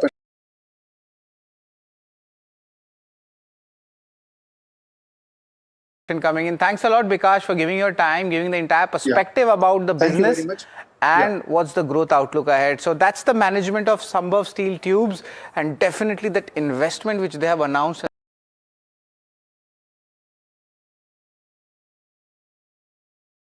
Developer mode, but remember, lot of gestation period is there in this setup, so the benefits won't come immediately. So these are some interesting companies which I get for you in KYC, where we try to get alpha for you. So that's all.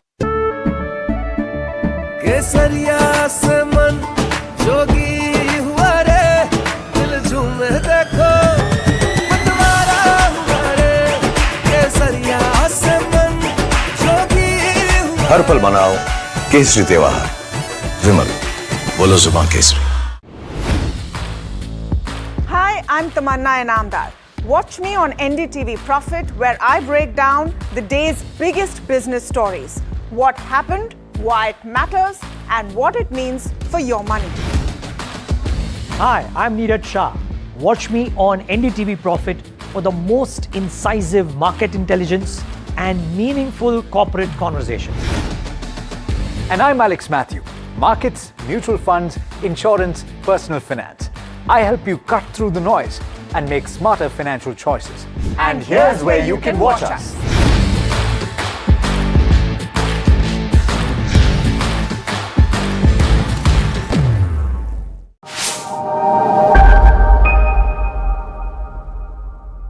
Presenting the all-knowing, all-powerful Tech Guru. Whoa. Guru? I'm no guru. Okay. I'm just a guy who loves his tech. A show where the mysteries of megabytes and motherboards shall be unraveled. Bro, nobody talks like that anymore. This is all about connected ecosystems, EVs and AI that you can use in your daily life. That's what we do on Tech 360. Real talk, real reviews, tech that you can actually use. Tech has changed. So should your tech show.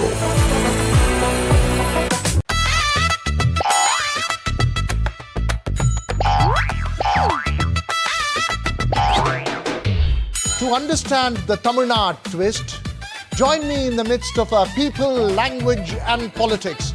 Vanakkam Tamil Nadu, here we come.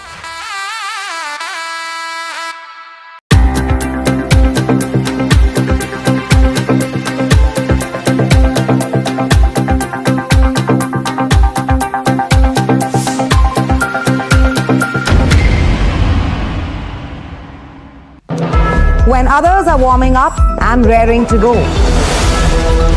The stories that matter, the stories that shape your life. Hello and welcome to watching Prime 5 with me, Raisha Saigal. What's happening? How to? The show that sets the prime time agenda. We'll be deep diving into this topic to tell you what's at stake. Join me, Raisha Saigal, on Prime 5 only on NDTV 24/7.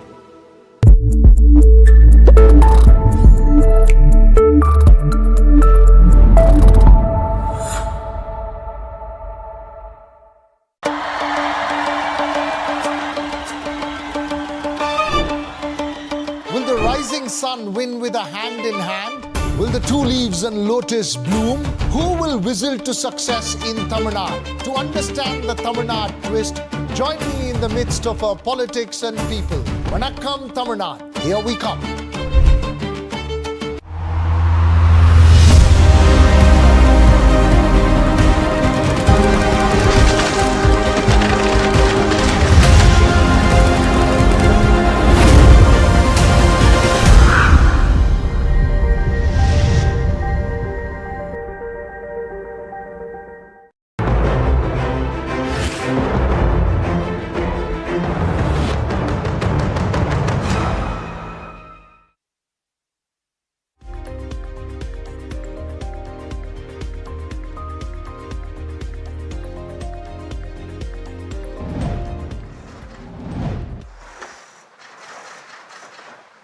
Okay, thank you. So with your permission, shall we start? Yeah, let them just leave and then we can start.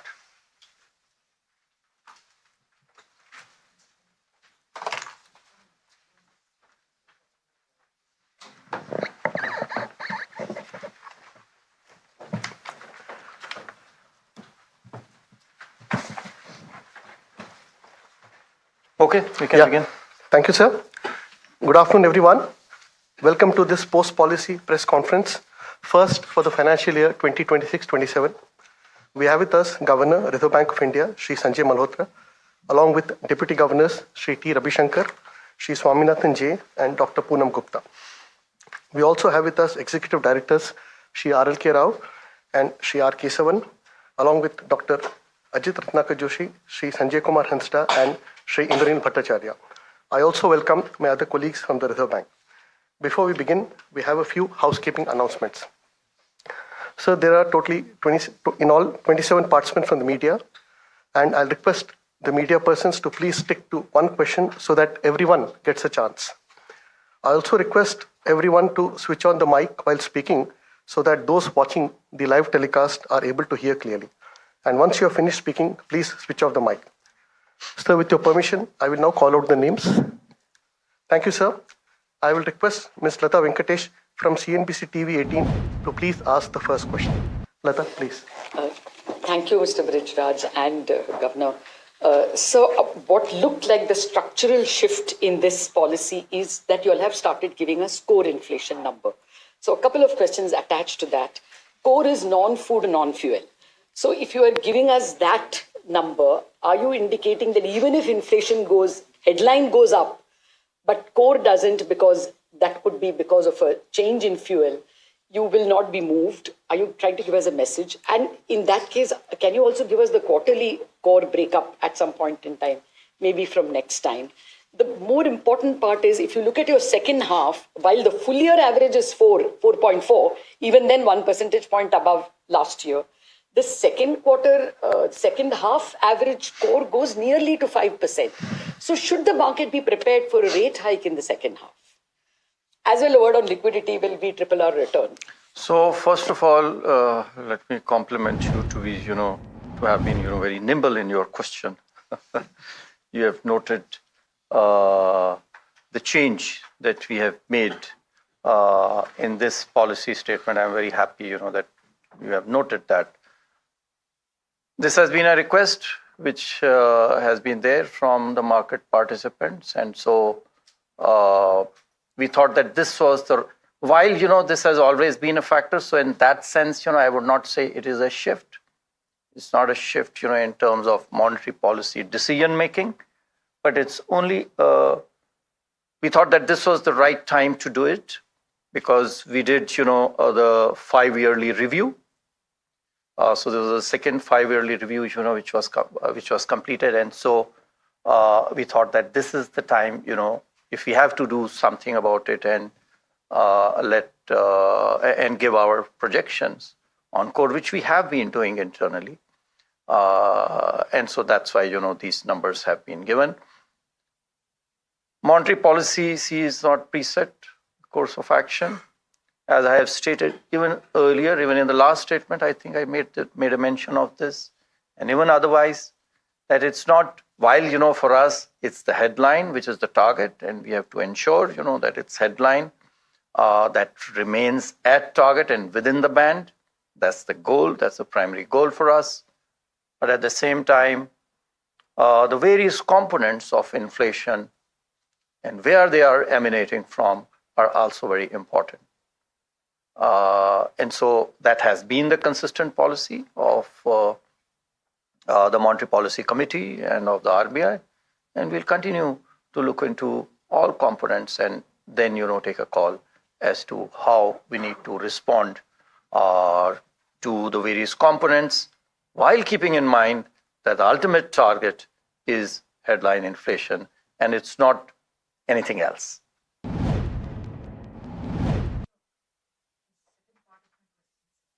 That should, if first of all, there is an adverse scenario. So as I said, inflation, increased by 50 basis. Growth you have brought down less. So it can be interpreted So as... that's why I said it's not a preset course of action. It's for the Monetary Policy Committee to decide, to take a call. These are the factors, which go into it, how, they are going to play out over a period of time. We will take a call. Things are evolving, so drastically, and so frequently every day, you yourself mentioned, 5:30 a.m., we got a pleasant news, maybe not a complete surprise, but we got some pleasant news. And so we have to, be prepared. And so we will not be, in a position to say what the MPC is going to do in the next meeting. Thank you, sir. We'll take some more questions from our left side before we come to this side. So for the next question, I'll request Shri Manojit Saha from Business Standard. Manojit, please. Thank you. Thank you. 1 year ahead, inflation forecast is 4.7%. You have given it here. So the real rate is just 50 basis point, while the neutral rate is seen around 1.5, 150 basis point, 120. So are you falling beyond below the neutral rate? Number two, if you can also throw some light on the recent RBI steps to curb the rupee depreciation, the NOP cap, or banning banks offering contracts to clients. Are you satisfied with the rupee's behavior in the last few days? And now the scenario has changed completely. Is there there's a case to withdraw those limits and caps? A lot of questions. Two questions only. 2-3 questions. So your second question first, which is, on the recent regulatory measures that we took with regard to the foreign exchange markets. You are all aware, and you may not have witnessed, but we did notice that in the last few weeks of last month, March, there was heightened volatility in the forex markets. We saw that positions were being built up, leading to arbitrage positions between the non-deliverable forward markets and the deliverable markets.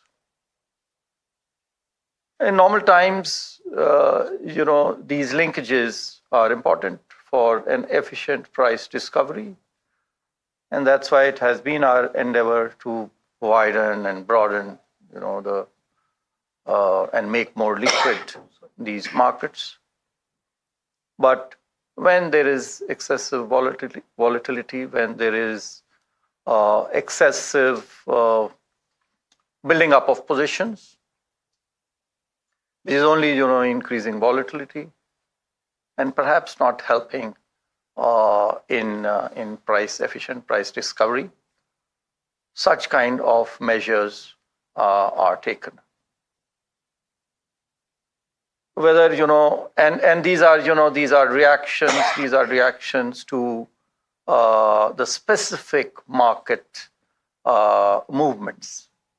These are not, in any sense, they are not signaling any structural change. We stand committed long term, we stand committed to the development, broadening and deepening of these markets, to the internationalization of the rupee.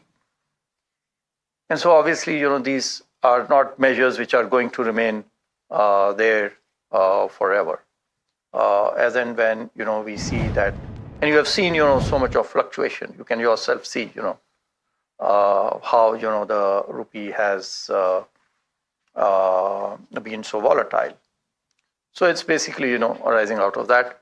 With respect to your first question on the neutral rate, while, first of all, we do not have, very precise numbers on the neutral rate, but there have been occasions when the real rate, because, first of all, you don't have a neutral rate, so what is the neutral rate? But So it's difficult to calculate, what the actual rate, should be. But real rates as of now are still high as of now. Looking ahead, as I said, there is so much of uncertainty to be acting on those today. And especially when the MPC noted, that when there is so much of uncertainty, number one, and moreover, it's coming from the supply side. Having noted that, that's why the MPC thought that this is a time to pause, wait for more data, and then take a call. Real rates today are still about 2% or so. They are not low. Going forward, how it happens, so much of uncertainty, we need to wait and watch. Thank you, sir. I will now request Anup Roy from Bloomberg to ask his question. Anup, please. Thank you, sir. Sir, thank you for giving an elaborate answer on this Rupee thing. So going back to your rate call, the guidance in February policy that rates will remain low for longer, 9 to 12 months, barring any shock. The shock has come, but today we have some clarity also. So would you give that comfort again that rates will remain low if the shock is dissipated? We are in a neutral state. Possibility either ways, anyways, cannot be ruled out. So it is quite possible that these low rates continue for a long time. As I mentioned, structurally, Indian economy is very strong, very resilient, very robust. Despite shocks, we are projecting 6.9%. Despite such a big shock, 6.9% real GDP growth. When you look across, independent of what other economies are growing, but if you look at relative to them, even better. So structurally, long-term macroeconomic fundamentals, because of various measures which the government has taken, which the RBI has taken, which various institutions have taken, remain to be very strong and continue to drive growth on the one hand, and at the same time keep price pressures contained. So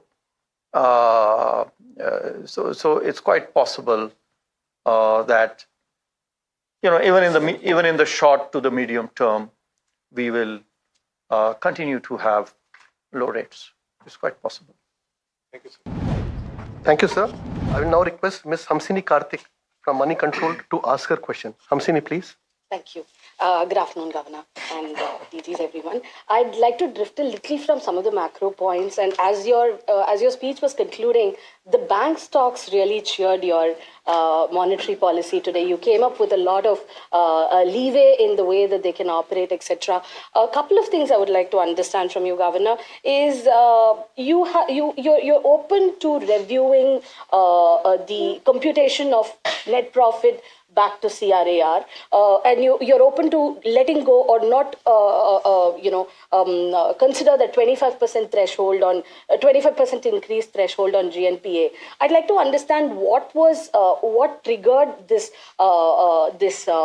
review process within RBI, and do you believe that you will see a reasonable amount of capital flowing into banks as a consequence to this? And the reason I'm also asking this question, I'd like to get a good answer to this question, is because in the last 6-8 months more so, we've seen a lot of banks, almost like every 2 weeks, we've had some bad news or the other from banks, largely private banks. I take your point that this is not a systemic risk, but with the way banking is changing globally and also faster in India, do you see a need to enhance, or rather, do you see a need to possibly tweak more on regulations, or you believe supervision can take care of these nagging pains that come up every few times? Broadly, connected questions. Two quite different questions, but connected smartly. You have connected the two. No, banking questions. Banking questions. So the first one is on capital related measures, that we announced today, 2 of them. The first one, I think both of them have been in the works for some time. They are not that way, surprises. The banks have been requesting us, and I think, NBFCs already had similar provisions. So it was time, that we aligned it with regard to the first change that has been made with regard to the calculation of CRAR. It does not change the calculation of net profit. It only changes the calculation of the capital adequacy. It is a better reflection of the capital that the banks have. Similarly, the second measure that has been announced with regard to the investment fluctuation reserve, that also does not, there has been a checkered history, if I may say so. It was there, then it was brought, it was withdrawn, then again, it was brought in. This is something which is not been there, it's not there in any other jurisdiction, and there was lack of clarity also, with regard to it. And moreover, as I mentioned in my statement, number of prudential regulations that we brought in, we did not feel, that there was a need with regard to it.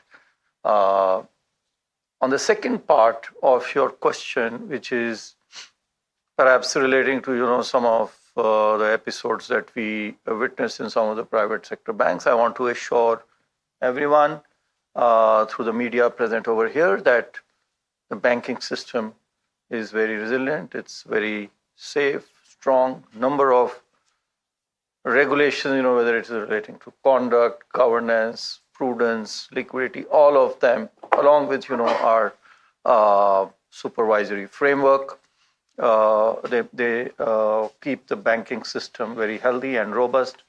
These are episodes. There are, these will, unfortunately, these are bank specific, not even bank specific. These are, these are more, in the nature of, crimes, or in nature of crimes.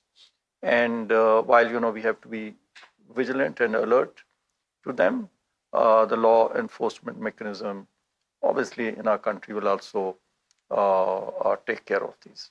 Not to add anything? I think it's perfectly fine, sir. In terms of these are entity-specific developments, do not pose any systemic risk at this point in time. As we have clarified that as they play out, we deal with them on a bilateral basis as this play out. But as Governor said, that banking system as a whole remains resilient, and we continue to focus on improving the conduct-related matters and governance-related matters. And banks are by and large run on very professional lines.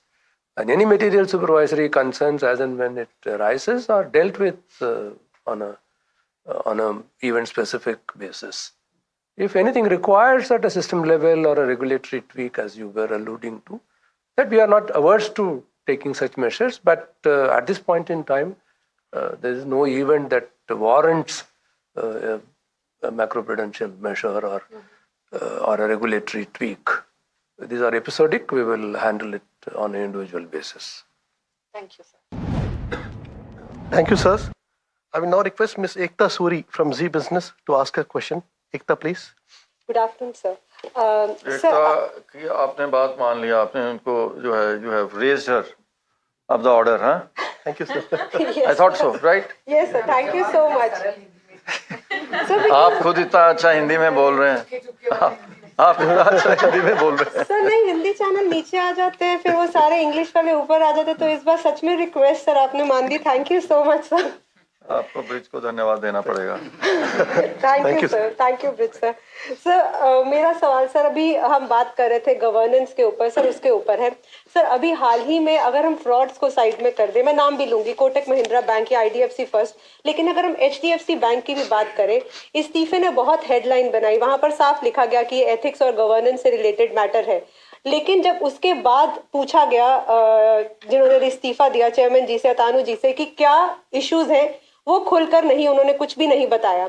यहाँ पर मेरा सवाल ये है, लेकिन हाँ interview में ये जरूर बोला कि मुझसे क्यों पूछे जा रहा है कि क्या इश्यूज है, आप खुद आत्म मंथन कीजिए। यहाँ पर मेरा सवाल ये है कि पैसे की बात पैसे से होती है, लेकिन यहाँ पर आपने इस्तीफा दे दिया, जो शेयर होल्डर है उसको नुकसान हुआ, उसकी शेयर की वैल्यू जो है वो नीचे गिर गई।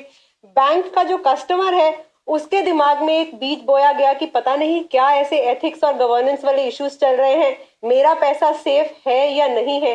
तो सर अभी जैसे सर ने बोला कि इसके नियम थोड़े हम और सोचेंगे, तो क्या यहाँ पर क्या आरबीआई ने कोई मिनट्स में कोई ऐसी चीज पाई है जिसमें सच में एथिक्स और गवर्नेंस के कोई ऐसे इश्यूज हैं, लेकिन हाँ मीडिया तक नहीं पहुंचे, शेयर होल्डर और कस्टमर तक नहीं पहुंचे।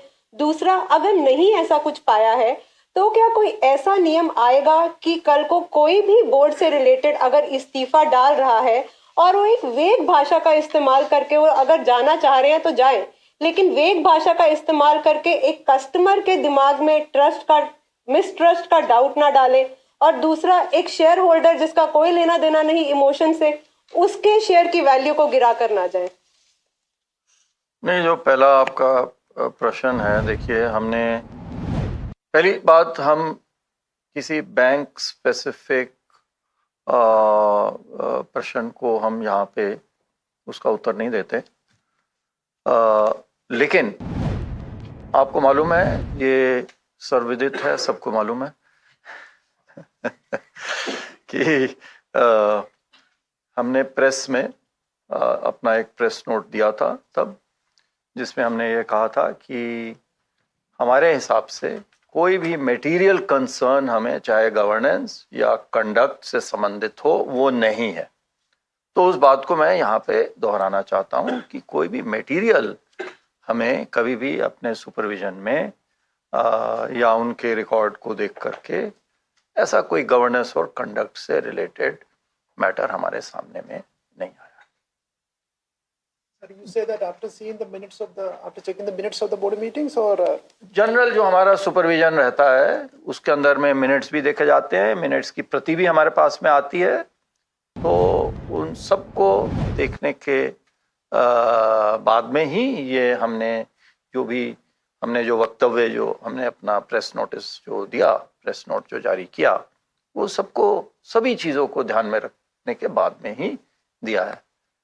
क्या इसके लिए कोई और दिशा निर्देशों में, गाइडलाइंस, डायरेक्शंस में कोई और बदलाव करने की आवश्यकता है?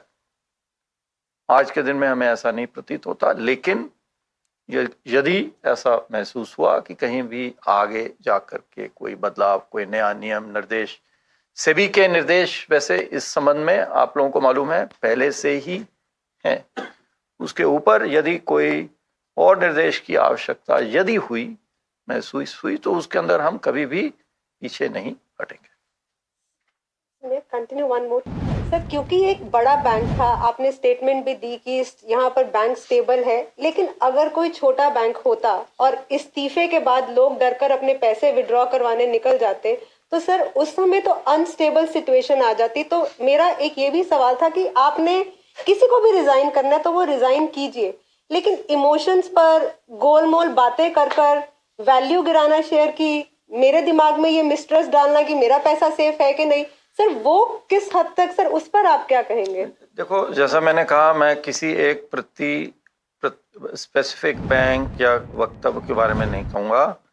मैं कहूँगा कि जो भी कानून है वो बिल्कुल स्पष्ट कानून है, और उसमें हमें नहीं प्रतीत होता कि आज के दिन में कोई बदलाव की आवश्यकता है। यदि हुई तो निश्चित रूप से हम उसके ऊपर में विचार करें। धन्यवाद sir. Sir, we'll now take a few questions from the right side. I'll request Sangeeta Mehta from the Economic Times to ask a question. Sangeeta, please. Thank you, sir. Sir, what is the crude oil price assumption that RBI has taken to arrive at the inflation projection of 4.6%? For this year, $85 to a barrel. For the full year? For the full year, on an average, $85. And so it's now, and next year is, I think, 75. 75. And sir, how long is your assumption of the crisis to last? West Asia crisis? Because one of the it's very comments which is difficult. there, There is no assumption that what feeds into is the price. The price is more important for us, and some of the supplies, some of the critical supplies. So, and the war, actually it is more, the supply disruption. The war, you are aware, that the Ukraine war is going on, but it is having, one can't say that it is having no impact, but it's having negligible impact. So what's important is that how long, what are going to be the prices of some of these commodities which are important for us, especially energy, and what is also important is how long, this supply disruption is going to be there. It's very difficult to say so. Now there is an announcement that it will be the Strait of Hormuz, for example, will be opened.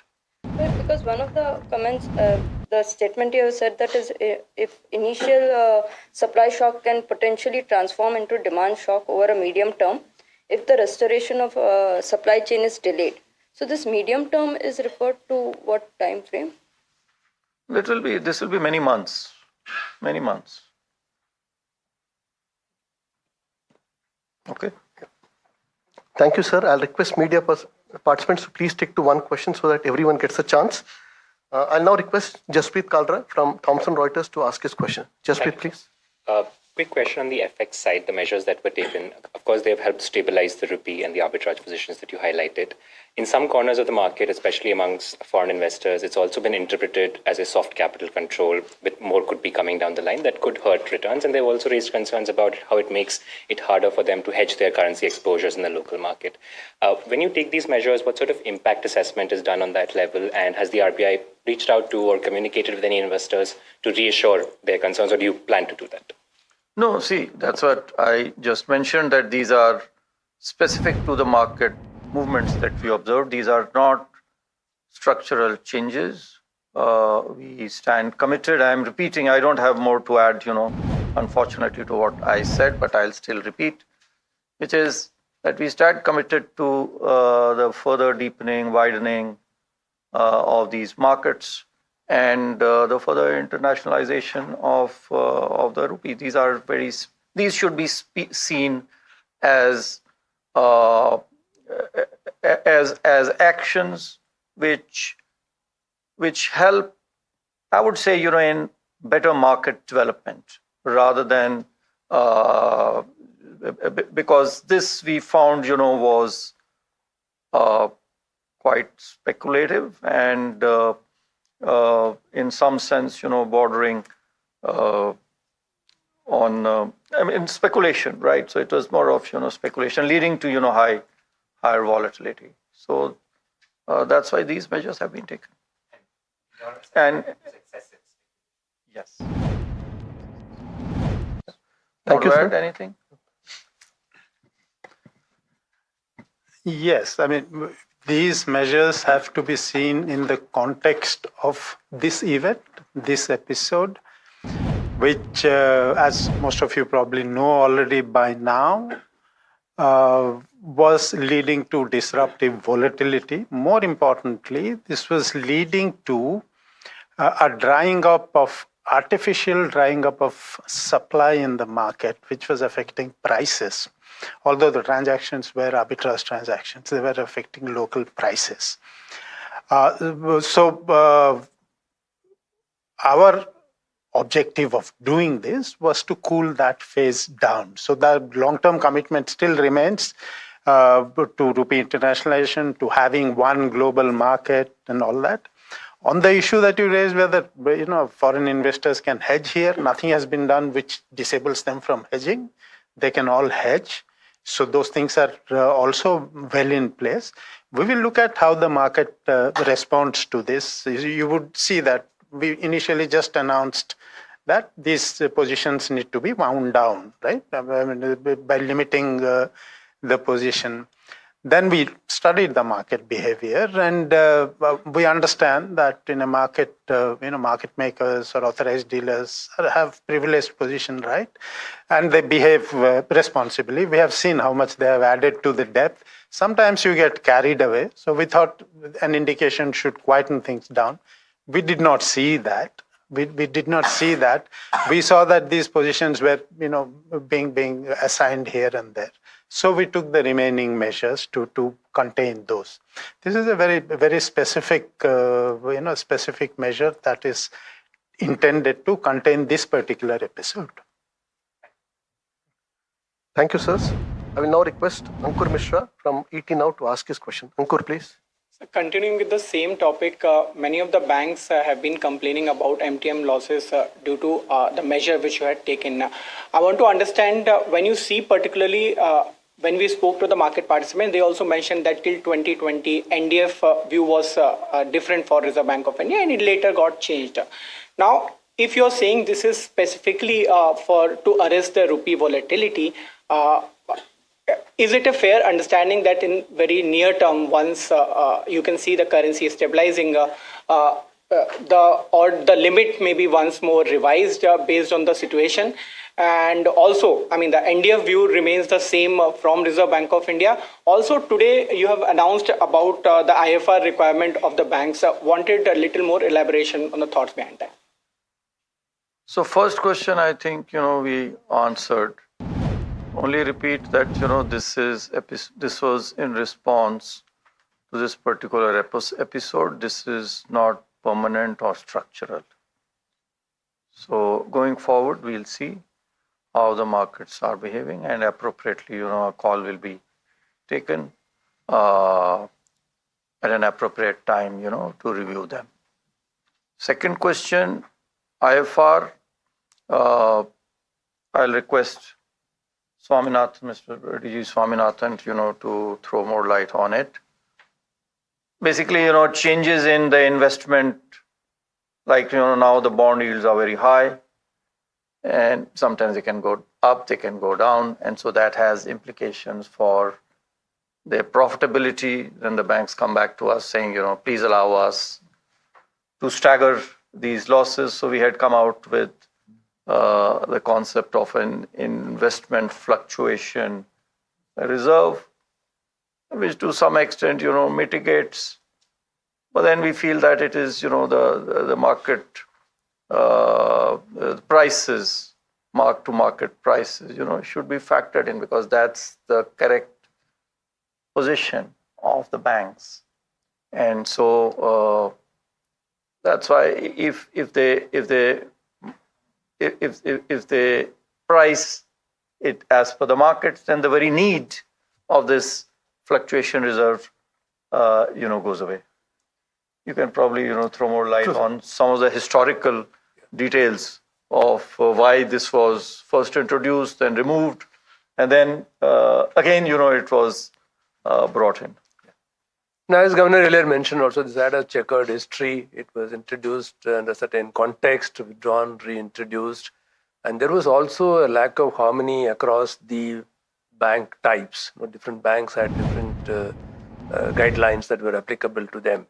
Essentially, it was required or thought to be relevant because it is better to keep some reserves in good times. So this was to be created as a below-the-line appropriation item out of the profits that would have been generated during the year by sale of investments, so that it can be used up when it is necessary.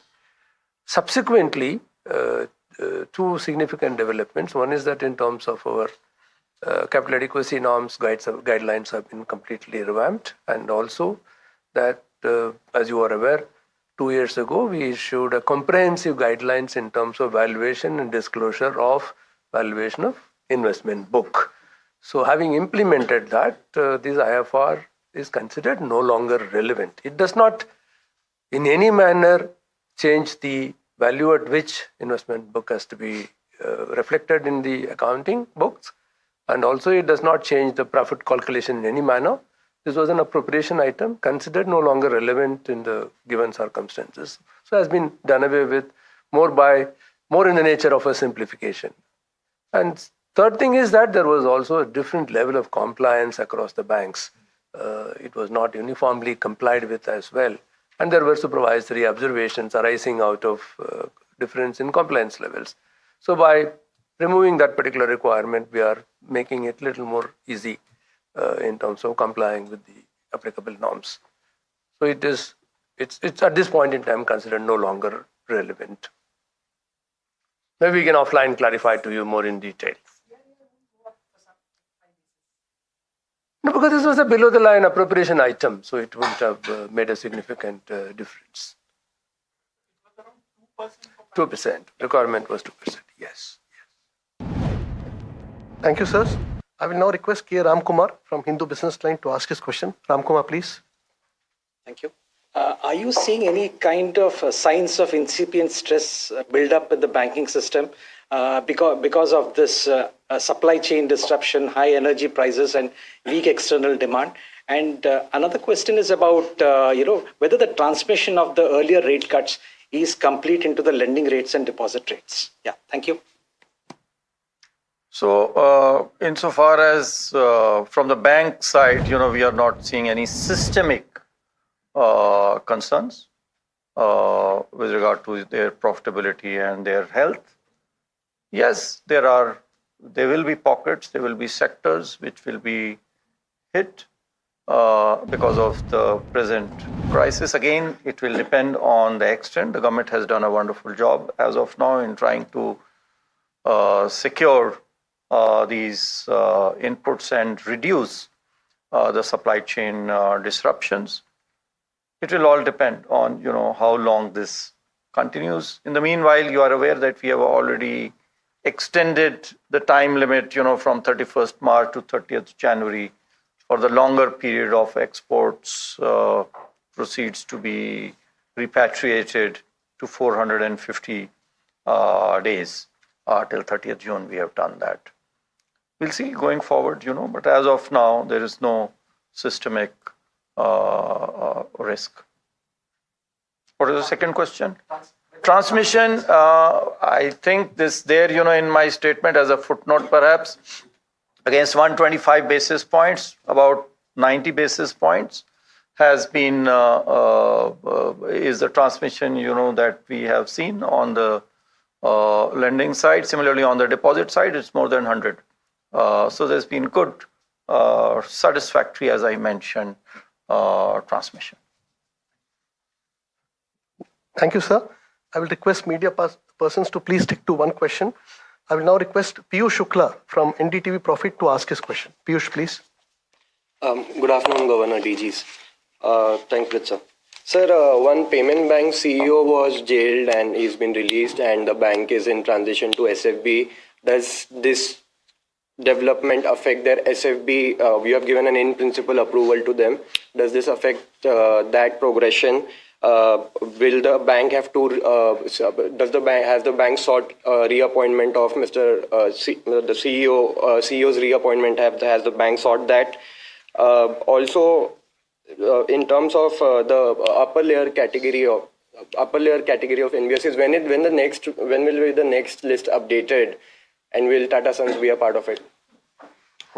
See, specific, regulated entities specific questions, we don't ask. The next list, we are coming up with a framework. We are coming up with a new framework for the NBFCs. Very soon, you should see that.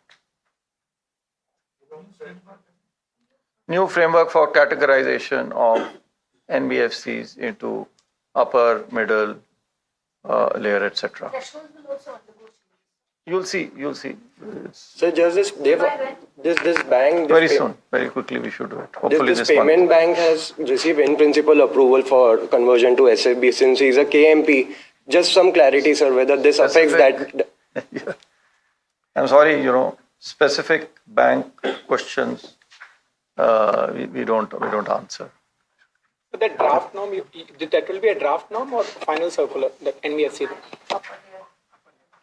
Generally, we do a draft. I mean, this case we will see. We'll take a call. Okay, so that's the RBI Governor speaking to the media in terms of the press conference. But let's also cut across to Karan Adani, who's speaking at the inauguration of a key project in Odisha, underlying the group's commitment to infrastructure-led growth in the state. Let's listen in.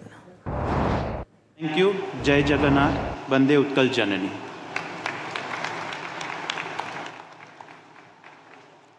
Thank you so much, Mr. Adani, for your golden words. Odisha Prasasanara Shirsa Stamba, Drudha Prasasanika.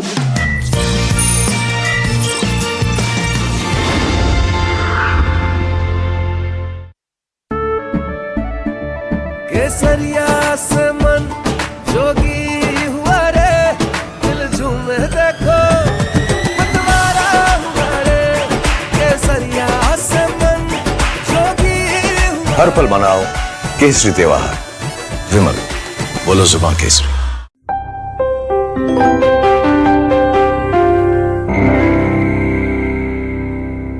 Presenting the all-knowing, all-powerful Tech Guru. Whoa. Guru? I'm no guru.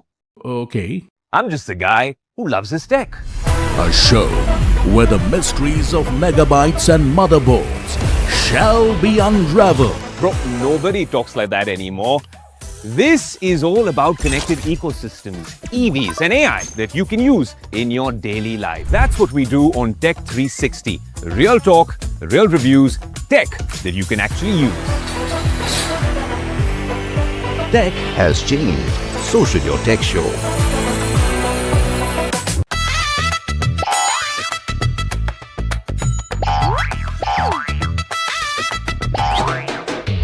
To understand the Tamil Nadu twist, join me in the midst of our people, language and politics.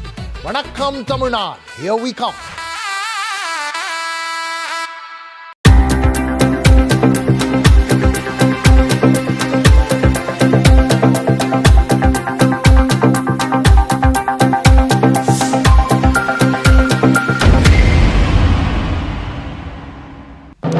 When others are warming up, I'm raring to go. The stories that matter, the stories that shape your life. Hello and welcome to watching Prime 5 with me, Raisha Saigal. What's happening? How to The show that sets the prime time agenda. We'll be deep diving into this topic to tell you what's happening. Join me, Raisha Saigal, on Prime 5, only on NDTV 24/7.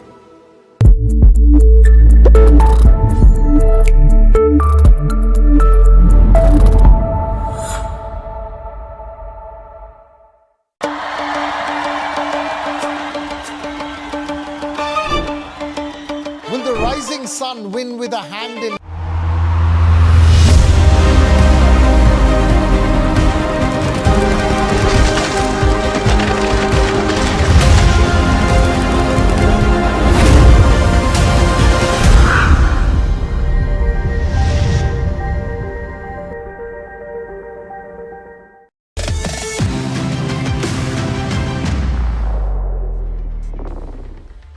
Welcome back. You're watching Trending Stocks with me, Hiral Dadia and Sharad Dubey, who's standing at the market pit with all the action.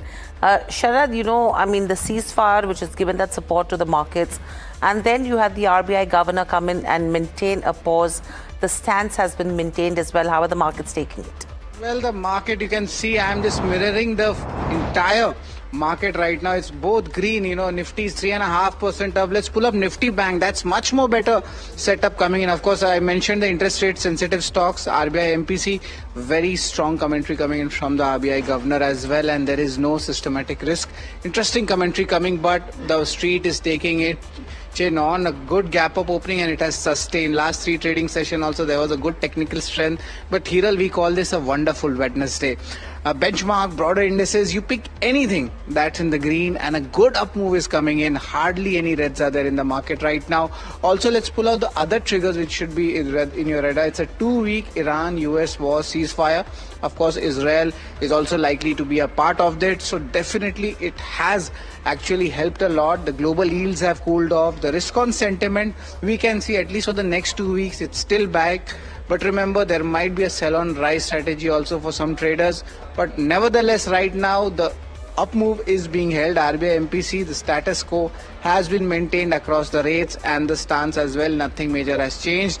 Brent crude below $100 per barrel, of 20% up, down move coming in just one single day. That is one of the biggest falls we have seen so far. Rupee has shown a good strength in the opening, and the India VIX, significant fall. Look at that, it's down 20%, and that is where the volatility comes down. and we can see some good institutional buying, delivery-based buying, and I won't be surprised if the FI short covering comes today. Sharp fall in the dollar index also is below 99 levels. The dollar is getting weaker. That's why the rupee metals all doing well, but the market now will be moving towards the Q4 earnings, and tomorrow IT earnings start, TCS would be in focus, but as of today, everything you touch is green.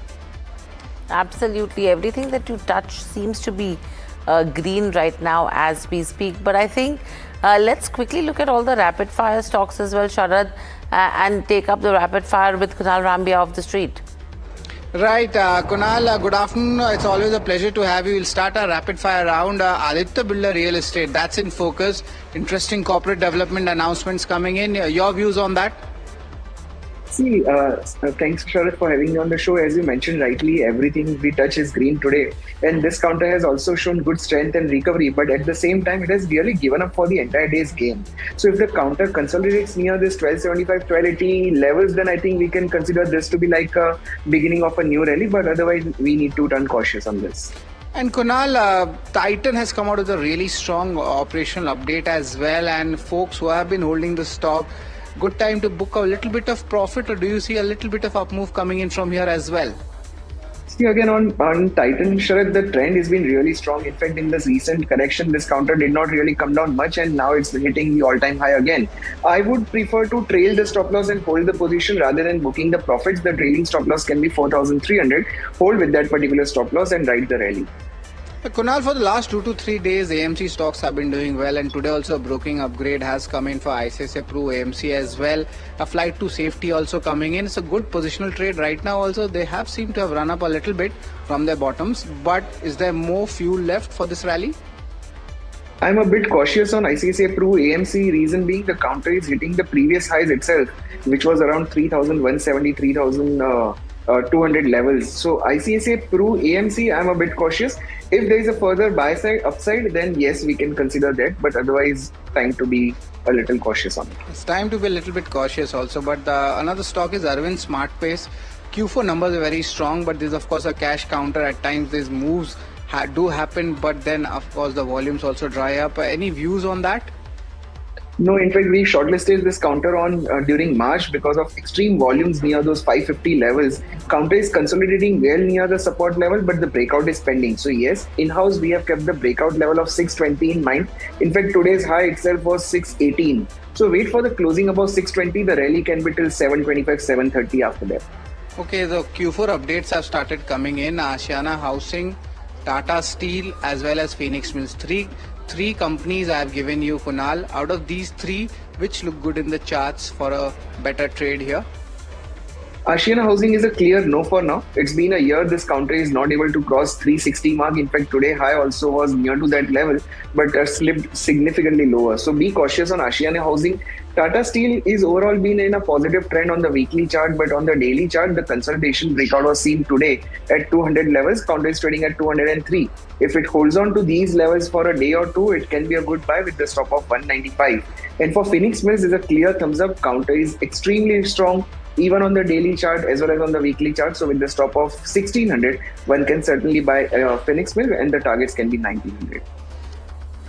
All right. Thanks a lot, Kunal, for the rapid fire segment. Over to you, Hiral. What are you gathering? Thank you so much for that. Let's quickly look at the stocks which are trending on Google right now, because it's very interesting to see on a day like this what everyone is searching for, and that will tell you the trends that we should be watching out for.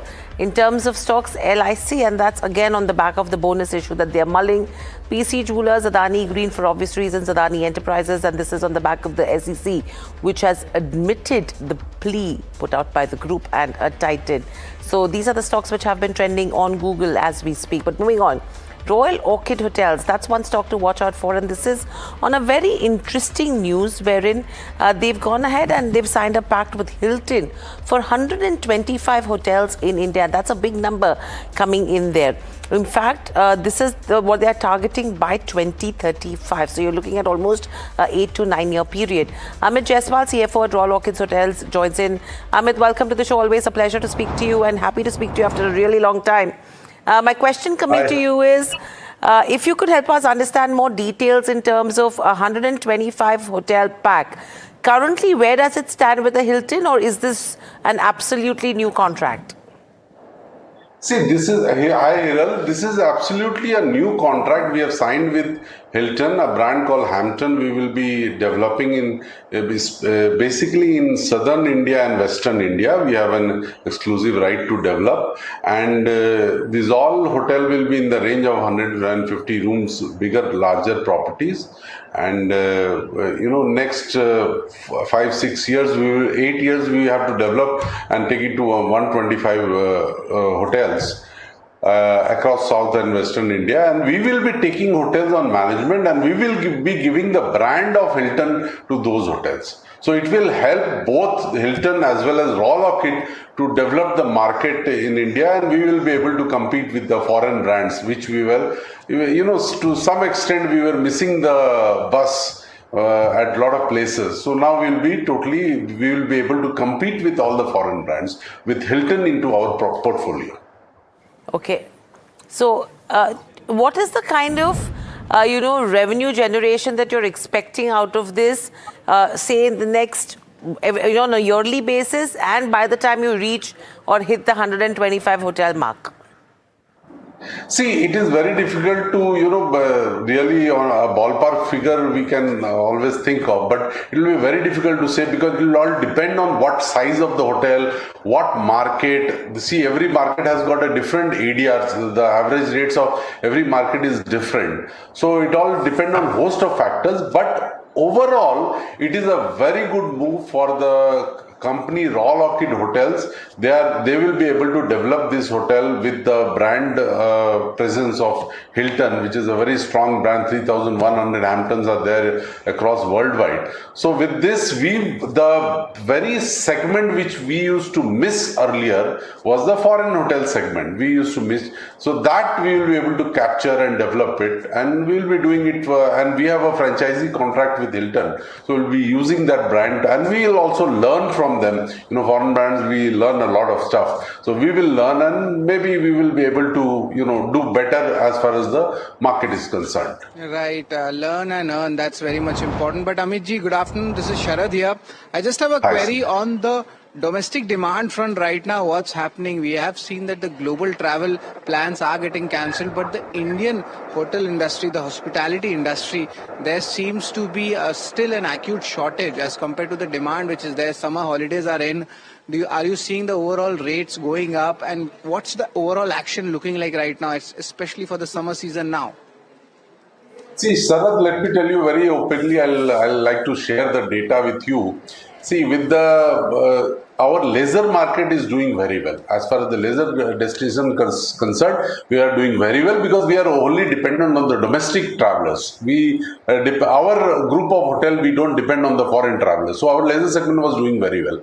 As far as the business segment is concerned, so we definitely saw a decline in the business post 15th March, primarily because of two reasons. One, as of overall, also every year after 15th March, there is a decline. Okay. But with the war coming in, there is a little tough situation as far as the rates are concerned in the business hotel. Leisure, no effect, absolutely going very well. And April, May, it's a holiday season, schools are closed, so we are doing very well. Business, we got impacted, definitely we got impacted because, the larger and luxury hotels, they were trying to eat into our pie. So there was a rate constraint there.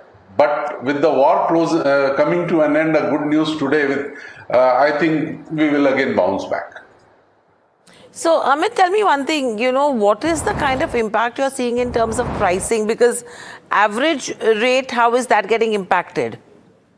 So it has got impacted right now because nobody knew how long the war will go on. Okay, so there was a constraint because the upper brand segment, the big boys like Marriott and all, they had reduced the rate to pick up our domestic business. Okay, so we also had to reduce a little bit, almost 10% to pick those business. So that was the situation, and we were not very sure about what's going to happen. But as the good news coming in today, so I think they will bounce back again back to the square. And overall, the domestic market in India is doing very well. There is absolutely no issue as such. Okay. Got it. So, Amit, my last question to you right now is, if you have to look at FY26 the way it has ended and getting into FY27 with all the situations around it, when you're talking about the war, you're talking about the summer season, you have the wedding season that will be coming in as well. What should investors actually watch out for in terms of FY27 for a Royal Orchids and the industry? If, as we discussed, if the war has stopped, FY27 will be very good for Royal Orchid hotels. We are opening so many hotels during the year, and with this tie-up, we will be, very good as far as the market is concerned. And overall, our 122 hotels are doing very well, and we will be adding a lot of hotels during the course of the year. So the year looks very promising for the company as whole and also for the industry. So everyone is watching out for and is ambitious and is positive and optimistic when it comes to FY27 and hoping things remain as status quo, at least when it comes to the war situation. But thank you, Amit, so much for joining in.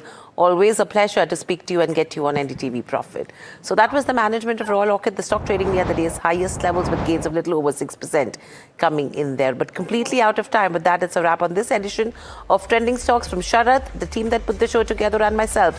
Lots more lined up on the other side. Please stay tuned to NDTV Profit.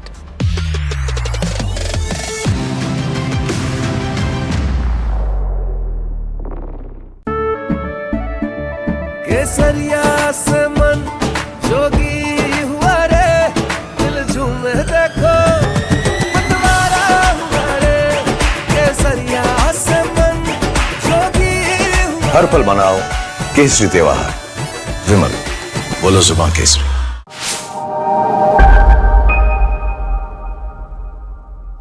Presenting the all-knowing, all-powerful Tech Guru. Whoa. Guru? I'm no guru. Okay. I'm just a guy who loves his tech. A show where the mysteries of megabytes and motherboards shall be unraveled. Bro, nobody talks like that anymore. This is all about connected ecosystems, EVs and AI that you can use in your daily life. That's what we do on Tech 360. Real talk, real reviews, tech that you can actually use. Tech has changed. So should your tech show. Hi, I'm Tamanna Inamdar. Watch me on NDTV Profit, where I break down the day's biggest business stories. What happened, why it matters, and what it means for your money. Hi, I'm Neeraj Shah. Watch me on NDTV Profit for the most incisive market intelligence and meaningful corporate conversation. And I'm Alex Matthew. Markets, mutual funds, insurance, personal finance. I help you cut through the noise and make smarter financial choices. And here's where you can watch us.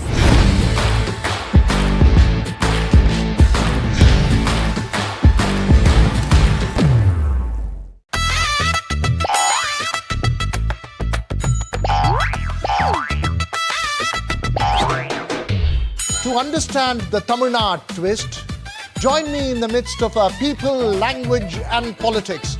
Vanakkam Tamil Nadu, here we come.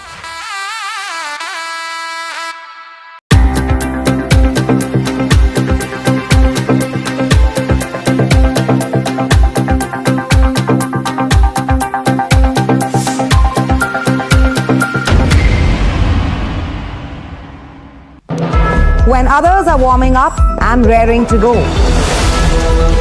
The stories that matter, the stories that shape your life. Hello and welcome to watching Prime 5 with me, Raisha Saigal. What's happening? How? The show that sets the prime time agenda. We'll be deep diving into this topic to tell you what's at stake. Join me, Raisha Saigal, on Prime 5 only on NDTV 24/7.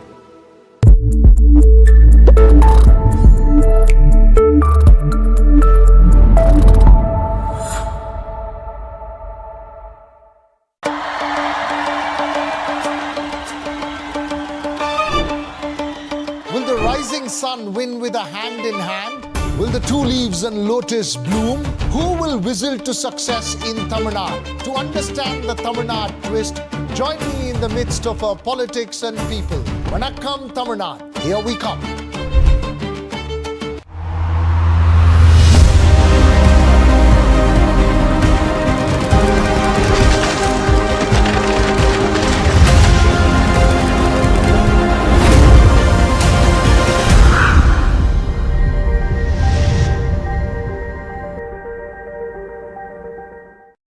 Bulls roll on the last street with Sensex above 2,700 points, Nifty near 24,000 mark. All sectors are in green. Nifty, auto and realty lead the charts. And RBI's Monetary Policy Committee keeps the repo rate unchanged at 5.25%, retains its neutral stance, signaling a wait-and-watch approach amid global uncertainties.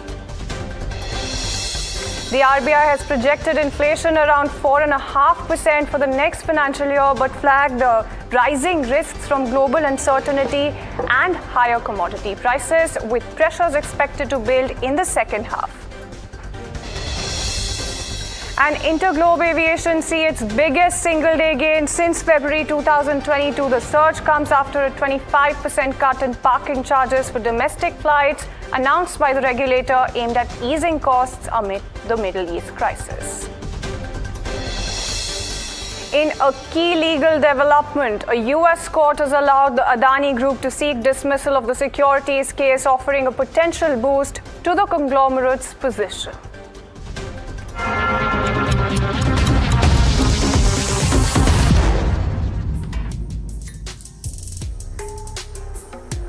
Good afternoon, you're watching Lunchtime Trades with me, Shreyansi Singh, and this is the show that gets you a roundup of everything that is happening in the world of commodities, news and updates as well on the top buzzers at this hour, all while you grab lunch. But before we do that, a very quick look at what the markets are up to. So it's Nifty that's up with that decent uptick of about 830 odd points coming in. When you talk about Sensex, look at the way that the Sensex has zoomed really about 2,800 points at this point in time, holding up very much above that 77,000 level. When you talk about the sectoral picture, that's completely tilted in the favor of green right now. It's a sea of green that you're looking at. So realty leading the charts, autos zooming as well, and PSU banks, bank, consumption, media, oil and gas, all of these sectors in great shape right now. What's lagging behind is IT, but still managing to hold on to a little bit of green at this point in time. When you talk about the top gainers, something like an Ashok Leyland stands out. The entire Adani Group is in focus. Shriram Finance is one counter that is buzzing away with that 10.5% uptick also coming in. And when you talk about from within the Nifty 50 pack as well, Interglobe Aviations also makes it to that list. Tata Motors, PV, Eicher Motors, Maruti Suzuki, as well as L&T in great shape right now. When you talk about the entire list of losers as well, a bunch of those counters that you're looking at in terms of Coal India, Tech Mahindra, something like an ONGC, Wipro, Nestle India, as well as Dr. Reddy's making it to that list, and something like a Sun Pharma and Power Grid as well. But with that in mind, let's also quickly take a look at the entire list coming in for oil prices and the entire setup that you have when you talk about this entire region. Now, when you talk about this particular region, you've been looking at a blank canvas for the last 40 days, and that picture has very drastically changed. Let's take a look at Bandar Abbas. Close to that, you can see all of these tankers right now that are close to this area. The red ones, in fact, those are some of your crude tankers that you're looking at. This is an oil products tanker. And when you just zoom out a little bit, take a look at the entire Hormuz area. So this island here, this is Hormuz for you. That's one port that you're looking at. Close to that as well, at the very bottom, you can very clearly see some of those big tankers also. So there's a lot of traffic that you're seeing as opposed to what happened really previously. And a reflection of that is something that you can very clearly see when it comes to Brent as well as WTI. So for WTI, you're looking at the sharpest fall coming in the last 6 years.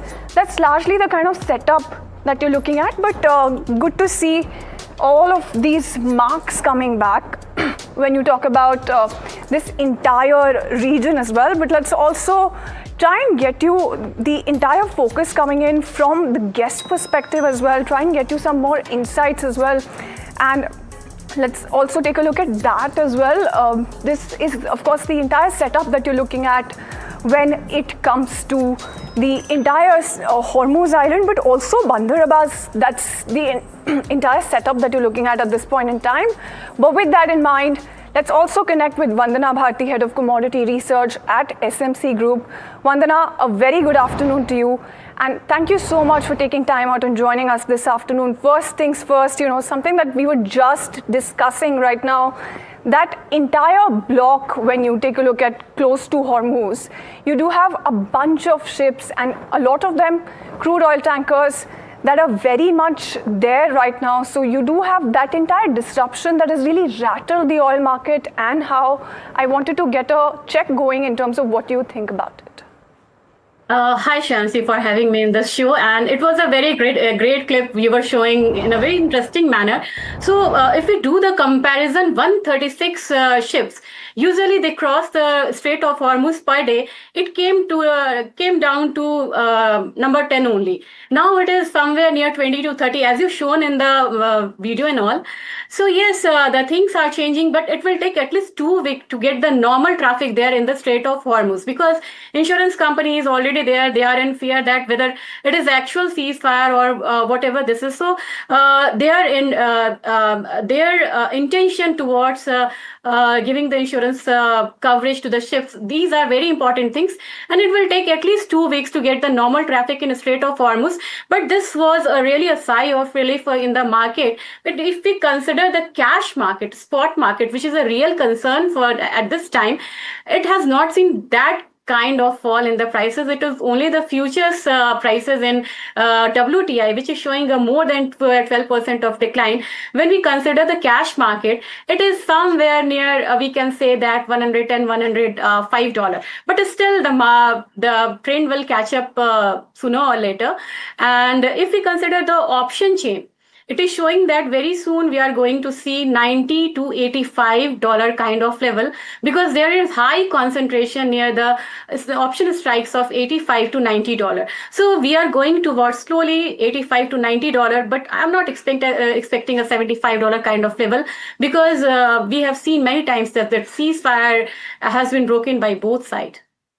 No, absolutely. And that's something that still remains a little bit of a concern right now. This is a fragile ceasefire, even if it is a double-sided one that you're looking at right now, Vandana. But, just days ago, we were really discussing where, how high oil prices can go, or are we looking at higher for longer oil prices? But right now, what really is a very prudent question to be asking is, where do you see the bottom when it comes to oil prices, given the kind of plunge that we've seen?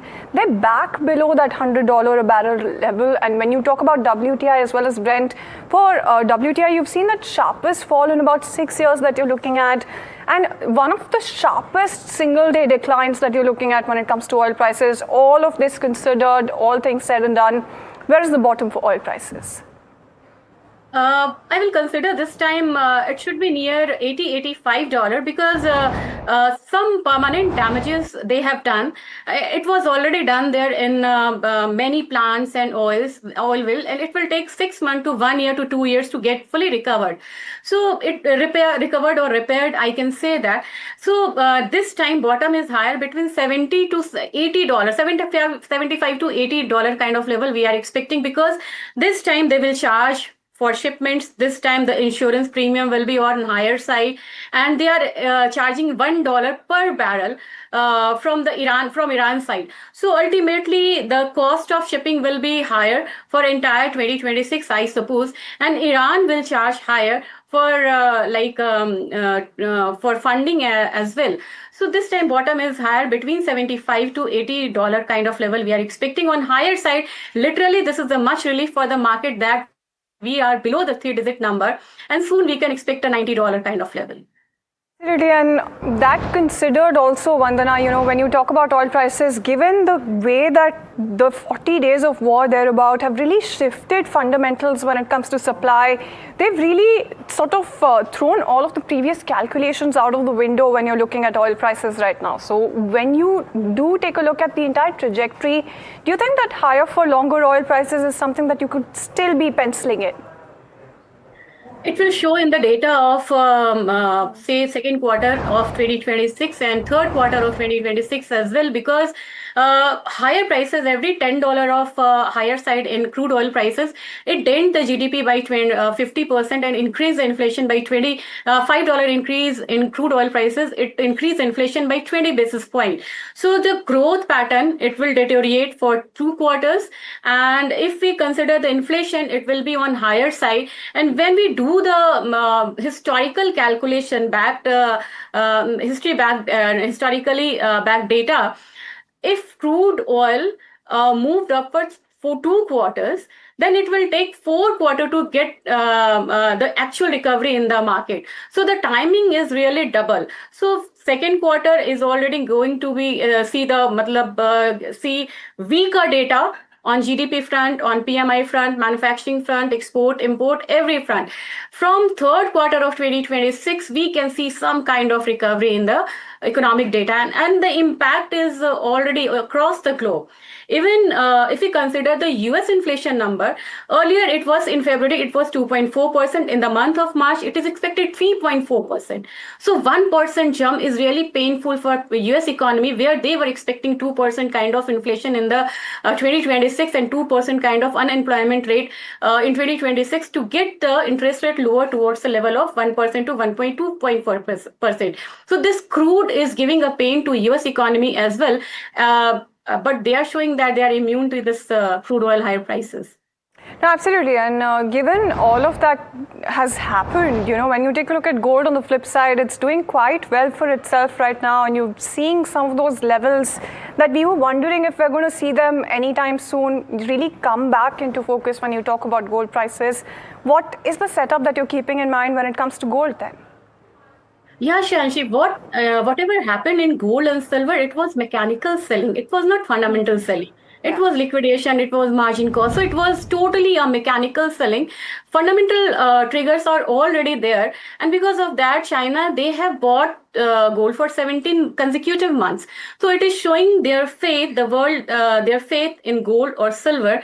And as soon as this the situation get better, ultimately the demand in gold and silver will return, and it is reflecting in today's price action. Silver is up by 6%, gold is up by 3.5%, and it is back on the track. So even option data is showing that next target for gold is $5,000. If we consider the Indian market now, the rupee is thank God it is appreciating. So it is also going towards the level of 1,61,000. And the all economic activities, if it comes to the normal, again, silver is going to get the level of 90, 85 or $90 very soon. So fundamentals were strong. It was only supply disruptions and crude-based inflation. We can say that because of that, we have seen a correction in gold and silver prices. So these two commodity were the first to react on the crude oil prices crash, and they are back on the track.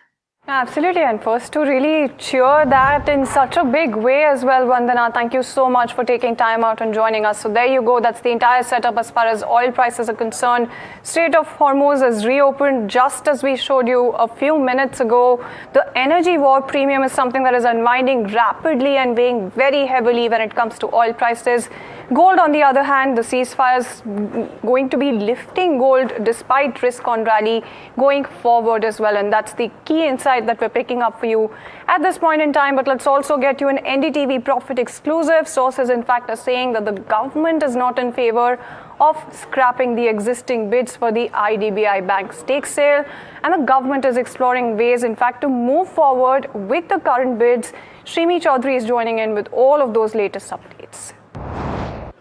Well, that's right. Government is not in the favor of scrapping the bids they received for the IDBI bank, stake sale. And instead, it's exploring ways to revise and move ahead with the existing bids, sources told NDTV Profit. And the issue came up in a meeting chaired by Cabinet Secretary earlier this week, where officials discussed multiple options to keep the transaction on track. Now, at the core of the discussion is valuation. Departments, both DPAM and DFS are of view that deals should factor in unaffected market price, which essentially means to smoothing out the current volatility and to arrive at more realistic and fairer valuation for the bank. Now, there is also some fresh thinking around the structure of the deal, and one of the options being discussed whether LIC could perhaps step in to buy out government's proposed 30.48% stake. Now, this is still under at a discussion stage, but it signals that government is flexible in how the stake sale could be executed.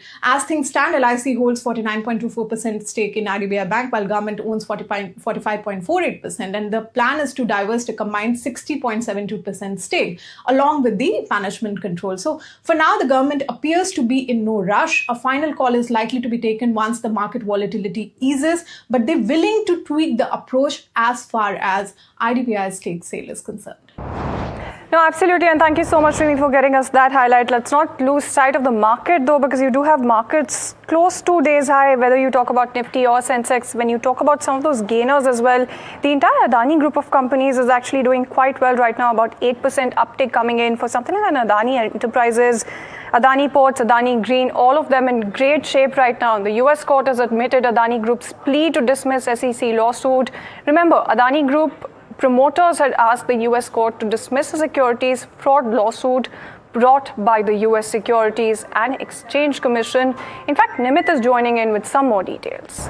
Yes, Shreyansi, the Adani Group's plea to admit its case to dismiss the case against Adani by the SEC has been accepted by the court. Now, this is not a decision on merits. This is simply a decision by the court in the US to allow Adani to make its case in court.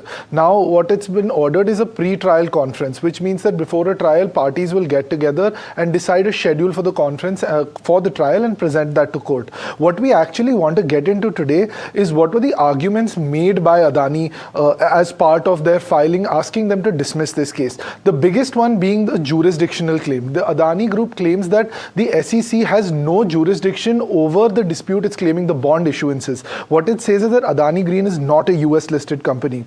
The SEC failed to show domestic security transaction linked to Adani Green, and also Adani calls this impermissibly extraterritorial. Now, what this means for the structuring. Now, structuring, Adani says that all these bonds were issued to non-US underwriters, again highlighting the fact that it's not a US transaction at all. They also said that any US resales of those bonds were downstream. That means were without any issuer involvement. Again, highlighting the point that nothing was related to the United States here with Adani. Now, another important argument that the SEC makes is on DTC settlements. DTC is a clearing corporation, and the SEC says since the trades were cleared by DTC, then the US will have jurisdiction because the DTC is based in the US. Adani says that the DTC was merely a procedural fact. It was not that the trades were conducted there. It was only cleared there. And this does not establish a connection. In fact, the Adani Group has cited US case law that favors them here. They also again said that the actual allegations of bribery are false, and also even assuming for the sake of argument, those allegations, the alleged allegations, were not connected to the United States. Of course, on investor harm is going to be another big point. The Adani Group says that there was no investor loss and the bonds were fully repaid with interest in 2024. So essentially now we're going to have a pre-conference trial between Adani and the SEC where they're going to decide on a timeline and go back to court and argue this on merit. No, absolutely. And thank you so much for getting us that entire roundup then, Nimit. So there you go. That's the entire set of arguments that were presented from the SEC side, also from the Adani side as well, in terms of the DTC settlement being a back-end mechanical process. That's something that you're looking at. No investor loss from bond issuance, also something else that was highlighted. So that's something that you're looking at in terms of that entire set of companies. But something like a Titan is also in focus. In fact, the stock is up more than 6% thereabout, currently about 6.2%. And that's after the Q4 updates. Mahima, in fact, is standing by with some more details when it comes to Titan. So Shreyansi, strong update most certainly coming in for Titan. This has been the case for all these jewelry retailers, right? We saw Senco Gold also flying on the back of that, PN Gargil also doing very well. But for Titan, overall consumer business has seen an uptick of 46%. Domestic business has grown by around 42%. Jewelry, overall strong growth of 46% is what we've seen. Like-for-like growth at that 48% mark is very impressive. Secondary sales has also grown by around 52%. Tanishq, Mia, Zoya, all of these brands have grown at 47 odd percent. High single digit buyer growth after 3 quarters of having flat growth is something that they've seen this quarter. Studded growth is also in 30s, plain gold growth in mid 30s, and coins have nearly tripled as compared to where they were in Q4 FY25. Watches overall division has seen some impact this quarter. Overall growth at 7%, 16% uptick in analog, but smart watches is where there was 53% decline. Eye care growth at 16%. Emerging business fragrances has seen a good growth of 30%. Women's bag has grown by 47%, but Taneira is still a pain point, which is degrown by around 1%. International business overall, North America is doing very well, grew 50%. The mass store conversion has happened this quarter, so all those the mass stores are now have incorporated. They've incorporated them in Titan Books, and 4 the mass stores were converted into Tanishq. Overall, March did see disruption because of the Middle East conflict and has impacted both sales in Tanishq and the mass stores in the Middle East. Even though overall GCC business has seen a growth of around 37%, and overall Titan International, including the mass business, has seen a growth of around 156%. So this is the overall view of how Q4 has panned out for Titan. No, absolutely, and thank you so much, Mahima, for getting us all of those highlights. So there you go. That's something like a Titan that is in focus. Let's also not lose sight of the markets as of now, because it's Nifty and Sensex that are in great shape right now. In fact, if you're wondering where to go from here, let's also take a look at some of the insights. Before we do that, of course, you did have some of those flashes at the bottom of your screens in terms of the 2-week deadline as well, whether IDF is actually ready to be responding to any sort of violations coming in from Iran, and that's also something that's quite important to take note of right now. But like I said, going forward, how should you be approaching markets? Let's also go across and listen into the commentary coming in from Richard Harris, Pankaj Murarka and Ajay Bakka. People were looking at the Fed, for instance, they were looking at a bias of interest rates going down. Now the bias is very much a hold and maybe even looking to go up. So that is a major change from January. I think, as I said a moment ago, the consumer and concerns about spending is a major change from January. So yes, we are likely to see, the old dead cat bounce in equities. What we've seen in the month of March was when you get and it's very logical that when you get a macroeconomic shock, financials is the first sector in any economy to get hit, and we saw very sharp underperformance where financials fell much more than the Nifty index. We don't see asset quality concerns in the sector. I think the balance sheets of banks and banking sector is probably one of the finest that I've seen in a very long time. Yeah, valuations are very reasonable, and we are already seeing signs of improving credit growth. Credit growth for year ended March 26 or FY26 at about close to 14% is much higher than 11% that we saw a year before. I think we are in the midst of a recovery as far as credit growth is concerned. So I think, and valuations are very reasonable in financials. So in that backdrop, definitely yes, I think financials is a must buy given the way the sector has been beaten down. They tried to come back from September 2020 onwards, and nobody had the guts to come back. The SIP holders made the maximum money. So Indian retail makes the maximum money because they are not timers of the market. So the SIP route is the best. That is the only free lunch that you have in finance apart from diversification. All right, and there you go. So more than a dead cat bounce, it's actually a roar that you're looking at on the Lal Street right now. But let's also talk about some of those counters that are in focus apart from Titan on the back of their Q4 updates. So something like a Zota Healthcare is standing out on the back of total stores that have increased by about 11% on a year-on-year basis, about 5.6% uptick coming in on this particular counter as well. And when you talk about company-owned, company-operated stores as well, they've grown about 15% on a year-on-year basis. And when you talk about franchise-owned, franchise-operated stores, they've grown about 3% on a year-on-year basis. When you talk about something like an Ashiana Housing, and both in terms of the Q4 as well as FY26 business update, in the fourth quarter, you saw the book area that was close to about 11.1 lakh square feet as well, and the sold value was also, you did see quite an uptick coming in on a quarter-on-quarter basis. The FY26 sales value, that is something that's very important to highlight because it's the highest ever FY26 sales value that you're looking at for something like an Ashiana Housing.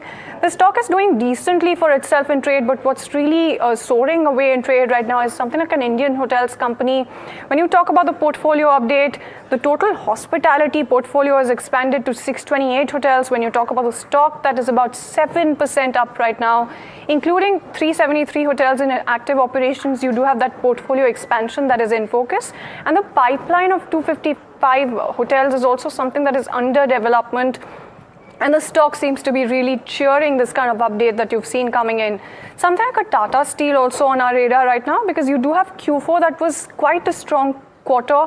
The Q4 crude steel production was up about 15% on a year-on-year basis. Deliveries also edged up about 10% on a year-on-year basis. And it's the best ever crude steel production in FY26 that you're looking at, with that 8% uptick on a year-on-year basis. Lastly, when you talk about the India deliveries, they also reached a record. Domestic deliveries as well crossed about 20 million tons for the first time. So that's the entire reason why this particular stock is in focus, about a 3% uptick coming in here as well.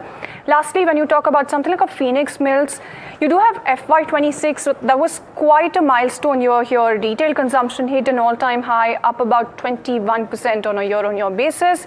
Retail consumption led by existing mall portfolio. So that's really the key growth lever that you're seeing coming in. Office portfolio also scaled up sharply with that 70% occupancy. Lastly, when you talk about residential sales, more than doubled to 471 crore rupees.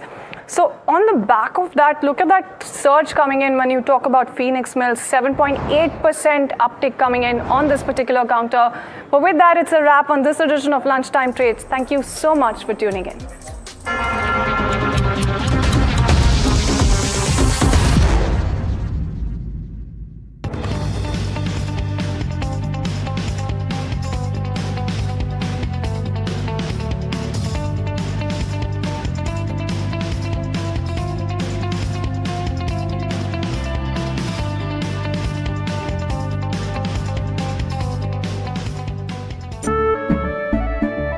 केसरिया से मन जोगी हुआ रे दिल झूमे देखो मतवारा हुआ रे केसरिया से मन जोगी हुआ हर पल मनाओ केसरी त्योहार विमल बोलो जुबान Kesari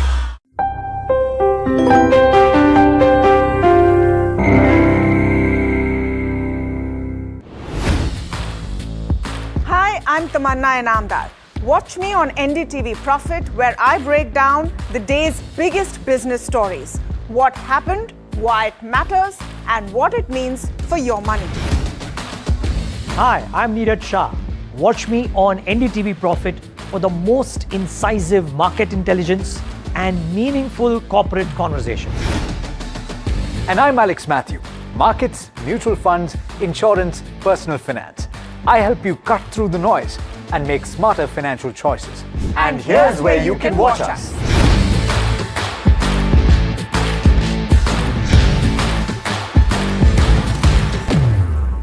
Presenting the all-knowing, all-powerful Tech Guru.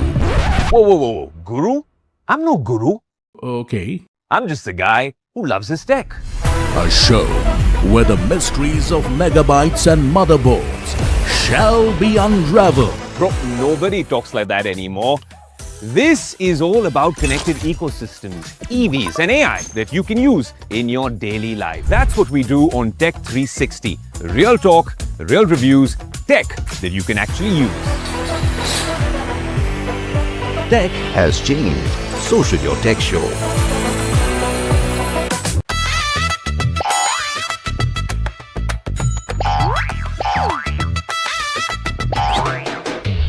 To understand the Tamil Nadu twist, join me in the midst of our people, language, and politics. Vanakkam Tamil Nadu. Here we come.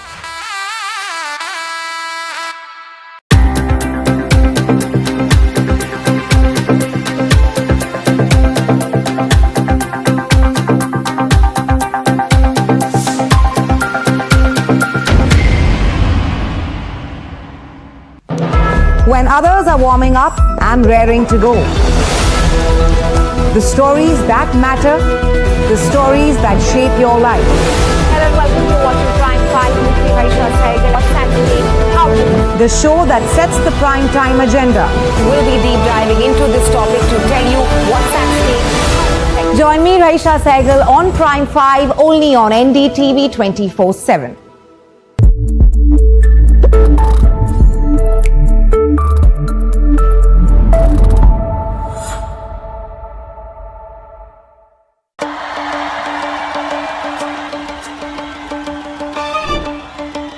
Will the rising sun win with a hand in hand?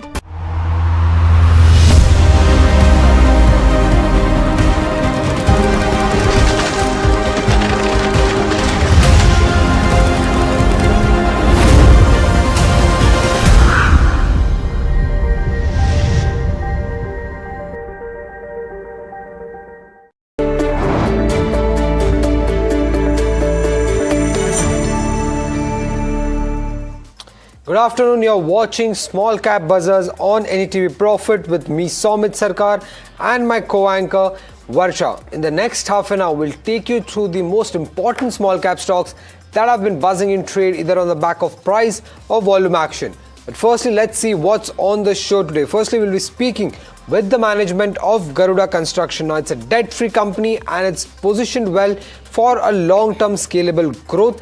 But from where the growth will come in and which will be the key factors that will aid this growth is something that we'll ask the management today on the show when they'll be joining us. Apart from that, we'll be discussing about a host of companies. Firstly, it is the oil explorers and the ancillary companies like HOEC, Antelope Salan, Jindal Drilling and Deep Industries. Now, because of the fall in crude oil prices, we are seeing a downtick in these companies as well. What could be the impact? We'll discuss on the show. SEPC is one counter. That stock has hit an upper circuit of 20% in trade, and in the last 5 trading sessions, the stock is up nearly 30%, and it has been gaining for the last 5 consecutive sessions. When it comes to Ashiana Housing, strong Q4 update has led to a big uptick in the share prices. How does that help the company? Something that we'll discuss on the show today. And when it comes to Stallion India, the stock is up around 28% in the last 5 trading sessions, and it has been gaining on the back of AC sales, which could lead to more demand for fluorochemicals, which is the key product for Stallion India. So this is what we'll go discuss on the show today. Now, if you look at the benchmark, that's Nifty 50, that's up nearly 860 points. It has come off from the day's highest level. In fact, we had crossed the 24,000 mark at one point of time. It has come off a bit from that level, but still we are up nearly 860 points in trade, and this is the 4th trading session. In fact, the 5th trading session where we have been gaining. Now, if you look at the sectoral indices, Nifty Real Estate and Nifty Auto are the top sectoral gainers. When it comes to Nifty Auto, it's largely led by Ashok Leyland and Tata Motors CV.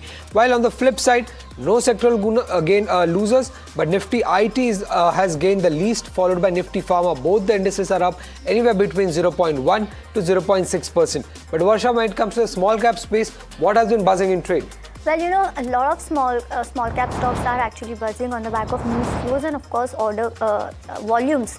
And of course, considering the market situation, every small cap stock is gaining today. You have, Nifty Industries. Let's pull up that stock. The stock is up. This is on the back of volumes, though.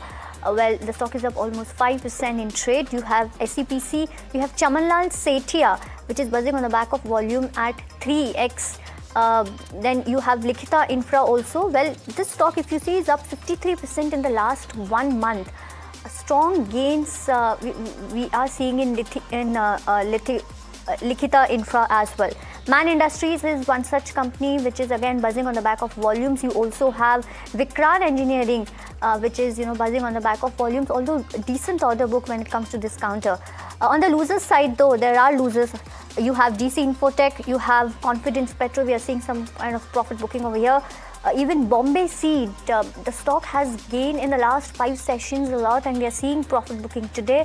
There you go. The stock is down almost 2.3%. So, a lot of stocks are actually buzzing on the back of volumes, but one stock, which is a debt-free construction company, which is positioned for long-term scalable growth, and its future growth will be led by higher value project execution, which is, Garuda Construction. The stock is up almost 7.4% in trade today. But to speak more about the order book going ahead and of course what's the outlook when it comes to next 2 to 3 years, here you're joined by Mr. Praveen Kumar Agrawal, who is Managing Director at Garuda Construction and Engineering.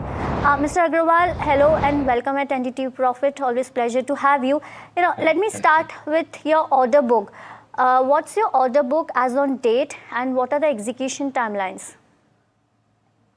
Hi, this is Praveen Agarwal. I'm the Managing Director of the company. Currently, our order book is approximately around 5,000 crores. We are just touching nearly 5,000 crores. We have not signed a new contract in the last 2-3 months because of we're just being safe. So we have new orders in pipeline, which we are just going to sign after this opens up. So just now we are at 5,000 crores. So what are the execution timelines of this 5,000 crore order book? Yeah. What are the execution timelines of this 5,000 order book? If you could, help us. These are all mostly 40% of these are government contracts. So we have to 40-50% are almost government contracts. So we have to finish everything within 3 years. We'll complete. We are known to execute. We don't delay projects. So we will complete them on time. Within 3 years, all this has to be completed. Understood. And sir, talking about the expectation of your order book by the end of FY27, what's the target that you have set when it comes to order book outlook for overall FY27? Yeah, so we have been very cautious. We can increase our order book, we can double it from here very easily, but we are choosing our contracts very, very cautiously. And we don't, first of all, we have a lot, just now this year we will be crossing around a double what we did in the last year. So execution is very important. So we are not just looking for order book expansion. We are looking for implementation very importantly. So every year we double our book, then we can complete in 3 years. So that's important that we don't run after the order book. We just do implementation of good projects at the margins that we are sustaining all these 5 years. So our EBITDA margins, you are seeing what EBITDA margins we work on. So we have to maintain them. So we choose our projects very carefully. Still that being said, we will definitely grow our order book by 30-40% this year. Okay, and margins would remain in the 27 to 30% range, or is there some scope for expansion there as well? Yeah, we'll better them. We are trying to better them. Yeah, so that is our ethos. Yeah. So in FY27, the margins could be better than 30%? Yeah, we will be there. Yeah, better than all these years. Okay. Also, given the fact that we are on the order book topic, if you could just give us a sense for how many, what is the worth of orders for which you have already bid, and in past, what has been the success ratio for Garuda Constructions? Yeah, so we are very choosy about our bidding. So we don't bid at too many projects. So we are now doing private contracts. So very soon you will hear a big private contract which is in our pipeline now. We are not bidding for government contracts on a large scale now, because we have already have our plate full as of now. That is what we feel, that we should look at implementation very strongly and just not increase our order book. That is important. In the past 5 quarters, if I look at your financials here, from a profit of 13 crore that we had seen in December 2024, this number has jumped to 33 crore in December 2025. Yeah. Say by December 2026, by how much can this number increase? So this run rate will remain. That is what I am saying. So we closed FY25 at around 225 crores. We will more than double in 26, and we have to double it in 27.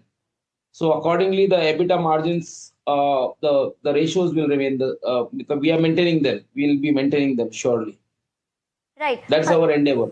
Right. Sir, just reiterating for FY26, you're expecting to double your revenue over FY25. What about FY27?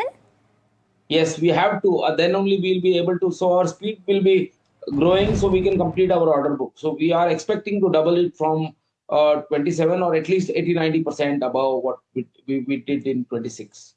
So 80 to 90% growth in FY27 over FY26. Got that view.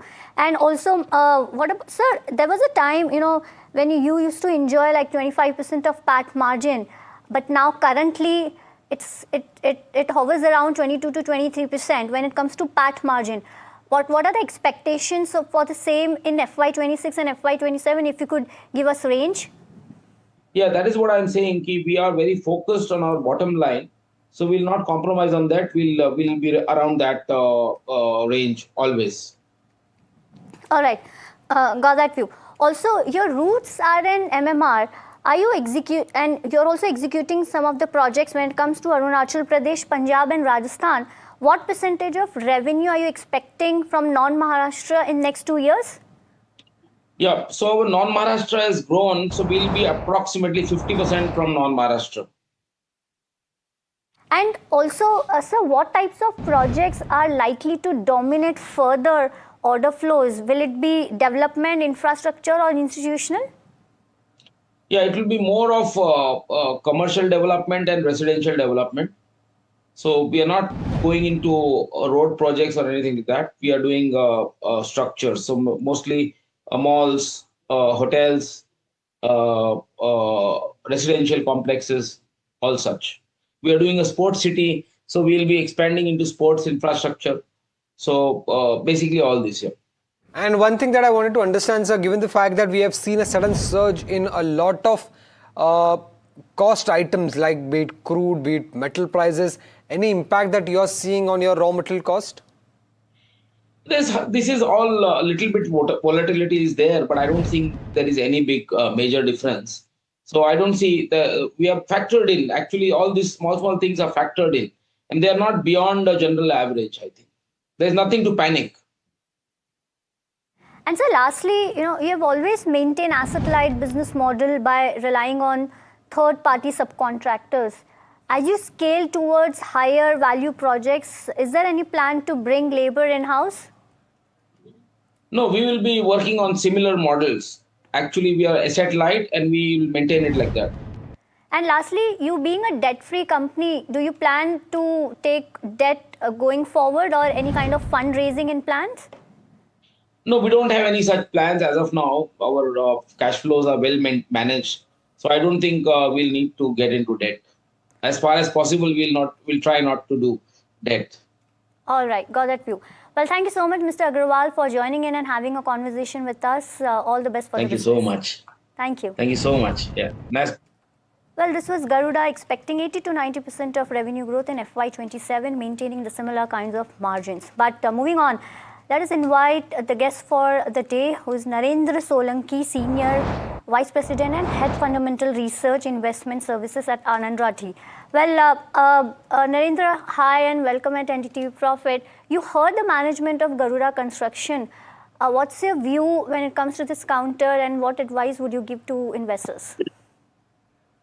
Yeah, good afternoon. So first of all, disclaimer, we do not have any active coverage and recommendation on this stock, but we are very positive on the sector, construction and infrastructure especially, and looking at the growth requirements of the Indian economy and the kind of investments the government is keen on making in improving various infrastructures. And not only government, even the private sector is also investing heavily for next 5 to 10 years. So the sector is definitely having a good growth outlook. Plus, whatever the data which I have heard right now, the order book is very strong, and it's now only the execution part that has to be demonstrated by the company. And if they successfully demonstrate the kind of execution which they are talking, so I think the stock is very interesting and should also bring good returns for the investors looking to invest into it.